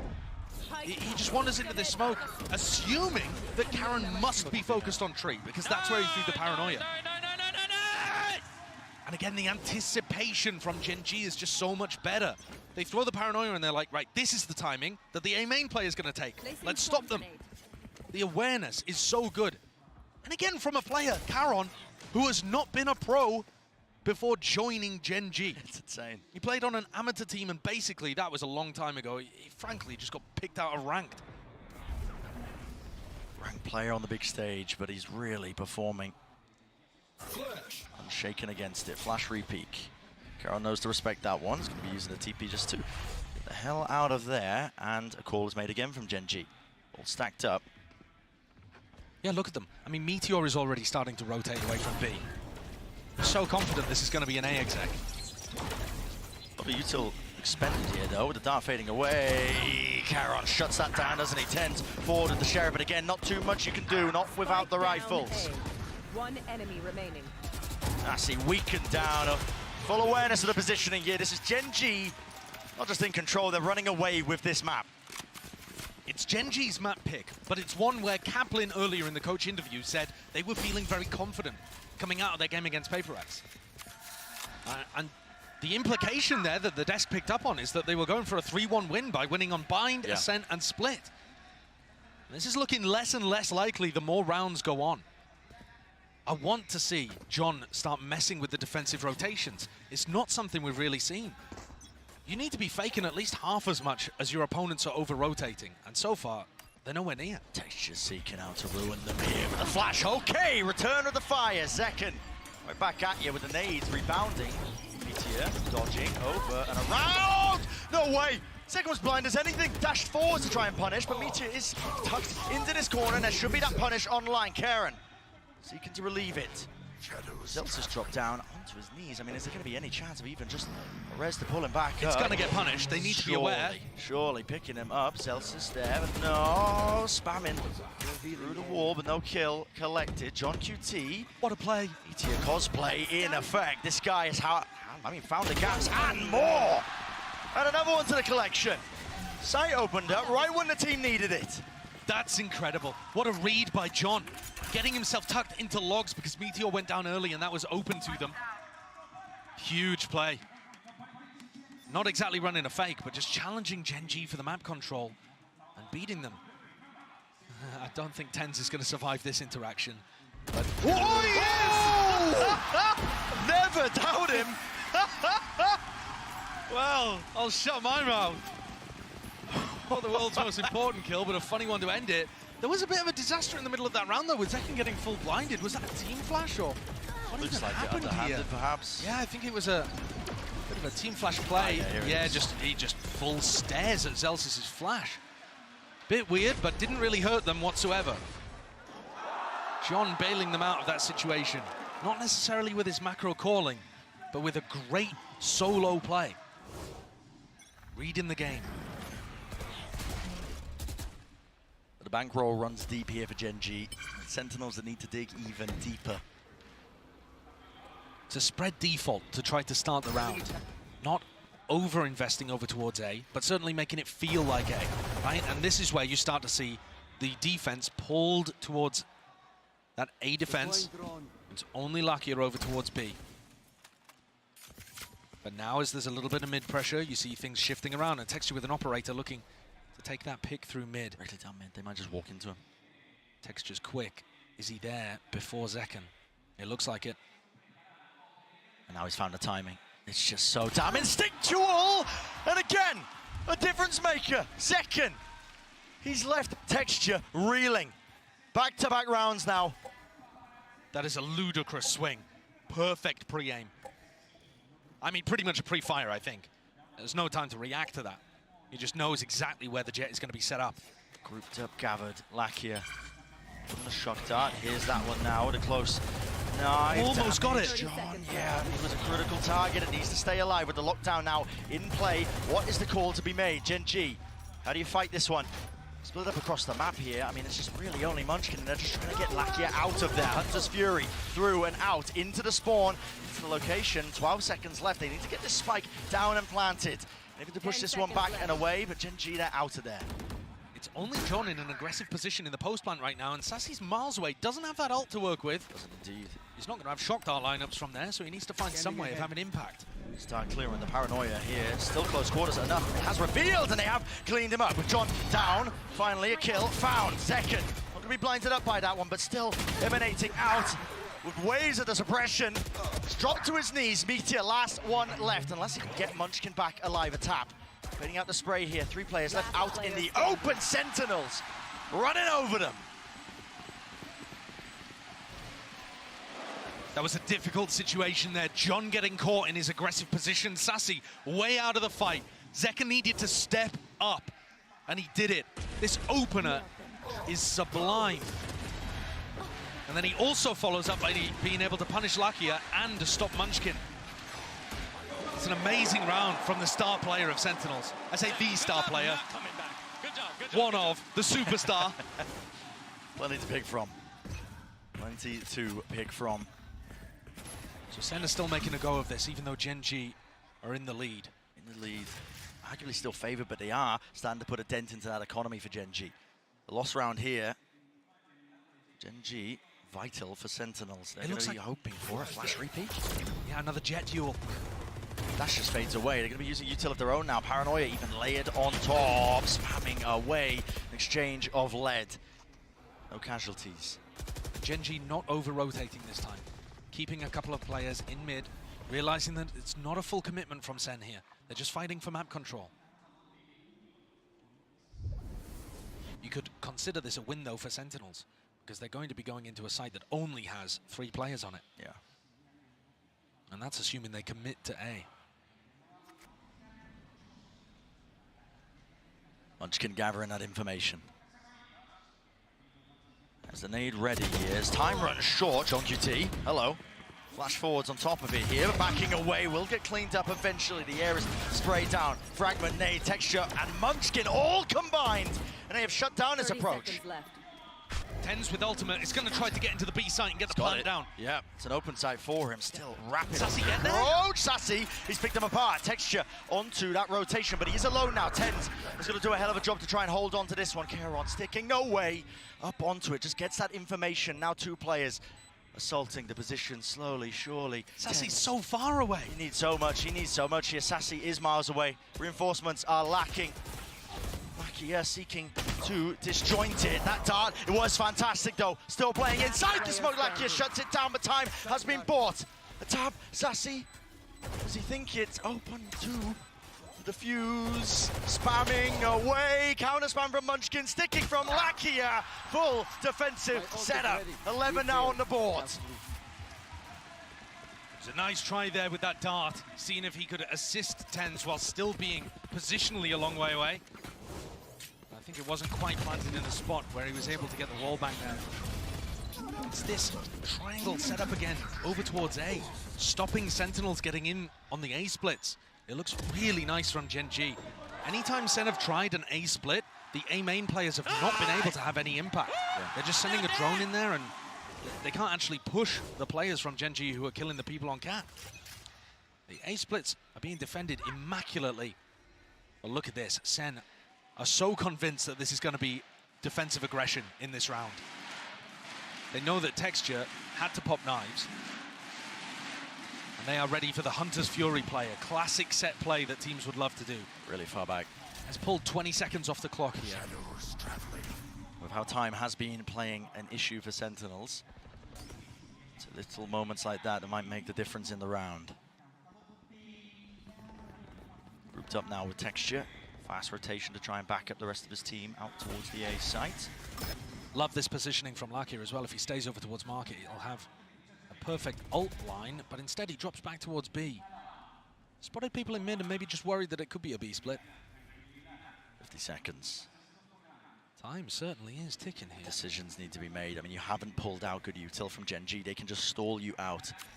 Finally going to be showing some presence, but with the knife tags, it's a second.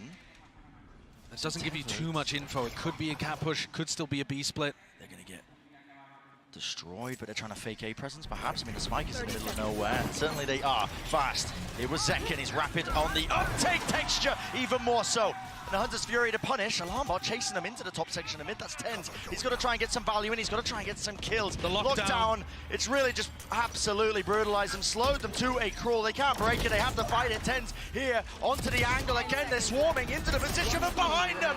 Texture rips them to shreds, rips them to pieces. Has to stick. And there's no chances, not anymore. Gen G up to 12. You watch what Texture does on defense, it's so good. He gets pressured here with the paranoia, instantly updrafts, kills the player, dashes forwards to re-fight that. And he immediately notices it's a fake. If he dashes away there, they don't get the info, and those B players might not have stayed on B. But because Texture is so confident to take the fight, to dash forwards, to look for the others, he gets to come to the rest of his team. This is Cap, guys. They ain't coming. Absolutely. It's looking disastrous, to put it lightly, here for Sentinels on this map. Now, of course, it's not like the whole series weighs on there, but I think that every single map matters, and especially early on, you know, going back to what we were talking about. I mean, Kaplan in that coach interview saying they found comfortable in the earlier maps in this series, SEN being one of them, Split coming up.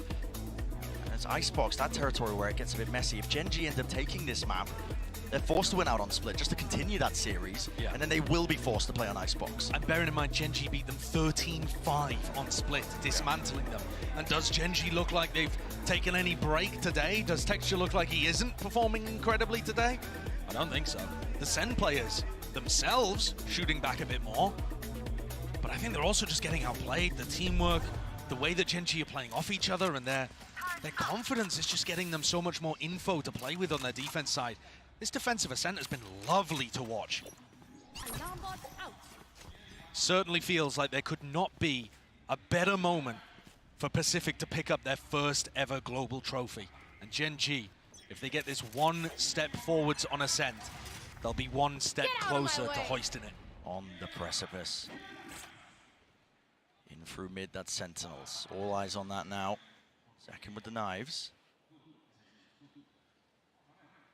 Grouped up as well. Might be looking for a flash peek through. Drone.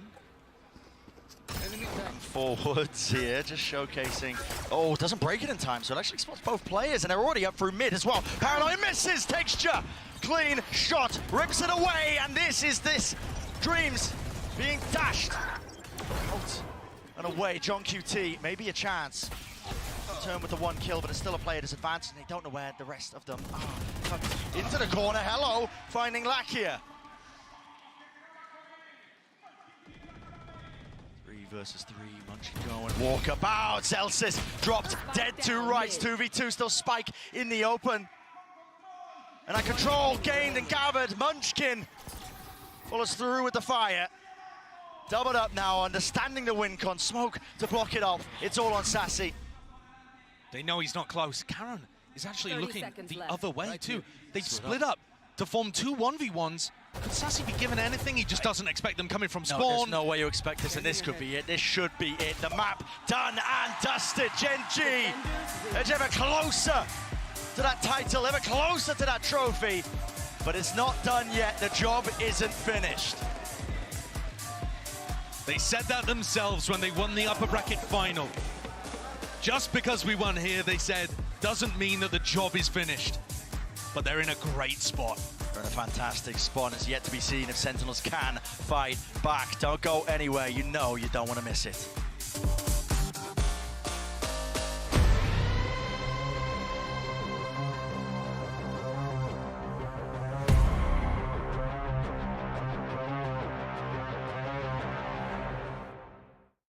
Excuse me, would you mind taking a picture of us? Oh, no problem. Thanks. Ooh, yes, problem.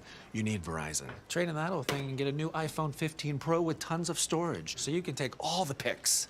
So many selfies. A preposterous amount of panos! That means panoramic. And as many portraits of me as your heart desires. How about none?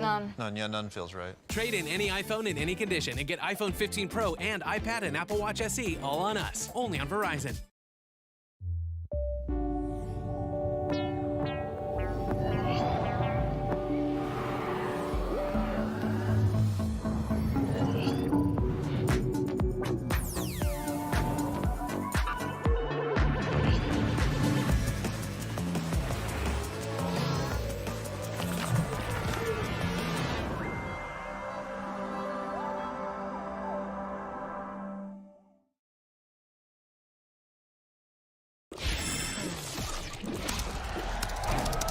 Red Bull gives you wings.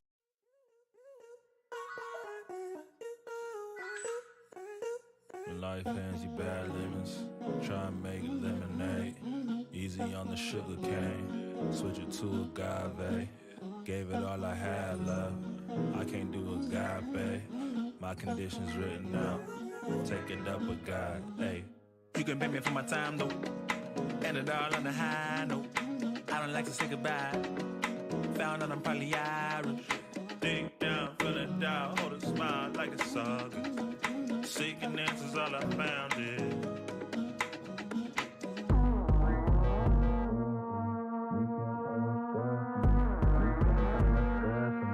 you can't tell me what's good. You can't tell me what's good for me. You can't tell me what's good for me. You can't tell me what's. If everybody jump right now with the world crack,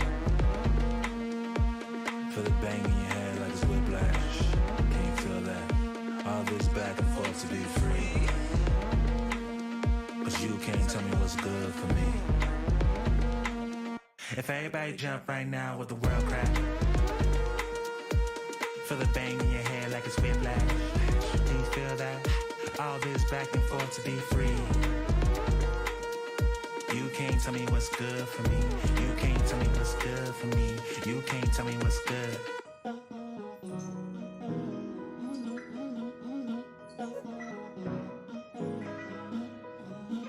Everybody moving scared, don't know what the answer is.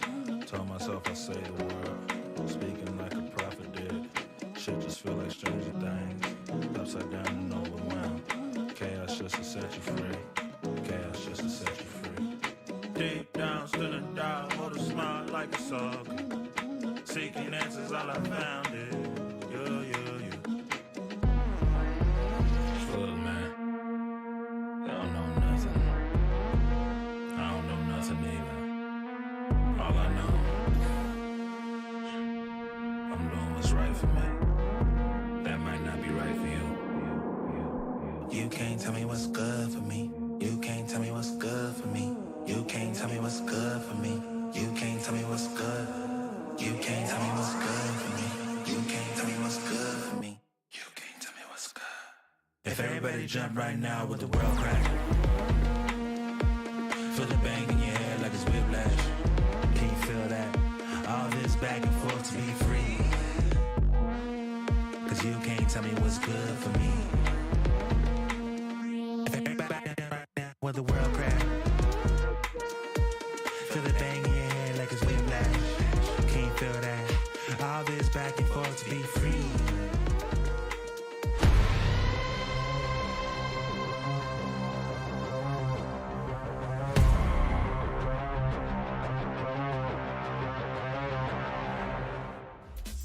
Gen G is just one map win away from making history. Not just for Korean Valorant, but for the Pacific region as a whole. It would be absolutely monumental if they were able to pick up this win, but they still have one more map ahead of them here, and that would be Split that we're going to be seeing in a moment. And oh boy, this could go either way. But I think Gen G is on the course to win a trophy. They have two maps coming up where they have looked great thus far. That Ascent win could have been the make or break in this series. Yeah, undefeated on Split so far here in Madrid, and they've taken down Sentinels, the ones we hyped up as the best Split team in the world. It would almost be poetic to close it out on Split. Well, let's talk about some of the great ideas that we were seeing from Gen G, because honestly, it just feels like Munchkin Mike is just making some brilliant calls, and on top of that, the plays have just been immaculate. Yeah, absolutely. This is a perfect example here, just a real slow burn pistol round. There's two opportunities for this to actually slow down and go back into Sentinel's favor, but Gen G just make the right decisions time and time again. There's a second freeze here where actually in the post-plant situation, they wait for the turret to come back up. It's just so composed. I think the way that Gen G plays like pace is like no one else in this tournament. They can have rounds like this where they slow down twice, they take these pauses, they force their opponent to make a move, and then they have rounds where when they have an advantage, they're pressing it, they're going hyper-aggressive, they're relying on the aim.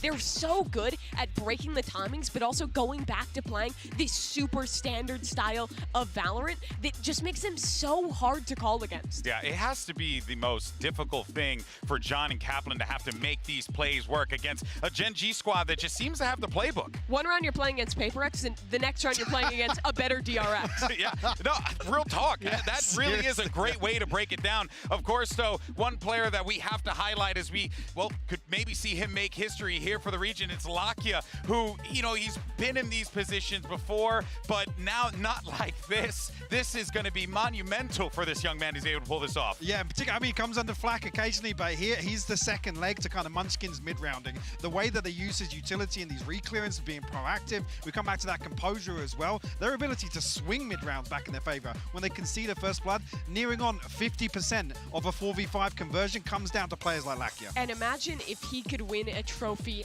now. He was there when Korea had their next best placement at an international event on New Turn all the way back. He has been grinding since then. Full had circle. Multiple opportunities, joined DRX, it didn't go his way, went down to Tier 2, but now he's back in the Tier 1 in the first final that his country has ever made in Valorant with a real shot at winning it. Yeah, I mean, look, the odds gotta be on the side of Gen G, and you can even see it in the poll. People are starting to come to their senses here. Don't get me wrong, I love Sentinels, but Gen G's cooking. Have Sentinels ever lost a Twitter poll? Well, regardless. They're making a comeback now. Oh, they're making a comeback now. But it's going to be a lot harder for them to make a comeback in this server here. This is crazy. The fans have no idea where this is going to go. Yeah, it's wild. Sentinels honestly shouldn't be winning this because they're going into Split. This has historically been their best map. They were excellent in Americas. They were dominating the early stages of this tournament, but Gen G's on a 3-map win streak here, and they figured them out last time. The way they varied this place sent some really hyper-aggressive pieces with the Raise Jet double duelist combo. Took Sen by surprise. And the concerning thing here is actually, I think we've been talking about it a couple of times today, Gen G have been the ones, the benefactors of controlling the pace. And that was the story last time. Sentinels just seemed 2 steps behind Gen G every single round. I think the biggest change for Sen needs to be on their defense, doing a better job of handling Gen G's disruption. What they were doing so well was fighting forward and shutting down Sen's set retakes. If they can't make that change, if they can't come back on a map that has been their best, Sentinels will be out, and Gen G will hoist that trophy. Will we go to a map 5? I know the crowd wants it. We want it, but let's go ahead and see if we get it. Bren, Sideshow, the floor is yours. For our 4th map here in the grand finals, it's up to Sentinels to really steal their hearts. You got to imagine despair settling in. Think about it, Gen G got a better run on this map. I mean, Split that used to be the bane of many teams when they were up against Sentinels. People arguing, why didn't they fight back? Why didn't they ban it? Yeah, but I mean, you look at what Gen G have been able to do this tournament on Split. It's been fantastic. Early ramp take to start this one off. Paranoia being thrown, countered as well. Everyone blind. No way, tenz, he can't get away with the kill. Okay, but Sen also realized that that's a bit of a fake. It's not everybody in that area. Second gets off the line for just a moment, and now he's going to be faced with an absolute onslaught. They rush his position and still walks away with 2. Return of the fire. SEN not leaving anything to chance. They want to try and funnel and rotate everybody towards them, but yet still Gen G have played right into their hands. One enemy remaining. There's no help. Low on health indeed. Meteor forced to scatter and back away. I mean, we are talking about the opening 35 seconds here. And now grouped up side by side, looking to put a pistol round on the board. SEN are getting antsy here, though. John QT out wide, tenz, wide face! And definite chances, but Sentinels, necessary beginning here for this map on split. It definitely is. That's a great opening. And you saw from the very beginning, a lot of actually Gen G's attack side. The last time these two teams faced was dominated by A-ramp fights. Yeah. And kind of that fight over A-heaven, actually even in the post plan. So tenz uses the paranoia instantly to try to stop anyone from scaling. They realize that instead it's coming through mid. Zekken does an amazing job at picking up 2.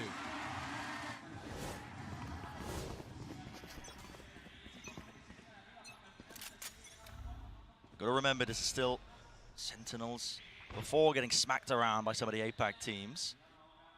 Still one of their better maps here. They might just try and jump onto this one, but Celsius spotted out, backs away, not getting caught out into the open. Still, a few stray shots in. One of the key real win cons for Gen G I found as well when you were revisiting, the split map when they last clashed and played against one another, was Celsius kind of getting caught out in the open. On top of those mid fights, or at least the A-ramp fights that you were talking about earlier, Josh. Yeah, I mean, they in the previous time these two teams faced, they tried to set up a high-low in mid and just dropped the orb and faced into 4 players. Yeah. It was brutal. This time, not going to go for something that risky on the follow-up after the rifle, after the pistol. They have given up a lot of space, though, to Cam. Spotting out the tippy toes. And this is a very classic position for John's Cam. Gen G are going to know that. They break it. Zekken's the only player here. He's got to get safe before the wall goes down. And Munchkin, almost getting caught in mid, will die to tenz. I might be looking to swarm here, just a wide face and peek John. He's under attack, and finally, he's going to have some reinforcements. Just allowed into the side here, but everybody survives. Could have got dangerous, could have maybe got expensive, let's say. Oh, but it's a good, clean finish for SEN. John Cuty's been fantastic in an anchoring spot. tenz always sends a really nice smoke, and John's got cages he can play around, traps to catch people. It's very effective. Yeah. What doesn't work is when they lose the early round fights right off the rip. Gen G now with rifles on board, looking to try to dominate B main by the look of things. Meteor was acting a bit as the lurk. And it looks like he is again separated from the pack. Good time for SEN to try and cook something up here in their bonus round, and fully grouped up this time. Nothing to chance, is it? Flash through, no connection, with the orb dropping down. Well, not expecting it, but he does dash into the open. There is that follow-up. Now the reaction. Gen G fast on the approach. TP forwards by Karen, and they have cleared out that B site. I do like the way that Gen G balance between pushing aggressively in post plants and waiting for the flood defense. This one, just waiting to see if there's a reaction from SEN. They know that the economy's weak, expecting the flood. Danger spotted. Nade as well. He's stunned up entirely here. Sassy so fast of it. Zekken combining with that approach here out wide. Munchkin seeking to at least relieve that pressure and damage and offset that disadvantage. Still locked down onto the pillar angle. They wait a pause, but now the paranoia allows him to play it a little bit deeper here. Smoke now, propped up. Zekken is one. He's got to be healed. He is going to top back up to a bit more health still. Got to think Gen G, it all comes down to the way these fights get taken. Zekken from the side.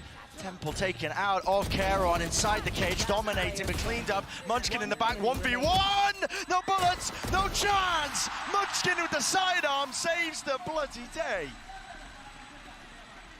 Well, that's an extremely expensive round again.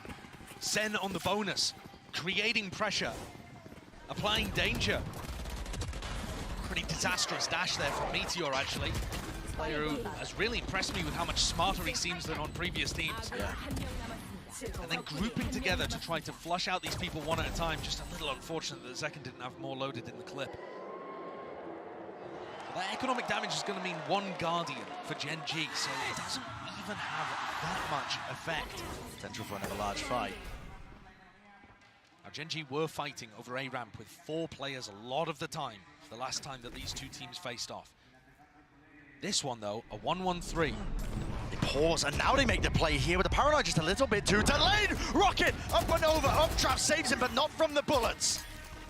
You're falling, damage done to Texture. Nades nowhere close, so he will survive, and Lakia's in mid. Yeah, look at this awesome response from Lakia, realizing that Sen have overcommitted to the A ramp fight. He takes all of this space. He tells us it's not going to be expecting this, not going to be expecting this, but still lands it. What a flick, what a turn. That is insane.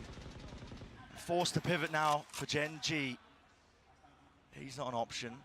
So they go back to what has been working for them. They've been doing a lot of these mid-round calls. Group up, collected together. I'm seeing brute force and win these fights. I'm seeing pings on the minimap, Bren, that indicate they want to push through B Heaven into spawn. I don't know exactly whether they're going to commit on that. The cam is going to spot them. 30 seconds left. Just about. Snake bite, though. Yeah, look at this. They're looking to try to take the fight towards stairs while Munchkin plants. Has got a plan. He was trying to pit. Goes down entirely here. The trades online now for Sentinels. Obliterating any chance here for Charon to even stand toe to toe. He'd have to hit those shots, and he can't quite manage it. A supremely better beginning to this map for Sen. Putting the pressure on Gen G, dealing, I don't know how, but dealing with Lakia coming through vent. Gotta see this again. Oh, what a flick.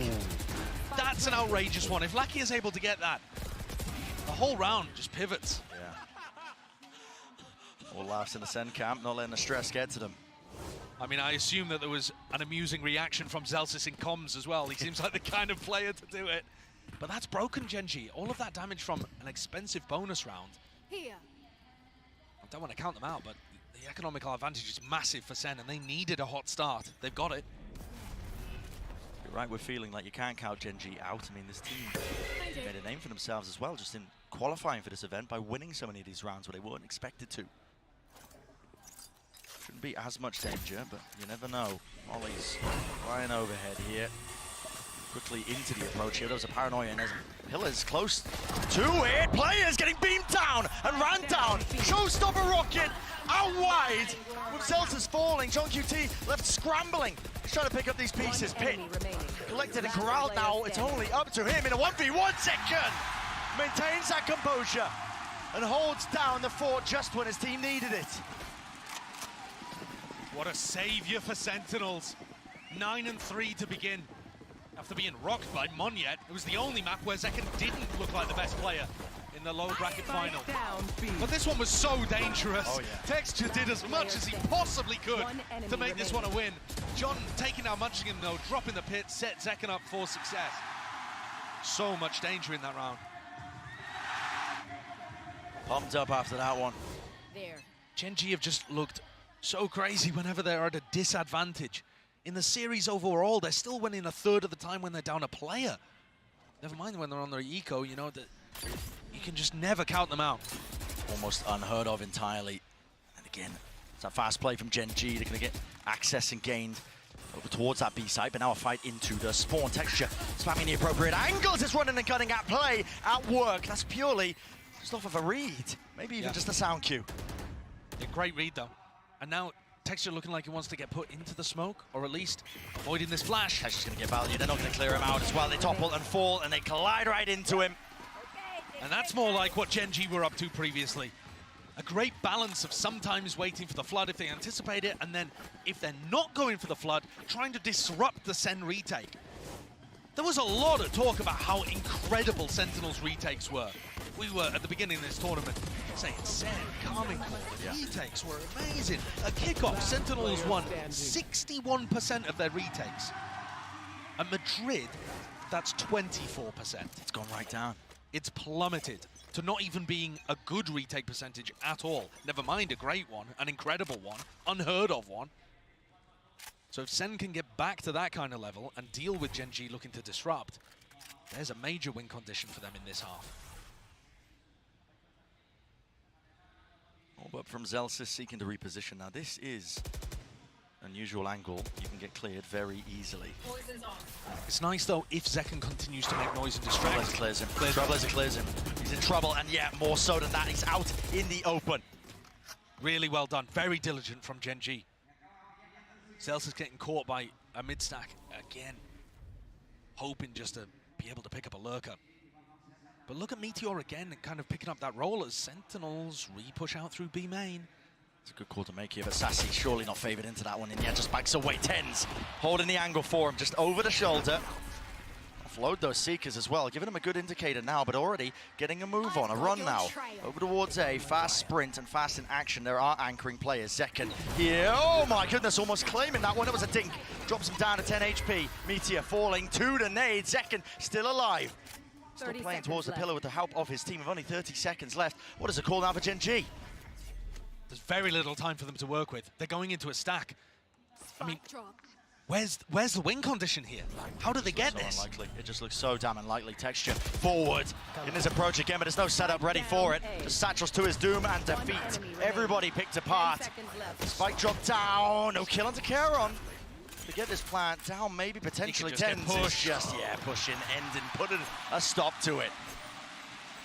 Big round from tenz. Great shot with the Guardian to open things up. But I think what actually wins the round, I've been talking so much about how the Gen.G look like they over-rotate. They trust the read. They believe in it. Follow the noise, that kind of stuff. SEN actually just hold their ground. They went for the B main exploration, got the kill, and they didn't gamble that it was going to be a B hit afterwards. They kept John and Zekken in anchor positions over towards A, and that's what paid dividends. Staying rooted, staying to the fundamental defense. And now Zekken's got a showstopper to work with. Could be incredible against a fast A push. Fast ramp aggression, and you're right, there is going to be that showstopper ready and waiting. He just looks for the right time to strike, and that appears to be now!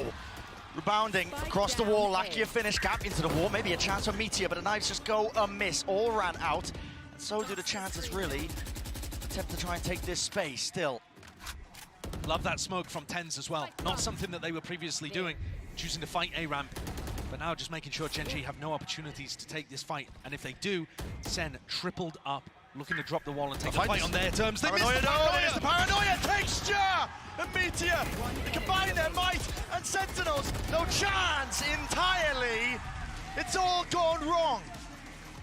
Brutal! That's the bungle.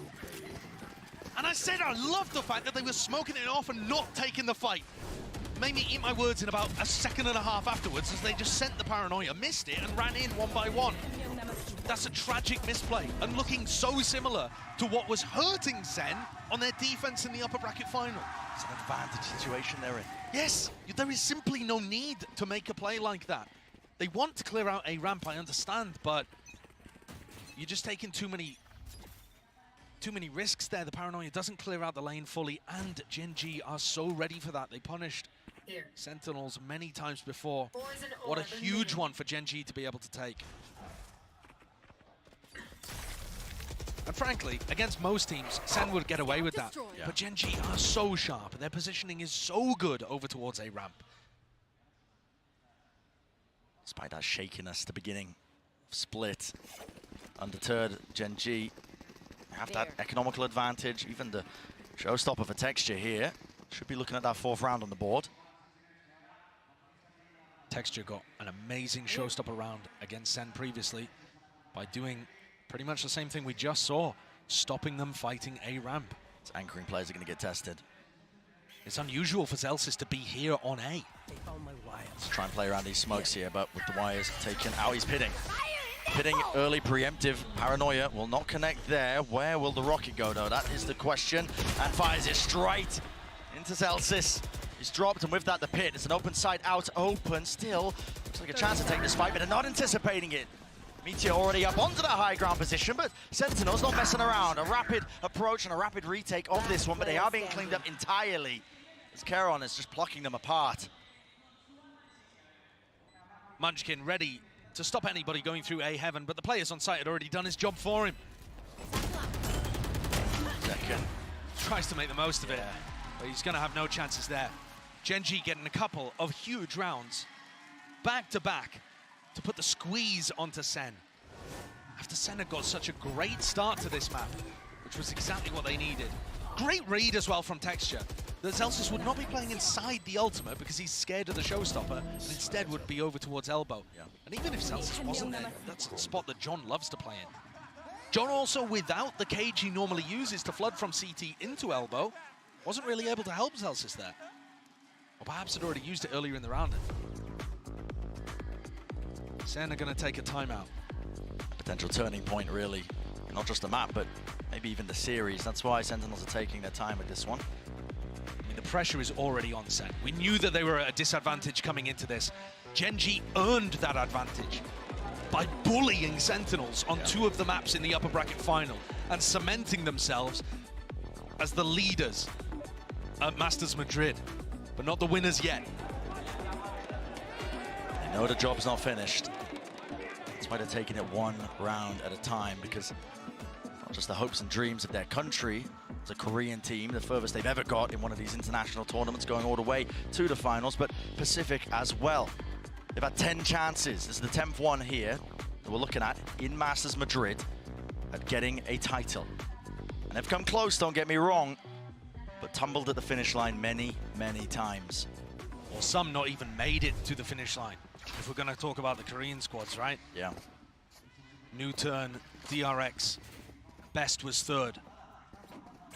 Gen.G already overtaken that and looking to lift the trophy. This is that new era of Valorant that we're looking at.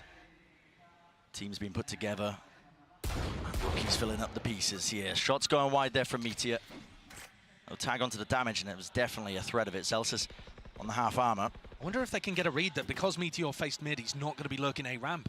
Cover going out. Sassy and Zekken are still trying to clear that, but this is as the B hit comes through. Paranoia does connect it just onto the dog, but into the back of the site. He needs to exchange positions, and he will do so. Wrapping back away, but Gen.G have nothing to do with this site now. They are fully rotating away. But they're rotating without anybody taking space over towards A. And Zekken and Sassy cleared this out. You know, Sassy is perfectly fine facing ramp here. He knows he's not going to get punished. He's going to be able to hear some of this. Zekken's coming forwards to try to help. 50 seconds. Now Karen does have util as well. Paranoia, going to be getting good information with that one.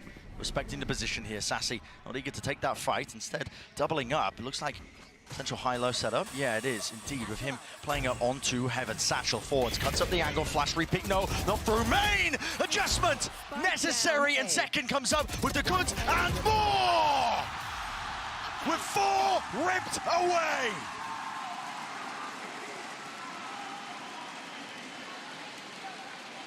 I'm not sure if Zekken's asking the crowd to appreciate or telling Gen.G he can handle more of them. Spike down A. The flash play from Sassy cost him his life. Makes him look worse in terms of the stats, but it was exactly what his teammates needed. It fed Zelsis in through the back into Heaven and also allowed Zekken to try to contest the main players too. What a spray control. He's 17-7. Leading the charge, doesn't even cover it. Here. Almost dragging his team over some of these rounds. Friend, the most rounds that Gen.G have dropped on Split this tournament is 8. SEN are looking good to maybe make it 7. Add a few more to the tally perhaps, but maybe speaking too soon. We know how good Gen.G are. And they're so good at, in the 4v5s. Yeah. But look at this. Sassy and Zekken realizing that if nobody's there, they can take the space. Disrespect. Zekken knows if he gets one more kill, he's got a showstopper earned and available for him to just try and get out of the dodge. The trip will give him the timing here to potentially make the play. There it is, flash through. TP pass, broken. Backs to the wall, backs to him entirely. No way! The movement, the twists and turns. Looking like ballerinas out in mid.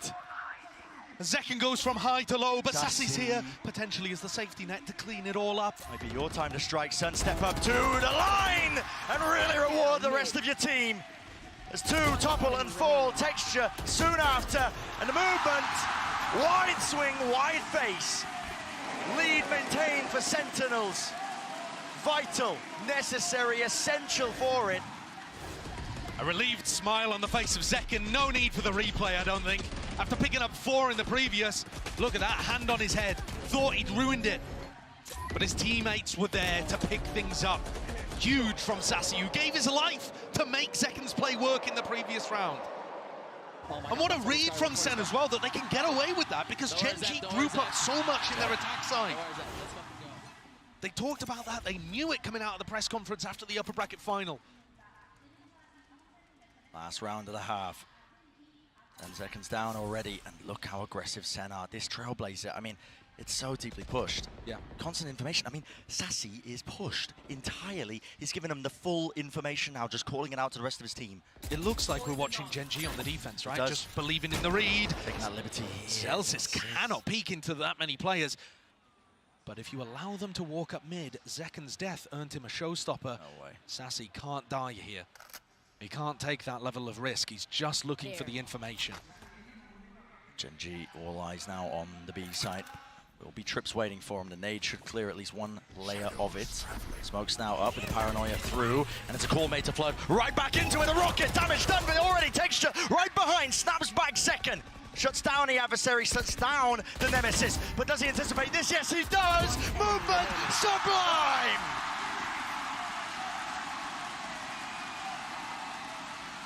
Another 4 kills and only 4 rounds on the board for Gen G.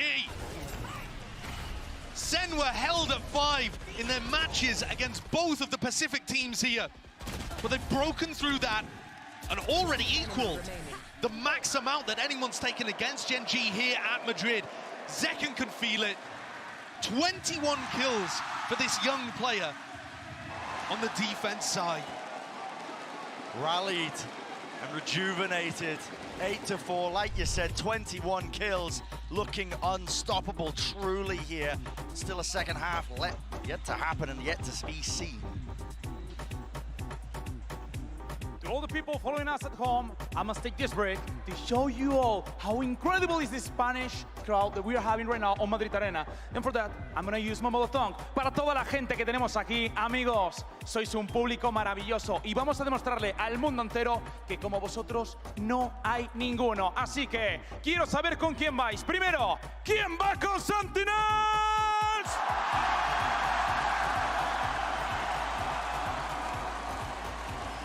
Y ahora, ¿quién va con Gen G?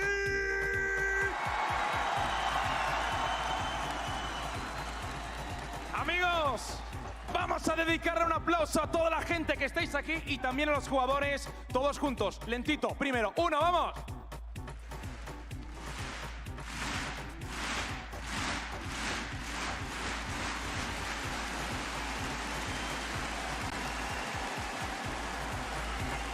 Sois absolutamente increíbles. Para despedirme, todos juntos, calentamos manos. Una ola, de abajo arriba. 3, 2, 1, ¡arriba todo el mundo! Madrid, sois increíbles. Disfrutemos de esta gran final. Hagámoslo juntos, hagamos historia. Porque como esta final, no hay ninguna. Friends, on home, let's go back with this banger.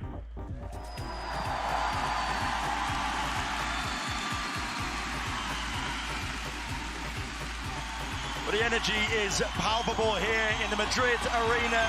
There's been mayhem, there's been madness, don't get me wrong. But Sentinels perhaps have done enough for them here against this Gen G team put together. It was Gen G that was standing on the precipice, really. They just needed this map to close it out and make history, carving out their own path.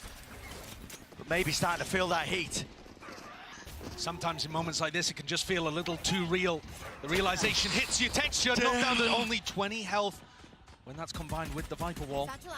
A few shots flying, nade, rebounding, but not expecting Meteor here with the damage. Done! Kills, collected. All on top, and it's all added up as well for that Gen G advantage still. There are players low. And calling for the pause and around here for Sentinels, understanding the importance of it, not getting ahead of themselves. Their map control is actually fairly good here, with Sassy watching behind.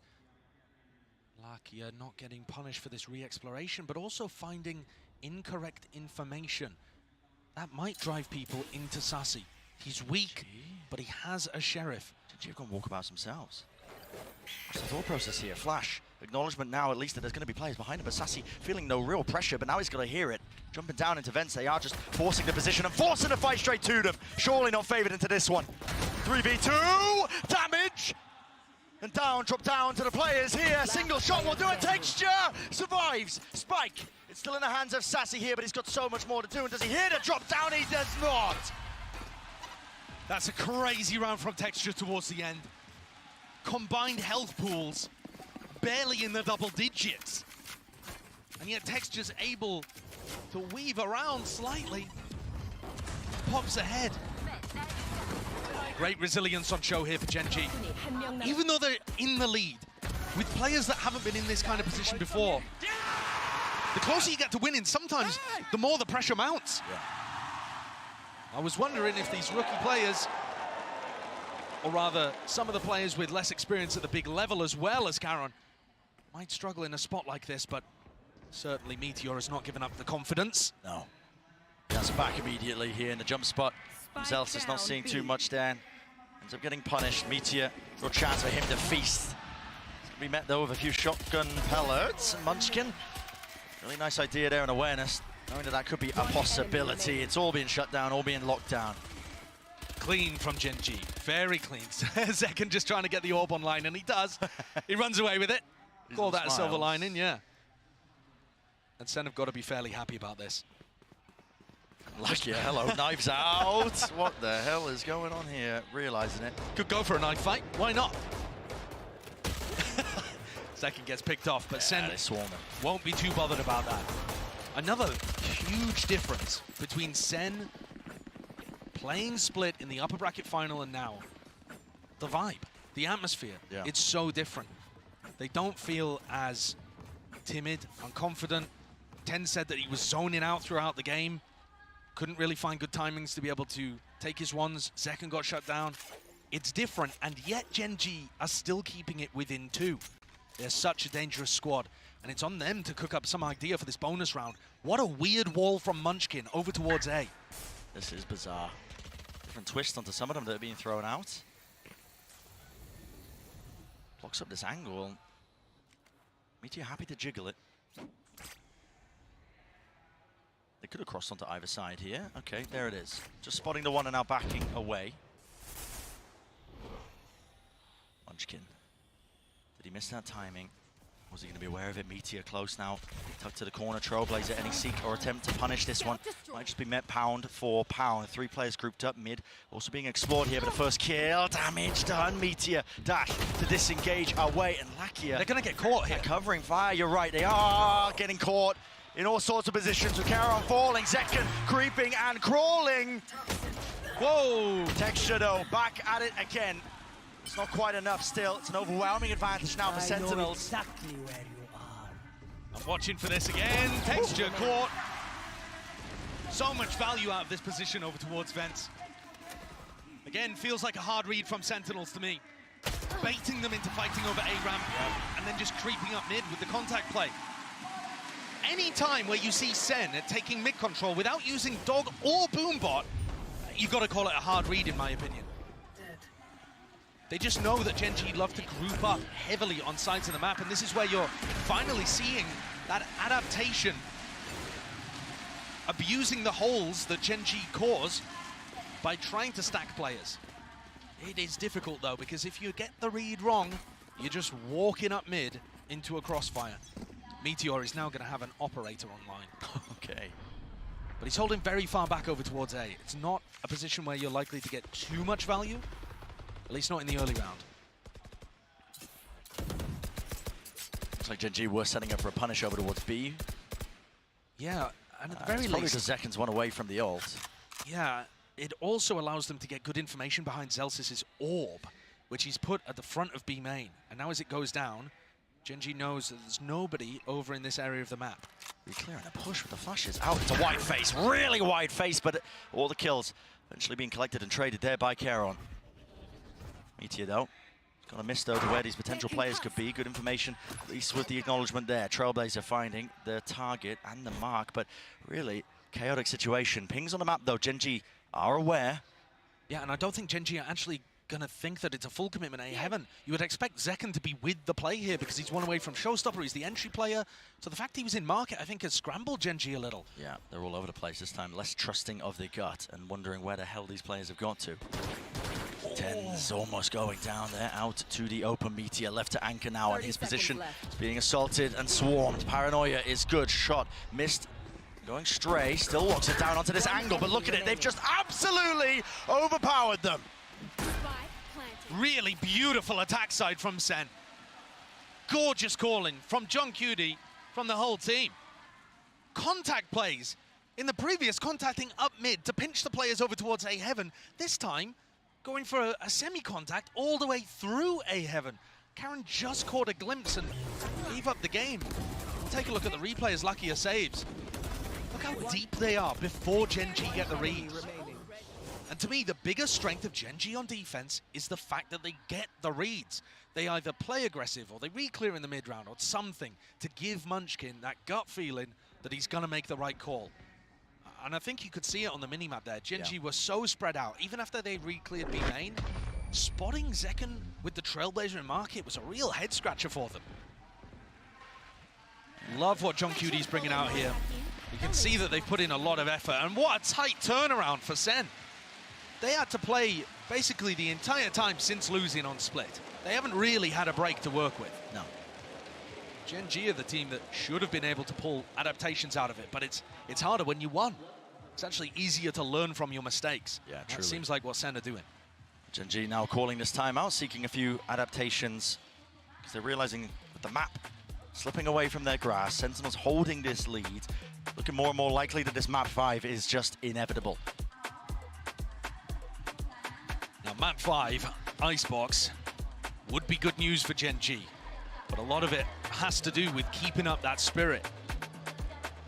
I feel like it's difficult from the outside to understand just how much mental game there is involved in Valorant. If you lose your confidence, if you hesitate, it doesn't matter how good your game plan was, how good your ideas are. If you can't execute on them because you're feeling the nerves, feeling the pressure of the moment, you're going to let it all slip away. Exactly. So that's what I need to see from Gen G here. Even if they're not able to rebound on this map, which they'll be hoping they can, that they're at least keeping their heads above the water.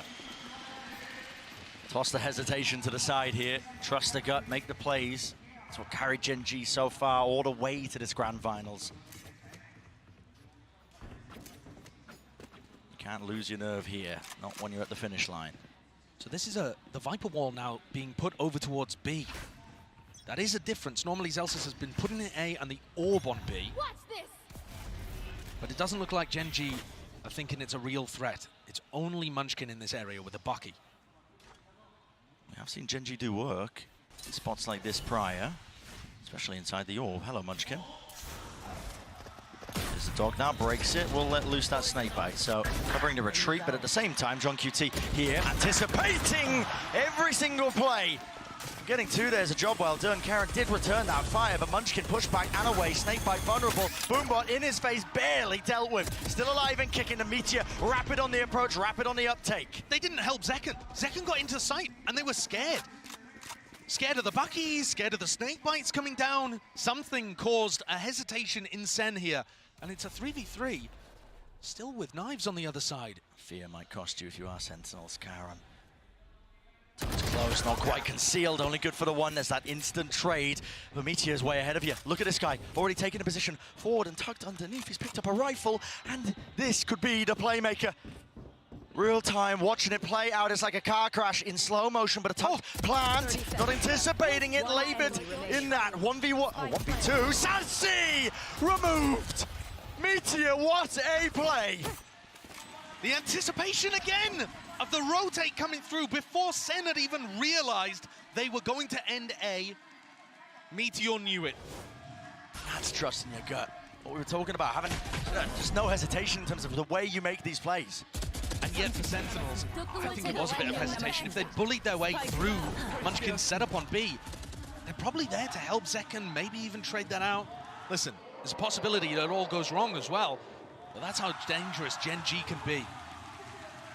Solo and HSK looking like that's given them new life. Wind in the sails. Yeah, you can understand why. Zekken does have this showstopper. Critical tool that they could be using maybe swing this round when the economy, well, a super heavy investment. Gen.G should have some money just left in the bank, but if they lose this round, it won't look ideal for them. Zekken was dominating on the defense side. I think he ended it with 23. Hasn't quite been able to find the same success, but here he comes. Yep, just following it. Dog going to be leading. No way, Meteor! Plucks him out of the sky. Didn't get cleared, he was on top of the box. And the threat of that rocket is just negated immediately. tenz, though, he's looking for timings of his own, and this is the right time to take them. Got to play riskily now when you're a player down, especially against a team like Gen.G. Texture. Stacked. Oh, they just missed the timing. Texture. Oh, he's going to spot him now. tenz doesn't see it. tenz called He's out. a dead man walking. He really is. Should not be getting away with this at all. In fact, Texture not even worried about it. His team's going to be calling for it. He wins the fight out. Munchkin taking that one alone, but already it's Texture sees the advantage, and now that close position tucked to the corner, punishing the AWP pick. Himself is wondering how the hell did he get there? 2 players to stand, but turning it down, and Meteor turning up the bloody heat. All up to John. Again, another SEN player in a 1v2 to end this situation. Not favoured. 25 seconds, doesn't know where Meteor is. There's barely going to be any time here. At some point, he's got to get a move on. He's going to give the information away to Lakia. 15 seconds. Can he knife out walk the entire way? As much as he possibly can. Wants to give away absolutely nothing. But at some point, they've got to know it's A. And Lakia, yeah, finally realising. Turns his attention towards it. Barely enough time. So John's got a hell of a task ahead of him now. Doesn't know where the players are. Left to take some gambles. Lakia, what the hell was that peak? That's an unbelievable shot, though, from John. Absolutely. Brought it to the 1v1. 8 bullets left in the clip. Smoke out. Open Meteor. Spoils the potential play of a lifetime. I believed it for a moment. He even got the game reset, but Meteor comes up with another huge round, saving Gen.G. They looked down and out. And here it is, the punish on the showstopper after already winning that previous round. He dominates, shuts down tenz, wins the 1v1 at the end as well. They'll have to film another take of that. Oh, frustrations on display. Not the cinema that John was looking for there.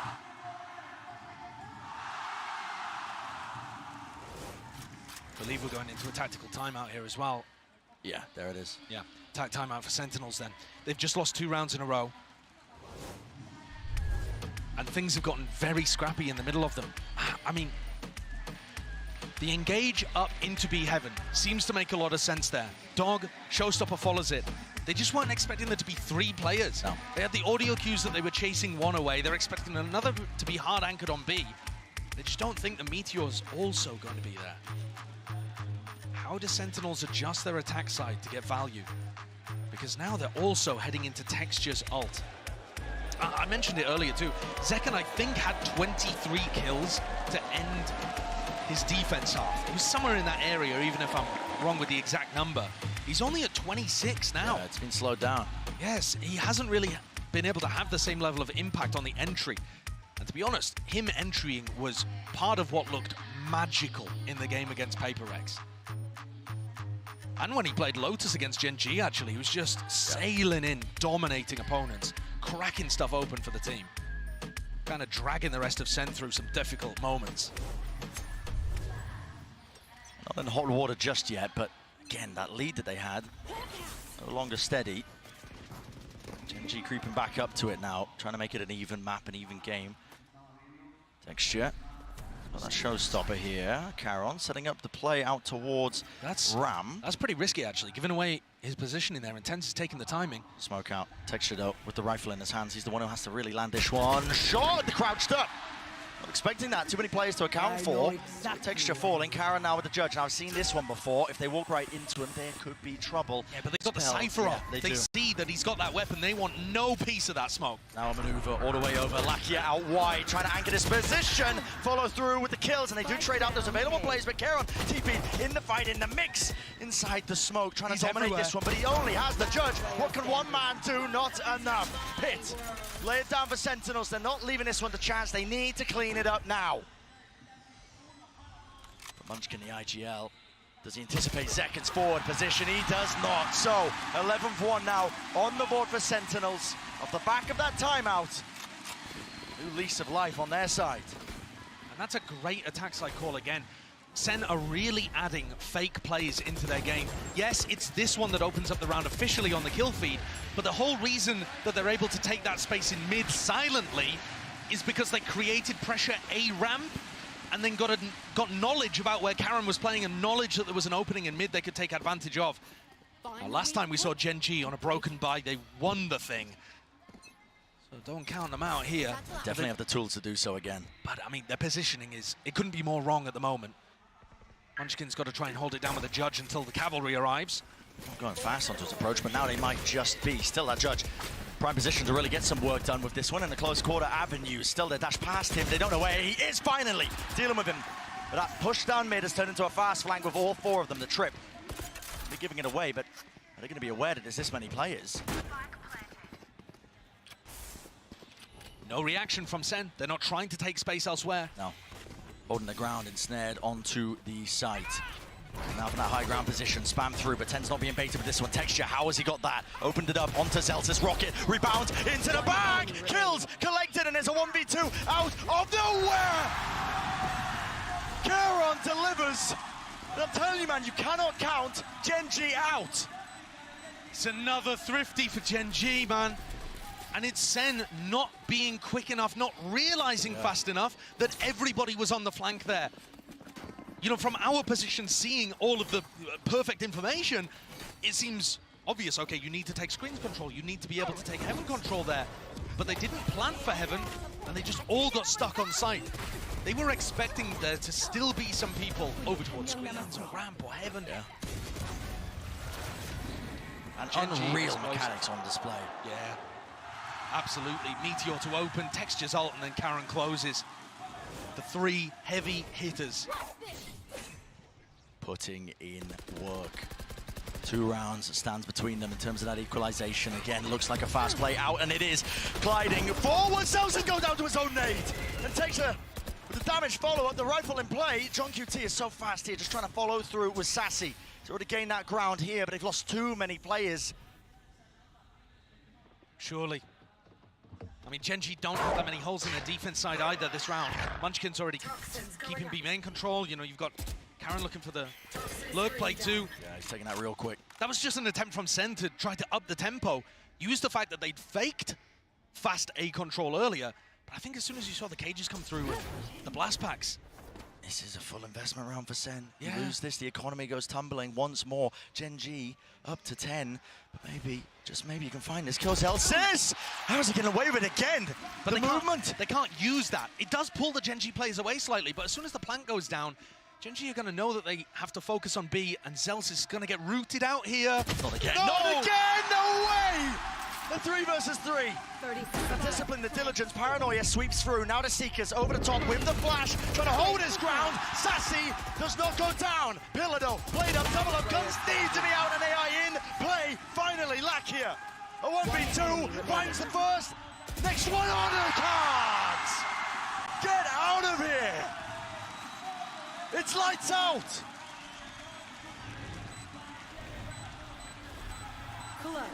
He's been so good for Gen G in the clutch. And he cleans it up again. Zelsis got away with murder in that round to make things doable. But finally, Gen G got rewarded for their good early round play. They've only been 3 successful rounds for Sentinels in this half so far. Gen G otherwise finding moment after moment. And look at the reaction. Pure relief on Lakia's face compared to the elation on all the rest. The stress, the heart rates all spiking. Tension is there, palpable. But the economy declining. Now they have to make a play, they have to make a play, and they have to make it now, backing away with a position of respect being shown. Don't want to tangle with that Judge. Gen G have made such an incredible comeback in this half. They're starting to believe it. They're starting to earn it. They're only 3 rounds away from lifting that trophy. And this one should be a gimme. Even up 11-11. It's up to Sentinels to pull out not just miraculous moments, but honestly just divine intervention. Might just be necessary. A jiggle and folk gathering for Lakia here. Doesn't look like there's much chance of a punish. Here's the dog, Trailblazer broken, denying any sort of ground, and he might be able to gain. Meteor is up close and personal now with this rifle in his hands. Does he anticipate this kind of danger? It's returned, at least with the fire, but he's already gained 2 kills for his team, and now John QT wants to put a bit of a move on here still. Doesn't have a rifle to take that fight, dodging, ducking, weaving. Finally, the run and gun in action. Sassy, singing his plan down. Very nicely done there by Sentinels. Lucky had just given it away a little too early by taking the shot. Missed it on John. He's opened up a chance for Sen. Post plants look good as well, honestly. They do. They've also planted so that tenz could get one and then ult away to heaven. Possibilities now for Sen. Twist and turn and find themselves up to 12 here. Paranoia's exchanged. Okay, the nade just dodged the bow with the TP. Engage. Texture. Matters into his own hands. He's just blitzed his way onto the site now and out through the back of it. Neurofem. Maybe it's a false information, but they are looking everywhere now. Smoke. Drop down. Texture. Sticking. Half. Denied.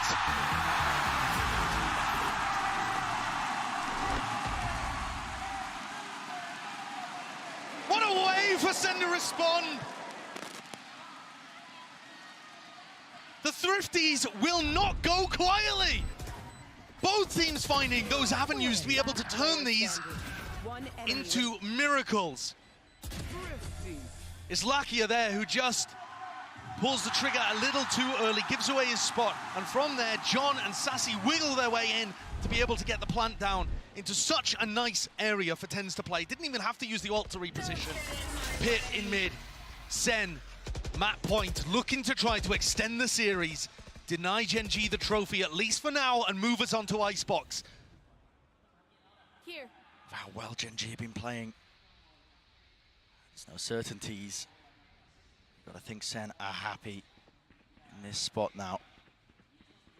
Guns are good. Gen G's economy, listen, hasn't stopped them in the past, but it's taking a hit. Only a little one though. Munchkin is pretty happy with the judge here. It's Texture, who's really in the worst spot of things, but he's hiding inside a smoke, looking to try to make the play here. Crouched. Meteor, off angle! Loses his fight out. Against the high-low there, it's very difficult to get anything done. Will this be the domino effect But here? look, it's a fake instant reaction. Yeah, there's a fake Charon. He commits a TP to try and reinforce that A side, but it's all for naught. Texture, the lone player to stand against it.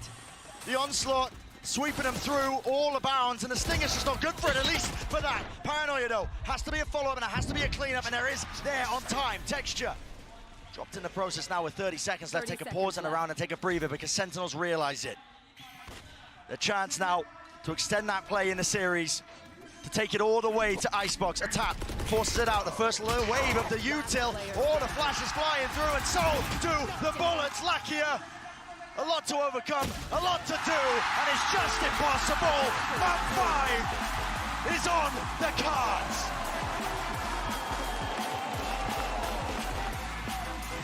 From a 13-5 loss, back to back, the last 2 times that Sen play split, they take back their title of looking like the team who's best in the world on this map.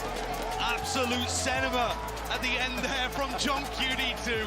The fakes have got to be coming against the way that Munchkin plays defense, and he had them in every moment. An unbelievable series so far. Would we have it any other way? Map 5, Icebox coming right at you.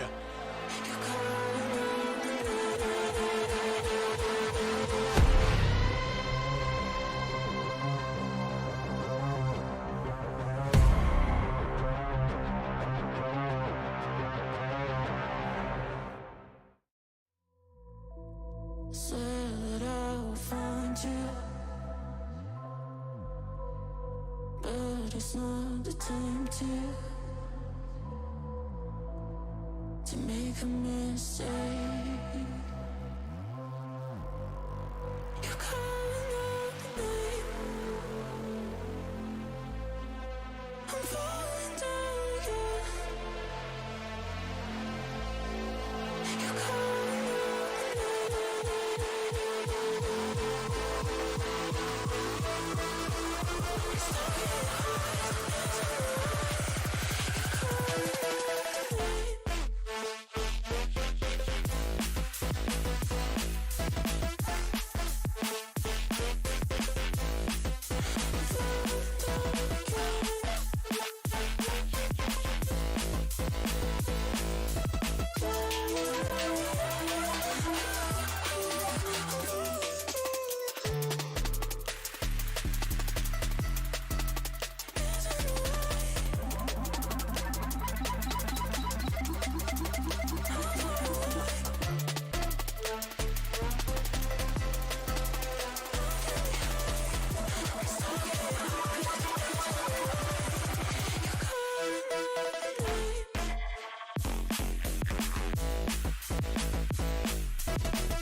I'm falling down again.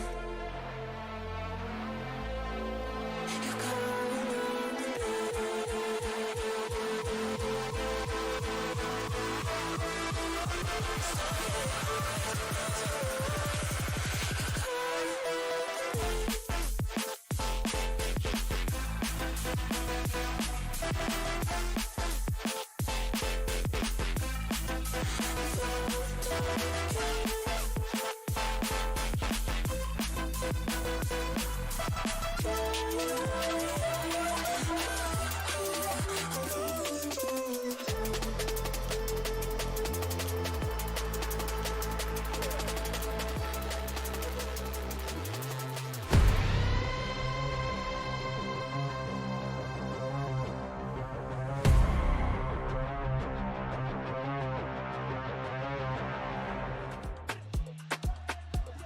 Still are beating hearts on pins and needles. Everyone in the Madrid arena was. And Sentinels pull it off, and they managed to force a map 5 on Icebox. What an incredible game we just witnessed. And if anything, it just goes to show for the Sentinels, hey, on Split, third time's the charm, baby.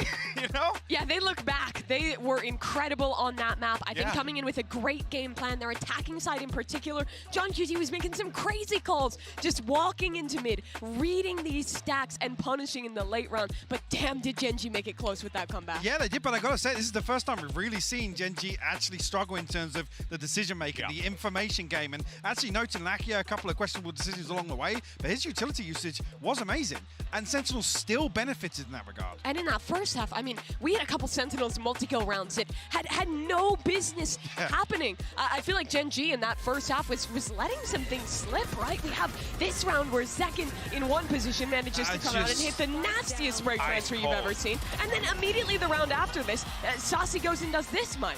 Yeah, I mean, obviously this flank, the fact we're even showing this replay again, it's criminal, but this was the sort of thing, there was time and time again we saw Gen.G just have kind of things slipping through their fingers, not having a solid grasp on exactly the position of Sentinels and the plan. And look at this man, just 19 wild. years old, his first global final, almost dropping 400 ACS. He has 89 kills right now. If he keeps up his performance on Icebox, he's on pace to beat the global record for the most kills anyone has in a single best of 5 series. Right now it's Demon 1 at 101. Zekin's on track to best that. Oh, very well. With the way that boy's playing, it's going to be lights out potentially on Icebox. But let's actually go ahead and talk about Icebox, because Mimi, statistically speaking, this favors Gen.G going into it. You gotta look at the numbers and feel like, man, this is gonna be a tall order for the Sentinels to overcome.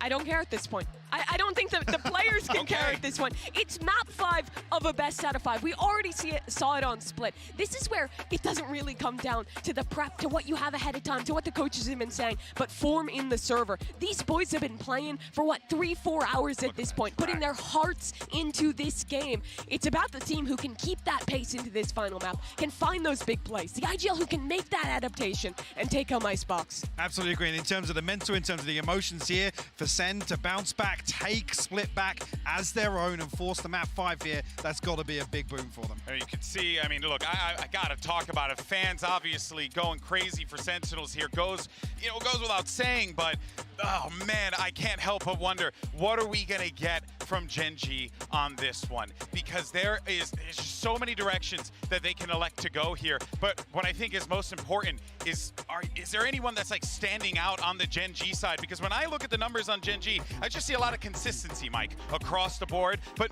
you know, you're really looking for a texture here to pop off and have that standout game. I mean, historically on Icebox, it's been Munchkin really the one to be numerically delivering. Again, had a rough performance here on Split, but I mean, if we do have a pop-off game from Texture, do have a pop-off game from Meteor, then actually Icebox could be really interesting for things. I think it's going to be about that Jet head-to-head, honestly. Yeah. Zekin is looking white hot. It's the same for Texture last map. And also, this one's really interesting, because a lot of the times with new Icebox, we get different head-to-heads. We get to see the Gecko KO versus the Harbor Viper, or versus the old default. This is straight up Gecko KO versus Gecko KO. Both these teams playing that new standard of composition, which means they're going to be hyper aggressive, using those flash combos to set their jet up, having tons of util to re-clear in the mid-round. I think all of that util, all of these 4 maps we've played thus far, really comes down to this and that head-to-head between those stars.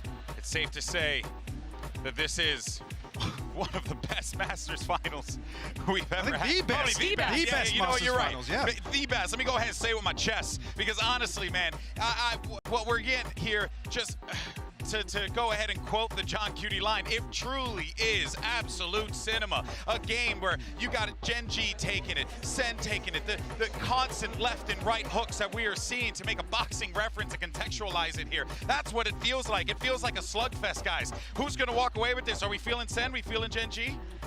I mean, I'm still leaning Gen G. I have to give it to them. That's again. Stick to your guns. Statistics coming in. I agree with Mimi's point, obviously, about the emotion, the mental game that's on display here on the stage. But I feel like Gen G are going to be able to drag this across the line. Sentinels are hot out of that map number 4. I gotta believe in these guys to take it home.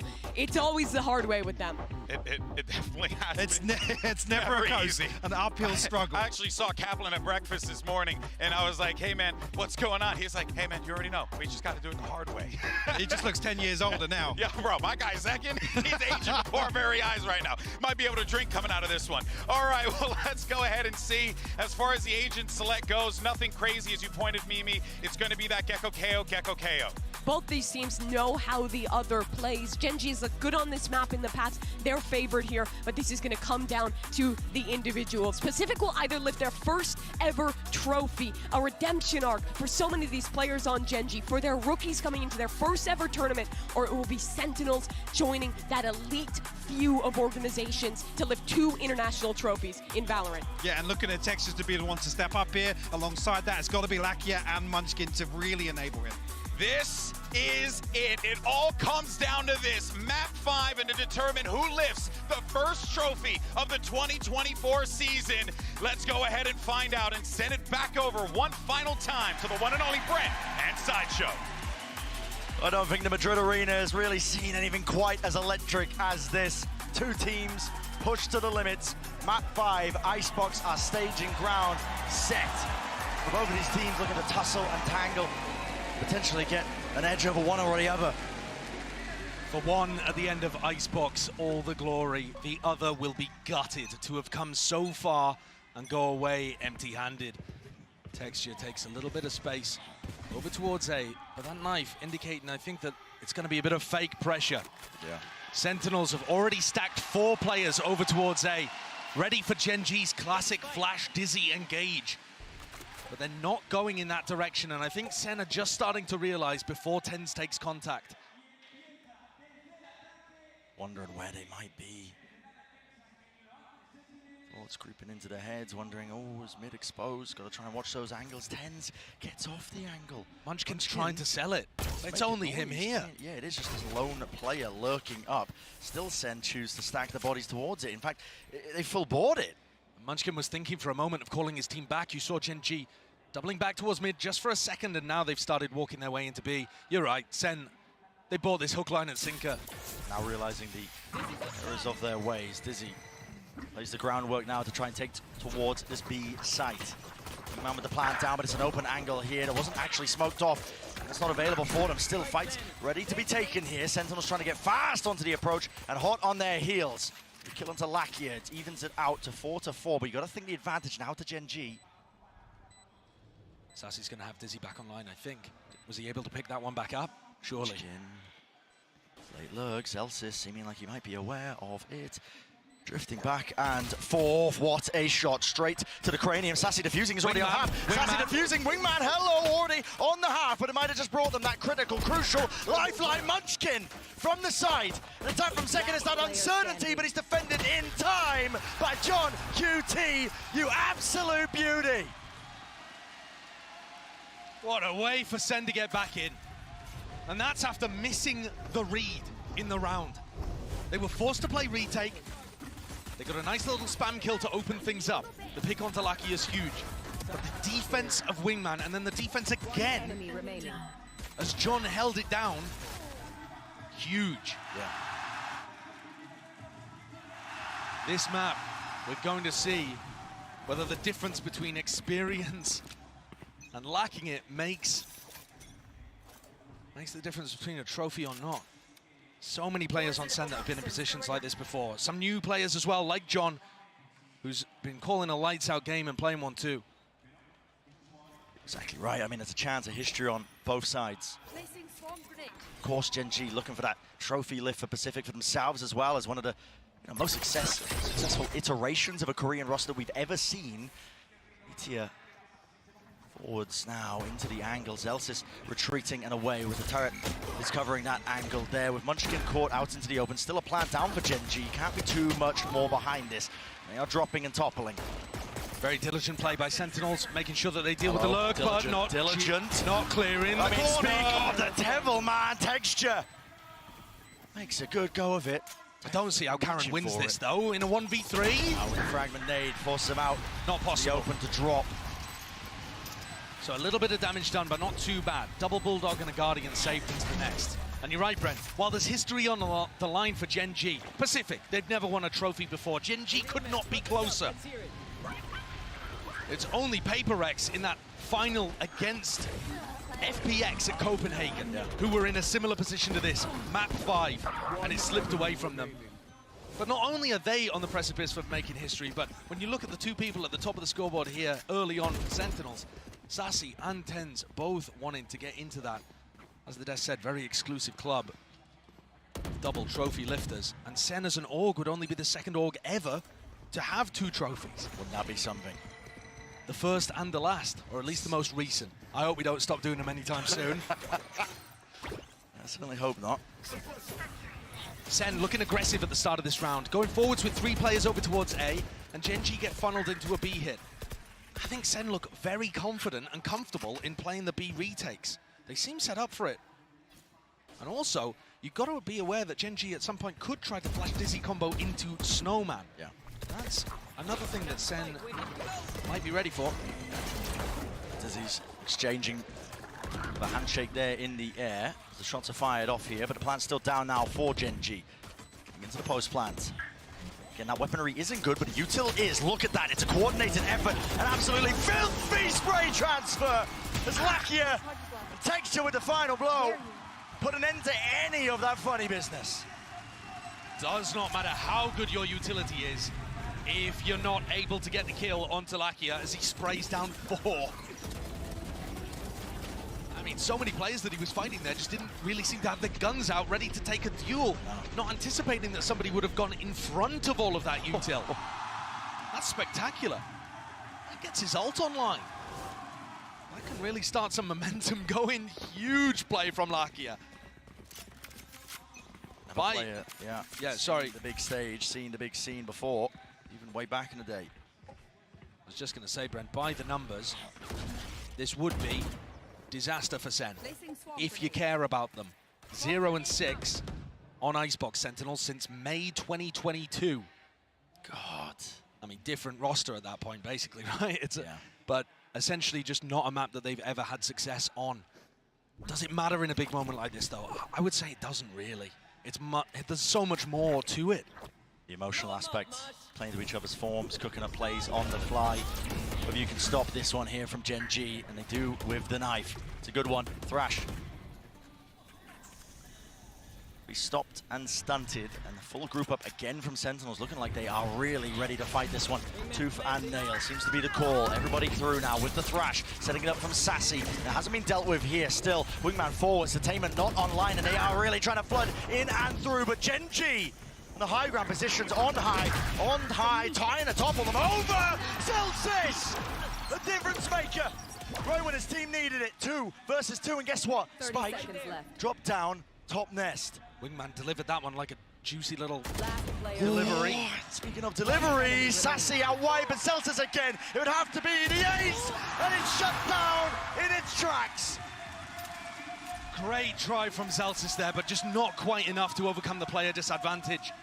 SEN have a clear game plan of how they want to defend against this. They're not getting caught by the flash combos at the beginning of the round, but they use their own utility to get back in, doing a retake before Wingman can even get started, making sure to break that as well so the spike's lost in enemy territory.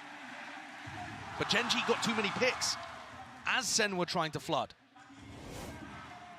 That round win for Gen.G has knocked the economy of SEN. Zelsis one away from the lockdown too. Certainly something to fight with if they can get picks early.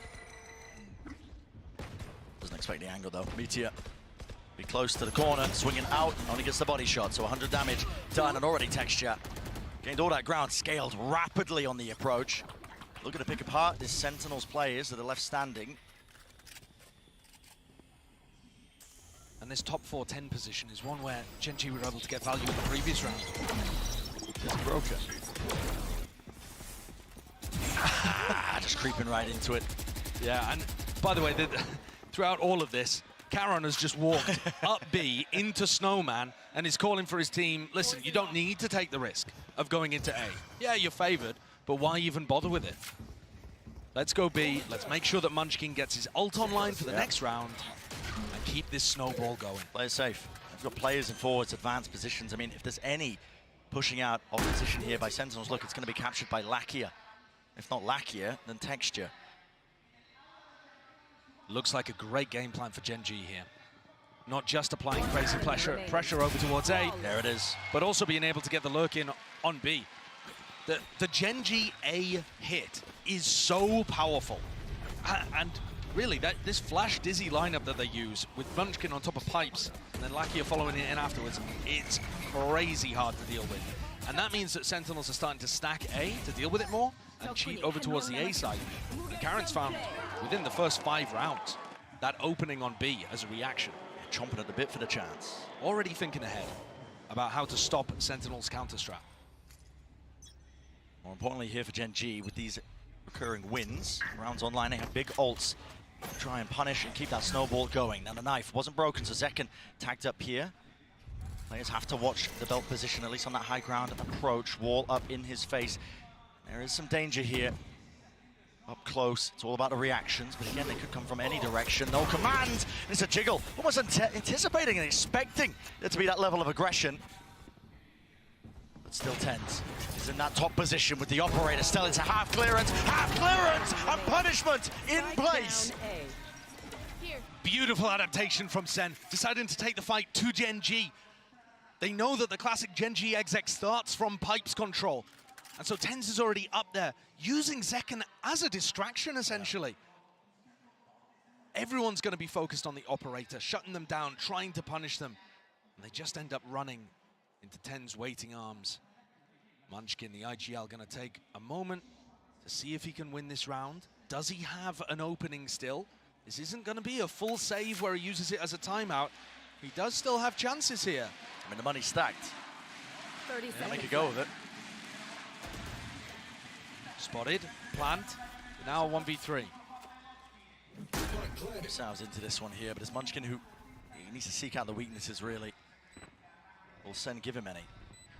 Doubled up, shoulder to shoulders, an updraft peek here from Zekken, so he's just clearing all the potential possible spots, but there is that blind spot. There is that blind spot. Munchkin eventually cleaned up, but knowing this team, I'm a believer in almost any scenario.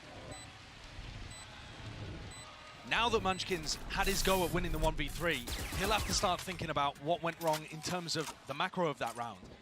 Did they need to put more B pressure in order to pull players away from A? Stay down. My ult's ready. Was it that they need to be applying a little bit more utility to clearing out pipes before they go for the exec? These kind of things are going to be racking through his brain as the score's at 3-3. Really good job. Really good positions. Zelsis clearly happy with that one. And SEN don't start this round with a stack over towards A. I think already anticipating a change-up from Gen.G. There's not one coming. Gen.G happy to opt into that brawl. Knuckle fighting.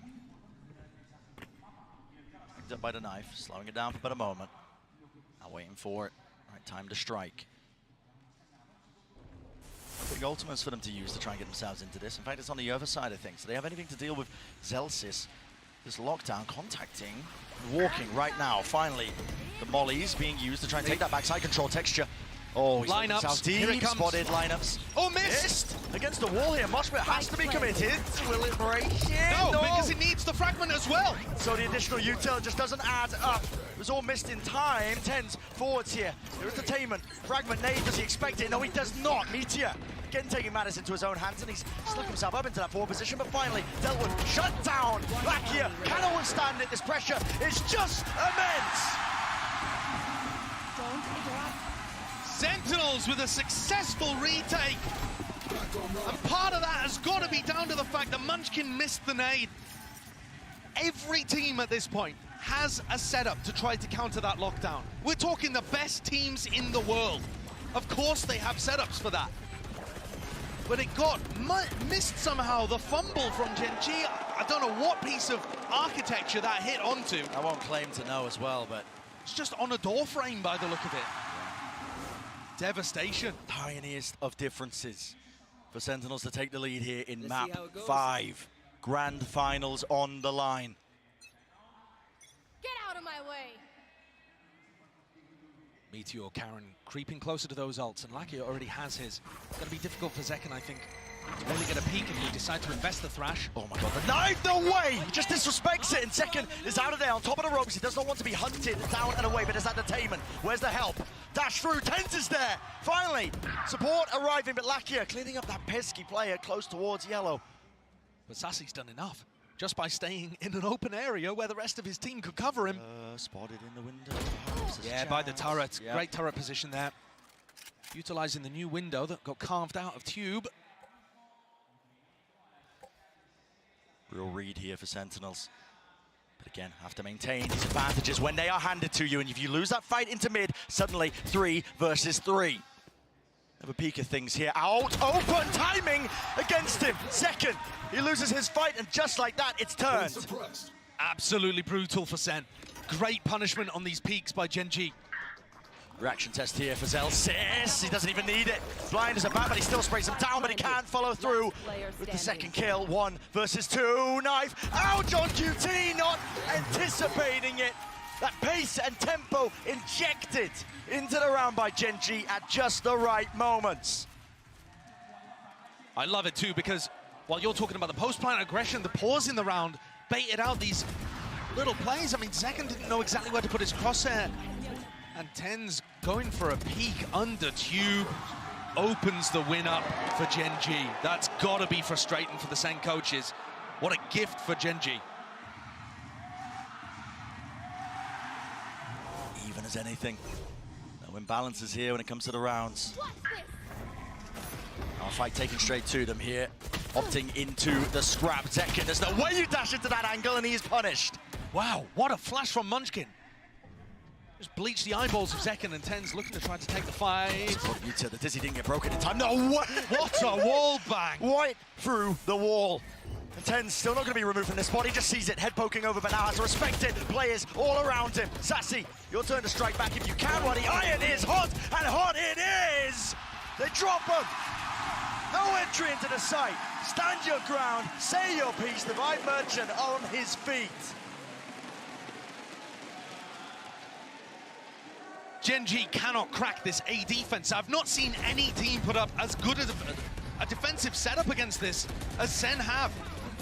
Multiple layers to it, right? The Zekken going aggressive at the beginning, drawing attention, tenz up on pipes, and then crossfire setups on the site. And yes, Sen are overstacking A, but they're doing it at the right times. They're actually getting the read on when Gen.G are executing. Gen.G need to throw a few fakes of their own into it. That's something we've been talking about Sentinels attack side the whole time. They need to try to pull people towards A and use that B lurk timing that Karen found in round 5. Still anyone's game, though. Oh, absolutely. It's not like Sen have figured it out and that's them with the trophy in hand. Yeah. They're putting up a great fight on a bad map for them. And here it is, target-rich environment. The wall obscuring, hiding. The intent of Gen.G, but out wide, that's Munchkin. No kill to be claimed, but Zekken, let's give it up anyway. Now, the pixel angle, holding forward. It's going to be that high-low, and a peek with the dizzy on top of things, running and gunning forward. Zekken, drop down, 1 kill found, but already the pit is down and out, covered at the site. Munchkin's weak. going to try to knock himself to get the full res. Oh, they go for the lockdown as well. Lockdown play. Using it to clear them all the way back here, so Sentinels won't be able to withstand their ground here, but there is that gap out towards the back here. It seems like there's some hesitation. How do they want to try and fight towards this one? It looks like now the plan being committed. Still with that pit here with the ults all the way through now. Thrash to set it up, and it has cleared the way through. No! Timing! Timing! Karon! An absolute menace! In a 1v2, Sassy. So much to do. Mosh rebounds, Pit still alive and active, but it finally fades, and look at it. It's hectic, it's frantic, he's looking this way and that way. Wingman out! Can't collect the kill! You can see the nerves at play here, just by taking a look at normally a calm and very experienced player. What is this as well? That's everything. Karon being able to dodge that Thrash is everything in this round. It's a beautiful idea. Sassy and tenz play it superbly. Karon making the play to dodge it, keep the pit up. 5-5, Gen G. They came into that round with 2 people with only sheriffs. Yeah, I mean, the money wasn't good. See 3 rifles to play with. Undeterred now by that one. Fast play, fast approach. Over towards A. SEN stacking it with players. No, this time playing it for retake again with Zelsys lockdown. I mean, they must realize, though, that they got kind of lucky with Munchkin missing the fragment grenade before. Look how good the Flash Dizzy is. Yeah, just can't break it, can't withstand it. Here comes a lockdown, though. It's fast by SEN. Is there anything to break it? Pushing back right into the flank. Sassy! Sassy! Sassy! He's gone in the open. Didn't withstand it with his gun out. He thought Gen G were going to fight the lockdown, but the lockdown came too early. Gen G weren't in position for the lineups. Zelsys in mid. Catching Meteor, crucial to the round. Success. Orb in his face, blooms and blossoms fading away. Here's the footsteps, here's the running gun. Zelsys! Awareness off the charts. Pit dropped down 2. But dodging that one with the detainment. The Thrash not getting anything. And the decay damage, there it is. Putting in work with Zelsys leading that charge still. The spike, it went down. Wingman able to plant it in the midst of all of this. But this pit, it's not a post-plant play. It's for SEN to go for the retake. And they got all that space, still have to clear through this one. Karon has a snake bite, at least one with the tap. And now they're floating through onto the side. That left hand flash! Magnificent! Munchkin to deliver. And he's got to stand and do it now. The tap, forcing out the bullets, no more. Left in the chamber.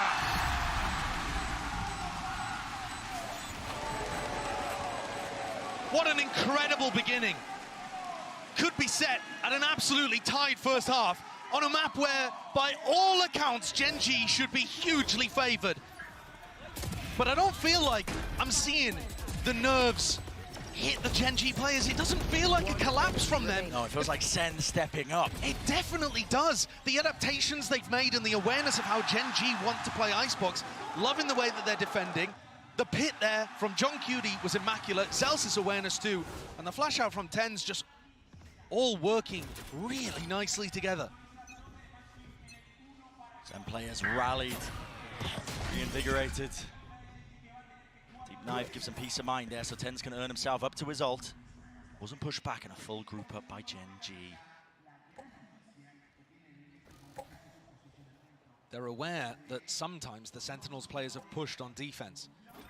Remember, they caught Sassy pushing out of B in the previous round after they'd applied their pressure on A. Wait too long, the knife might be back online for tenz to just throw it from Boiler. tenz has his ult to be able to work with too, so the closer they get, the less they can really rely on the Viper wall to do anything for them. Do they have an idea of where tenz is? He's set up for another knife lineup. Here comes the knife again. Might get bad info though here, actually. Orb up. Crosses back over to A. Yeah, that knife caught onto Munchkin. But then tenz is still rotating off. It's really orchestrated. I mean, they just know. When the orb's up like that, they only catch one onto the knife. Yes, they could cut noise, but Zekken holding from the top rafter position here. Plenty of angles to adjust and choose from, but they are walking right into the one that matters most. Dash online, backs away, Sassy, close now. In their faces, willing to take the fight straight to them with only 25 seconds left as the final round of the first half. And an important one at that, Wingman broken. That's the confirmation. Gen G have to follow through with the weaponry and the guns, and they're finding their own place, but it's only down to one. Texture, Soul Survivor breaks it down. Munchkin late to the party and jumping around. The nerves at play. Sentinels can feel it. They've got the lead at the half on a map they weren't favoured on. They were banking on a 3-1 finish to this series, but 3-2 would do the job. Heartbreak on the horizon, perhaps, for Gen G, as they were looking at the first trophy for Pacific, and now have such an uphill battle to be able to make that a reality. What a finals we have here. Absolutely insane stuff. Send it down to the desk. They want to break it all down, I can tell. The electricity in this room is unreal as everyone is on their feet and honestly just blown away by what we've been seeing in this game, guys. Not just are we getting great ideas from Gen G, but we're getting even better ideas from Sentinels on a map, as Brennan Sideshow were noting, Hypoc, that they were just not favored in. Yeah, and I think Sentinels achieved the primary objective, shutting down the main win condition, which is this A-site execute. Josh was talking about it. After that, though, the adaptation from Sentinels is perfect. They read the game to perfection, start stacking towards B, baiting Gen G into their stronger setup. For 8 of these players, they've never been in a grand finals of an international event of this level before. For 2 of them, they're rookies in their first ever appearance at an international. You can see the nerves, even in the veterans. The shots from Sashi shaky at times, but what matters is how you convert in the end. That was a half of hero plays, of moments towards the end to come back, but Sentinels is up. But at this halftime, this is the last chance really for the coaches, for the teams to talk together, to come up with that final plan to lift that trophy in front of them. This is it. I mean, you've seen some of the cracks start to show on the side of Gen G. I mean, Josh even referenced this as well. The pressure getting to them, some questionable decisions, couple of misplays here and there. Is this where it all comes apart? Pacific has been in the finals before. They've never lifted a trophy. Gen G want to make this comeback happen, but Sentinels, you can see it in their eyes. They're standing up on the stage. They can feel that trophy. They are ready for it. This is it, folks. The next time you'll hear our voices, we have crowned a a Masters champion. But hey, you know, this matchup feels quite global in itself. Let's go ahead and send it back over to Brennan Sideshow to send this bad boy home. The tension is palpable, energy building in the arena. You can see it, we can feel it. History will be made right here on this half of Icebox. Gen G won every single pistol the last time that these 2 teams played in the upper bracket final and walked away with a comfortable win on 2 out of 3 of the maps. They need this one. Open face by Caron, almost with the punishment. Tagged down by the turret, just seeking to at least destroy it and remove some of that mid-round information. That's not the only piece of aggression in mid. Texture, Lakia, still trying to get posted up there, making sure that Sen don't play in that area. Jump spot from tenz here, but he's out wide now with the face in top of the Dizzy. They have to give up this space here, but Gen G might seek to try and fight this one. Wingman, he's already in the fray. Through the back of the side here, broken, down, plant out in the open, but behind the box, second, finds his mark. Precision being the name of the game, but Gen G not willing to give up even a scrap of territory. No map control, and no gain really for them. Gen G takes to, oh my goodness, 2, but eventually brought down. 3 versus 3, and the spike's still not retrievable. It's a spike position. 30 seconds left. They keep getting tucked behind this box over and over. Caron, though, he took so much damage earlier on, they could just spam him out. 20 seconds roughly in the round. It all comes down to this for Sen, and a pistol round. 1 to stand, 1, 2, fall! Sentinels are feeling it! Zeltz on his feet again. And Sen in the driving seat, despite having that map veto disadvantage because they had to come through the lowers. Sassy on that stage for the 3rd time knows that it can be done. He, every time he'd made it to a grand finals before, went through the upper bracket, but he didn't always win. He knows it's doable. Energy just is truly, truly palpable for Gen G. A shy investment. Utility, maybe a sheriff of Meteor to get something done, but this is Sentinels, in all likelihood, wrapped up to that 9th round. Depending on whether or not they go into the stack, I really feel like you can't count out Gen G even when they only have pistols And Meteor, who hasn't really been hitting this map, the only one with the Sheriff. If tenz goes down and they pick up the Stinger, maybe something can snowball off the back of it. SEN are playing this so cautiously. They do not want to give an inch to Gen.G. Caution can spell defeat sometimes. Knife, no info. It's SEN setting up for the aggressive post plants. Gen.G's composition can be very potent when you allow them to get into retake scenarios. And SEN are clearly planning to play forwards even when this turns into rifle rounds. You can see the kind of angles that they're taking. Gen.G are going to struggle to get back into sights if they allow SEN to walk in like that. Yes, it was a gamble. Yes, they needed to try to make the play. But what a beautiful read from tenz there. Saw the knife whistle past him and realized an opening could be his. A 4-round lead for Sentinels. Gen.G, unfamiliar position that they're in here in this grand finals on this big stage. Now got to do the most. They're going to try and steal their hearts, calm down the nerves, get some form of collection together. Because the map is running away from you, and not just the map, it's the series. It's your chance of etching your place into history. Texture has gone for a glass cannon operator this round on the anti-bonus. Triple stack over towards A. The knife catching Sassy over there. And Texture already starting to come off that aggressive B long line. This AWP has to pay off. It just has to. Taking a gander. Walking back over to the angle now behind yellow box. Lots of angles to really choose from too. He can't expose himself to Zekan's position. At any point here, he could be getting walked up on. That's why you see him just going for the check. And he just doesn't know. He just does not know. You are open to being timinged here. He's taking a risk. Risks are necessary in this particular position. All up. Everybody crossing. Texture can feel it now, and it's going to be tagged up by the knife. Has to respect this now and back away. No, he's just out in the open. No man's land. Flash, though, eventually respecting it and backs behind the wall. Gen.G trying to be fast. Now with this rotate plan denied. Shut down here with only 33 seconds left now. Cavalry has arrived. 30 seconds All 5 players here. There's 25 seconds left. How are they getting back in? That's the question, isn't it? Waiting for that regen util, but again, there's only 20 seconds remaining. Got to get a move on, and it needs to be now for SEN. What is the game plan? Wall up, just about. They've got to push forwards. Push forwards, and that's why tenz is there. Underhanded, flash through, takes it. The fight straight to into Meteor on top of bridge. Gen.G, though, surely the guns prevail. It's 1 versus 2. There is that value. Rifle upgrade. Celsius here. Is it even planted for it? I'm not even sure. Tucked to the corner here.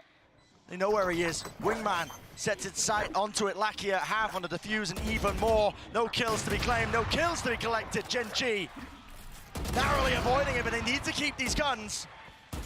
That is so rough, losing the op in that situation. They knew that they had the round secured, and they still couldn't keep that supremely important weapon online.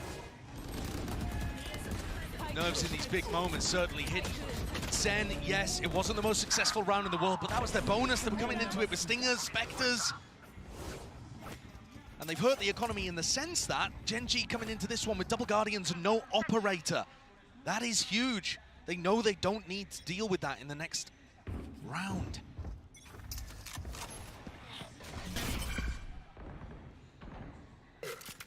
Familiar scenes here. Seen that one before. The deep knife gives him that chance for Munchkin to try and build up that ult, but here it is, fast and loose.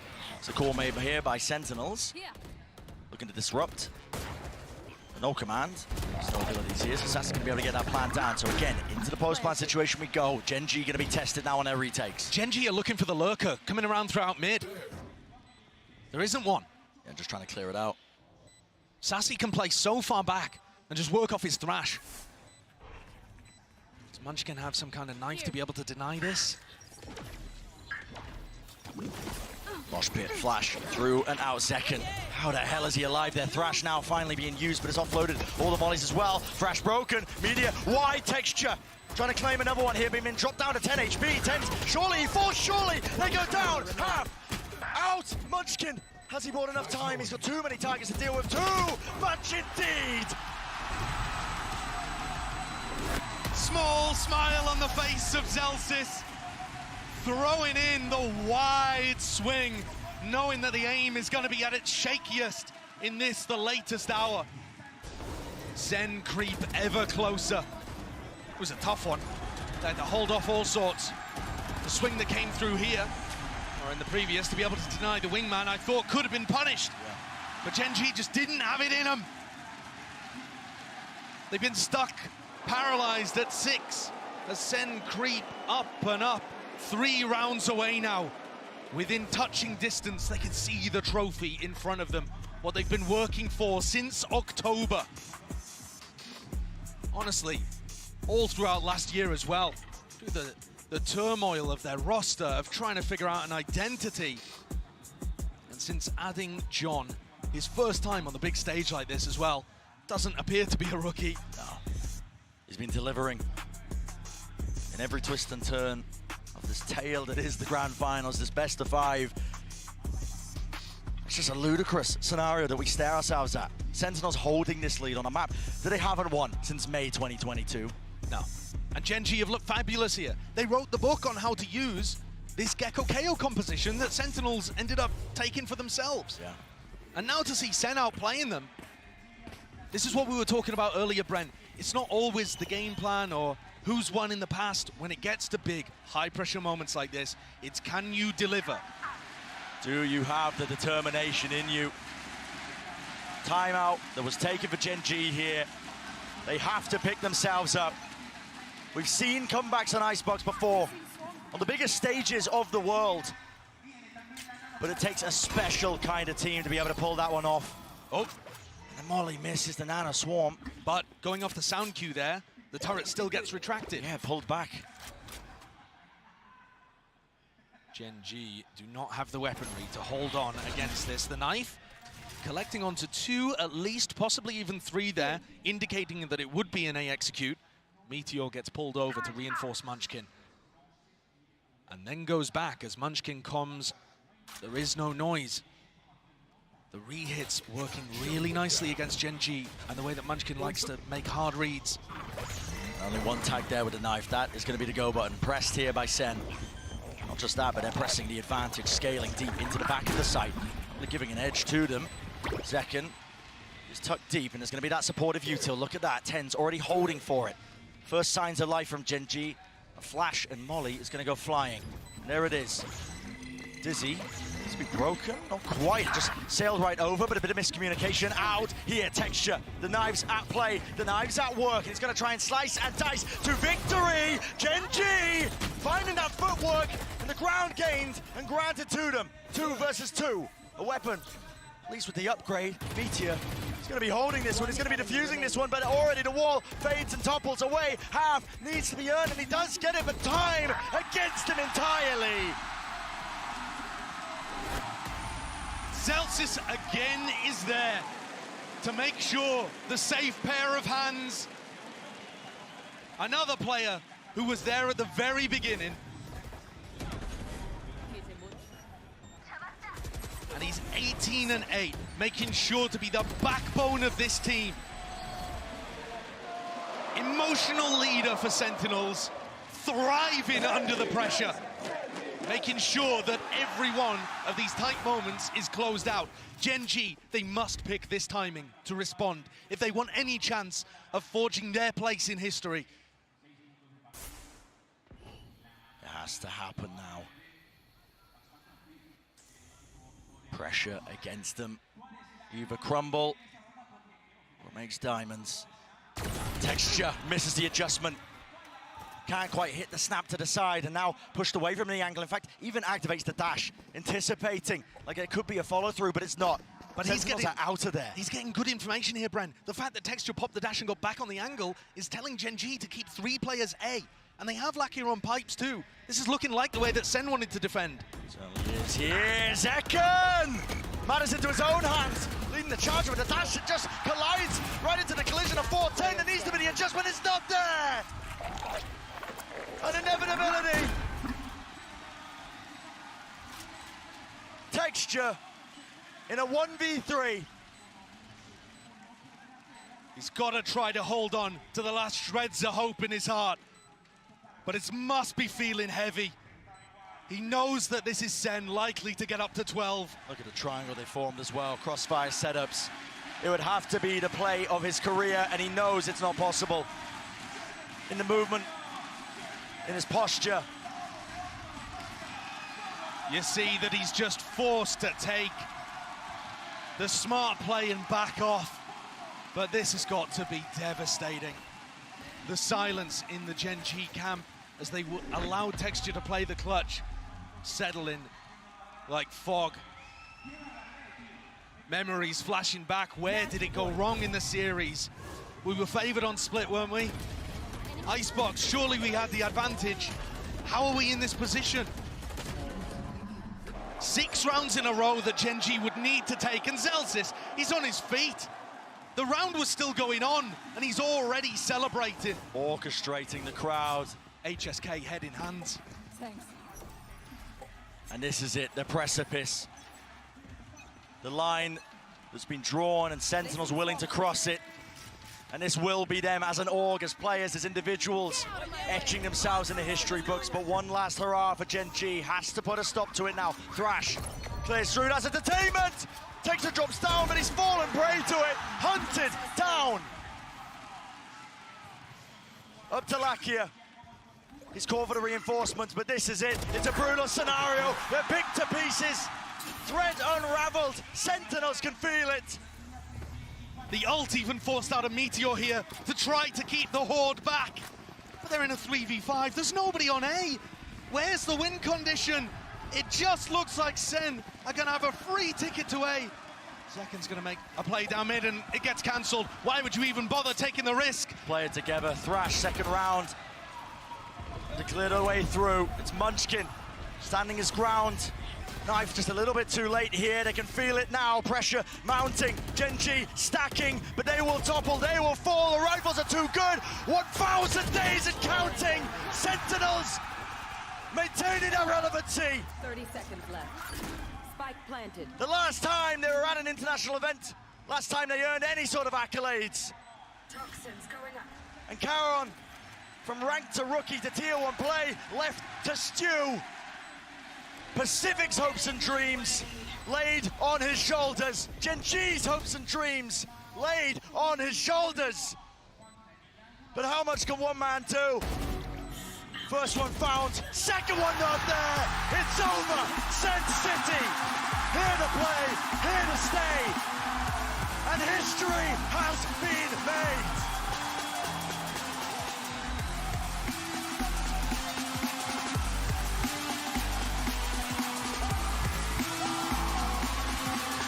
This Sentinels organization leapt to stardom, became a household name because of the win that they got in that first ever Masters event. They have struggled, they've been clowned on. Last year was devastating, but this group of players has done it.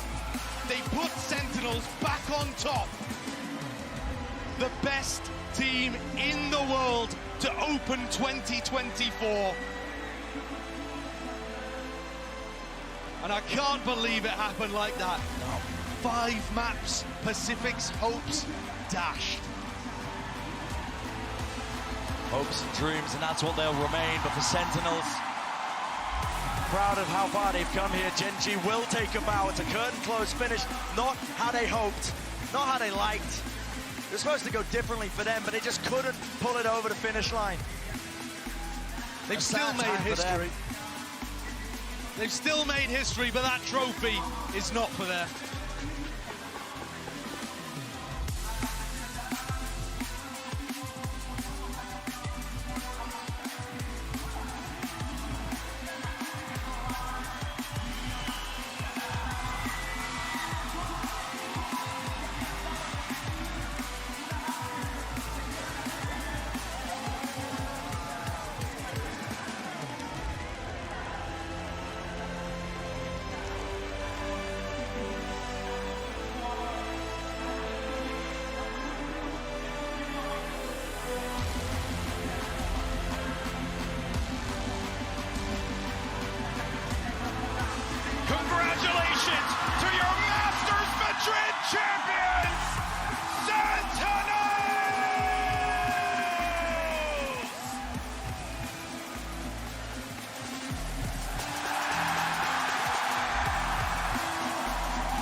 matches right here in Madrid, Spain.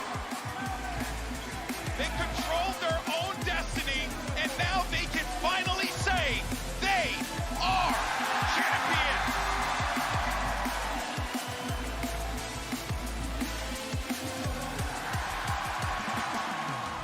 An unreal sight here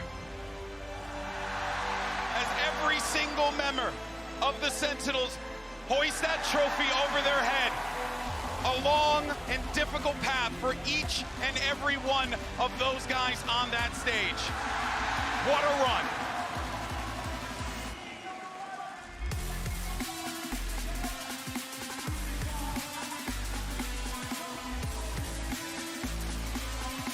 A journey that stretches over 1,000 days. Sentinels are finally back on top, solidify their start to this year as world champions. Madrid will forever be known as the second coming of Sentinels. They did it the hardest way possible. They played every match in the offseason, grinded since October. Every possible game in Americas. They went the long road here in Madrid and all 5 maps in the finals. After over 3 years, Sentinels joins the very few to have 2 international trophies in Valorant. An unreal run from an unreal team. Guys who joined in a unified vision to bring a trophy to the fans of Sen City, to the organization that has stood by this game from the very beginning. And for them to do it in the way that they have done it, taking the hard road, Mimi, this right here is something that, oh boy, it's a special moment for sure. And you see Tenz on that stage. He's been there since the beginning, since that first trophy lift. Went through 3 years of turmoil, of grinding it out in North America. Unable to make another run happen. But now he has that trophy. Cannot believe how they managed to put this one together. But also, I do want to say real quick, commiserations for Gen G on one hell of a tournament as well. They played hard. They played this team as tough as they could. Pacific's got a lot to be proud of. But on this day, Sentinels got the better of them. But I will say this much. I don't think that this is going to be the end of us seeing this rivalry between Sentinels and Gen G, because I want more. We're bound to get it. You see Zekin lift the trophy just days after his 19th birthday. Crazy. Actually crazy. To even put that in and having, I'll go ahead and say it now, solidifying MVP status here in Madrid. Just an individual performance for the history books. This kid has been waiting for his opportunity, and he finally had the right team around him to make it happen. Saucy as well. Champions 2022, the last time this man felt a trophy, now on a completely different team. With 4 new members around him, he's made it happen again. He took that risk after winning a world championship with Loud, decided that he wanted to bet on himself, go and join the Sentinels, come to the Americas region, not alongside his Brazilian brothers, but instead joining a lineup that was mixed at the beginning, that was struggling, and now for him to be right here, I mean, it's just unbelievable. And for Zelsis, the man's more than just a salesman. He's the guy who kept him in it. You saw him on that last map, standing up, shouting at every moment. His teammates have said he's the reason they play for. He reminds them what they're after. This is it. They don't need a reminder anymore. Yeah, his contribution in and out of the game today has been so visible the whole way through, regardless of when the wins came for Gen G, regardless of when the wins came for Sentinels. He's been on his feet. He's been elevating his team today. Of course, it was a back and forth affair between both of these teams, and it really couldn't have gone any other way. When you think about the great finals that we've had already in the history of this game, the short history of this game, whether it's Fnatic versus Loud, EG, PaperX last year, some great matches across the board. This one, most definitely a special one, as it just goes to show me how the game has just continuously evolved. And I'm just so impressed in Sentinels staying in this series. The final map not favored to them whatsoever, but they played their damn hearts out and earned that trophy. John QT, his first international event as an IGL, regaining with the captain, regaining with Kaplan, the coach who he played with what, 2 years ago now, back in Tier 2, failing then, but reuniting and lifting a trophy together here in Madrid. And I'll be honest, never the easy road for Sentinels, but bouncing back on Split, righting their wrongs from previous series, and then closing out on Icebox, it's just the best way to crown them. It's the fact that they did it on Icebox. I saw Anna, I saw Leo and John need them all in the back, and I was like, guys, I think statistically speaking, it's going to look really good here for Gen G, but instead it is the Sentinels who rise to the occasion and are your Masters champion. For now, let's go ahead and hear from your champs.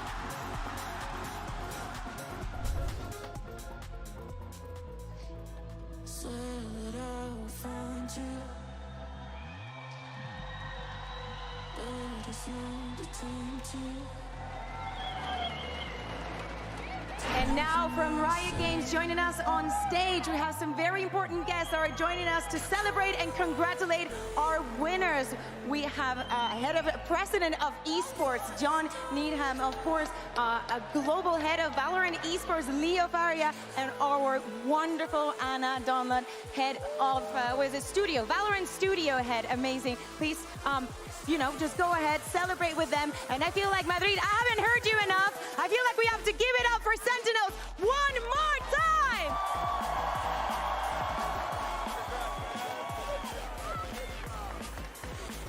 Madrid, lo habéis estado haciendo de locos. Menudo partidazo que hemos tenido en el día de hoy. Os habéis portado, ¿eh? Habéis sido unos magníficos reyes. Muchísimas, muchísimas gracias por venir hasta aquí y por celebrar con nosotros. Now, as in for the interview, you ready? Since I'm gonna start with you. Of course, everybody's chanting for you. But after 3 years, you can say that you are finally back. Talking about being back. Your mom is right there. Don't get emotional, because I get emotional too. What does this mean for you? You lifted that first Masters International trophy, and you get to celebrate this one as well. Honestly, it's just an amazing experience getting to do it with these guys here. Being able to lift it once again, and of course, a big shout out to the amazing audience here in Madrid, Spain. Appreciate all the fans of Sentinels, and thank you to my family. Le he preguntado que qué significa para él. Claro, después de tanto tiempo él estuvo en ese primer trofeo que levantamos en una Masters internacional y obviamente se siente increíble. Por supuesto, os da las gracias a la audiencia que ha estado aquí porque habéis sido lo mejor de lo mejor, que con este equipo se puede cualquier cosa. Now, second, for you, you are probably now the best duelist in the world. Do you consider yourself to be that? Yes, he is. He is the best duelist in the world. He is the best. He is the best? He is 100% undoubtedly the best. Okay. You do not consider yourself the best, but you're definitely different, right? How would you consider yourself different?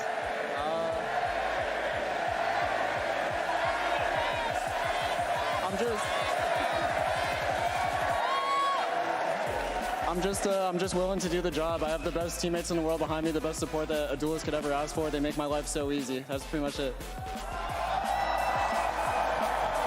Yo le pregunto si se considera que es el mejor duelista del mundo y él dice que no, que la verdad que no lo tiene tan claro, que es realmente el equipo el que hace que tenga tantísimo éxito, pero todos sabemos, lo estamos escuchando, que es el MVP probablemente de esta Masters. Now, Celsius, I need to hear from you. I know what you're going to do, but please give me the best of both worlds, okay? We know, we have seen you on stage. You're given everything. Of course, going to 5 maps, the vibes need to be up, and I feel like you've been in charge of that. Yeah, I mean, there's a joke always going around that I'm only the vibe merchant, so it feels really nice that I got to lift a trophy, especially with these guys. Like, they really believe in me, everything I bring to them and everything they bring to me. And for once, it feels like we have a real team who everyone wants to win, and I'm just glad we got it done. Anything else you want to add? By the Sentinels bundle! Tengo que dejar que haga eso, que celebre. Le pregunto que cómo ha estado manteniendo la energía tan arriba, sobre todo cuando nos vamos a un 5º mapa. Y él dice pues que todos sus compañeros lo hacen bastante fácil, que sí, que él está considerado ese tipo de persona que siempre tiene las vibes arriba. Y desde luego que hoy lo ha demostrado. Sassy, this is your 2nd trophy, right? But you have been competing for a very, very long time. There's been some ups, there's been some downs. How do you see this moment in your career? Think I'm old, I know.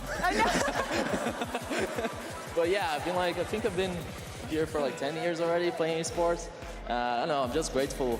I consider myself lucky to play with so much like good teammates like Zach and Tyson, Jordan, John. Also the coaching staff made a great job on this tournament. And I don't know, I'm just happy to be here and happy to get my second trophy international. Yeah, that's it. Porque obviamente este es el segundo trofeo que él consigue, pero lleva compitiendo muchísimos años también en otros títulos. Me hace la broma, ¿no?, de que a lo mejor es un poco mayor, pero la verdad es que está muy agradecido de tener al equipo que tiene, de poder estar aquí y de celebrar todo esto y de seguir ganando. La verdad que un momento muy humilde para él. Now, John Kitty, how are you feeling? You feeling good? Feeling great. Yeah? Feeling dangerous. I feel like there was a lot of eyes on you coming into this tournament. Of course, some might consider you a rookie, but what you did here during this entire tournament, but especially today, as a fresh, IGL coming into the big stage, what do you think has been your biggest struggle that you faced during this tournament? Biggest struggle? I don't know. Our biggest struggle as a team was just like not playing like ourselves. We know we're the best team in the world, and yeah, we just need to play like that, pretty much. Yo que le quería preguntar que aunque ha tenido dificultad porque obviamente no lleva compitiendo tanto tiempo como los otros, ahora llega a este stage tan grande y no se viene abajo ante nada. Dice que con lo que más han dudado, con lo que más les ha costado es jugar como ellos mismos, sabiendo que son el mejor equipo del planeta. Now, Kaplan, you're in for last. We have been hearing your thoughts during the tournament, some things that you agree with, some things that your ups and downs as well. But what has been your biggest learning point from this entire experience? I did not know the resilience my team has was possible, and it means the world to me. I don't think we would be standing up here having won if we didn't have the hardest road in kickoff, and maybe if we didn't lose 2 days ago. We just get back up and we keep going, and they fucking want it, and whoops, they really, really want it, and I'll never forget that people can want it that bad, and I love them. We love you. We all love you. Me preguntaba que cuál ha sido, pues desde luego con las opiniones que hemos estado escuchando de él durante el torneo, que ha sido lo que ha aprendido, ¿no?, de todo esto. Dice que de no haber perdido hace 2 días, de no haberse visto contra las cuerdas, no se habrían visto en esta situación de levantarse, de darlo todo y por supuesto de ganar este torneo. Let's give it up one more time for Sentinels!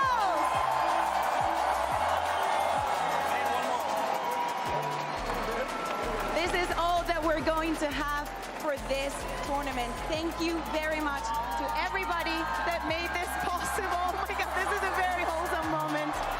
Thank you very much to everyone for joining us, for enjoying our passion the way we did it. Everyone from production, working behind the scenes, everyone that made this possible, every single team. Thank you very much for this. Muchísimas gracias a todos por venir aquí, por disfrutar con nosotros, por compartir vuestra pasión minuto a minuto. Ha sido una experiencia alucinante. Muchísimas gracias. Esta es la primera, pero no la última que estaremos aquí.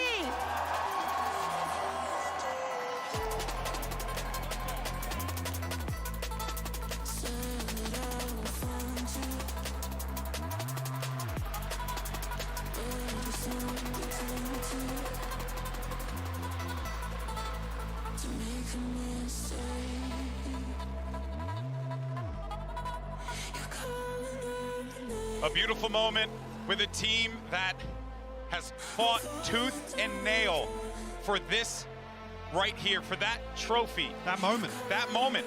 And it's something that they will never truly forget. But man, what an event this has been, guys. You talk about one of the most explosive tournaments that we've ever had in the history of this game.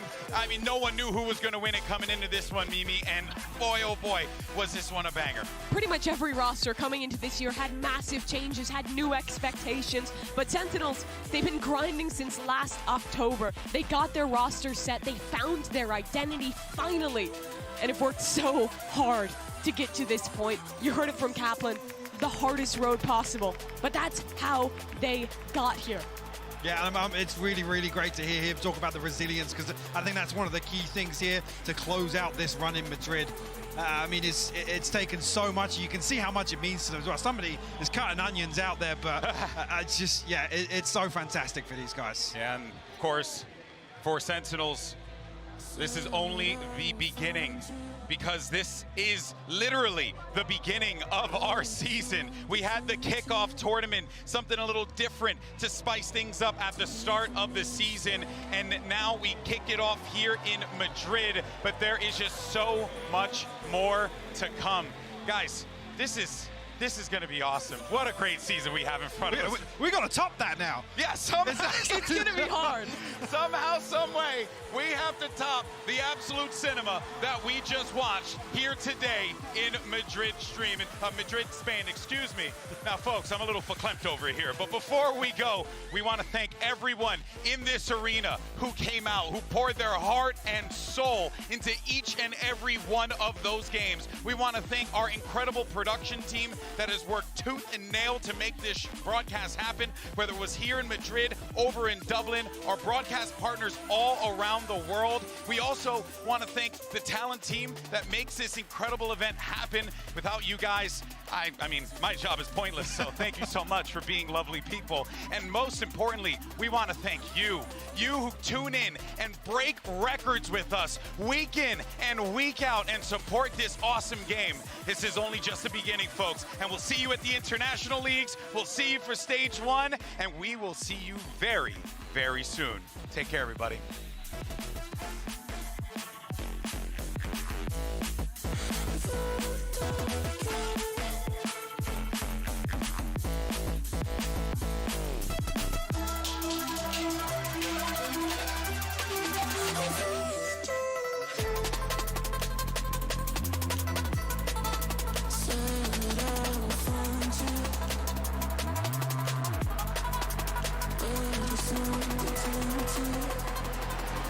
Bienvenido.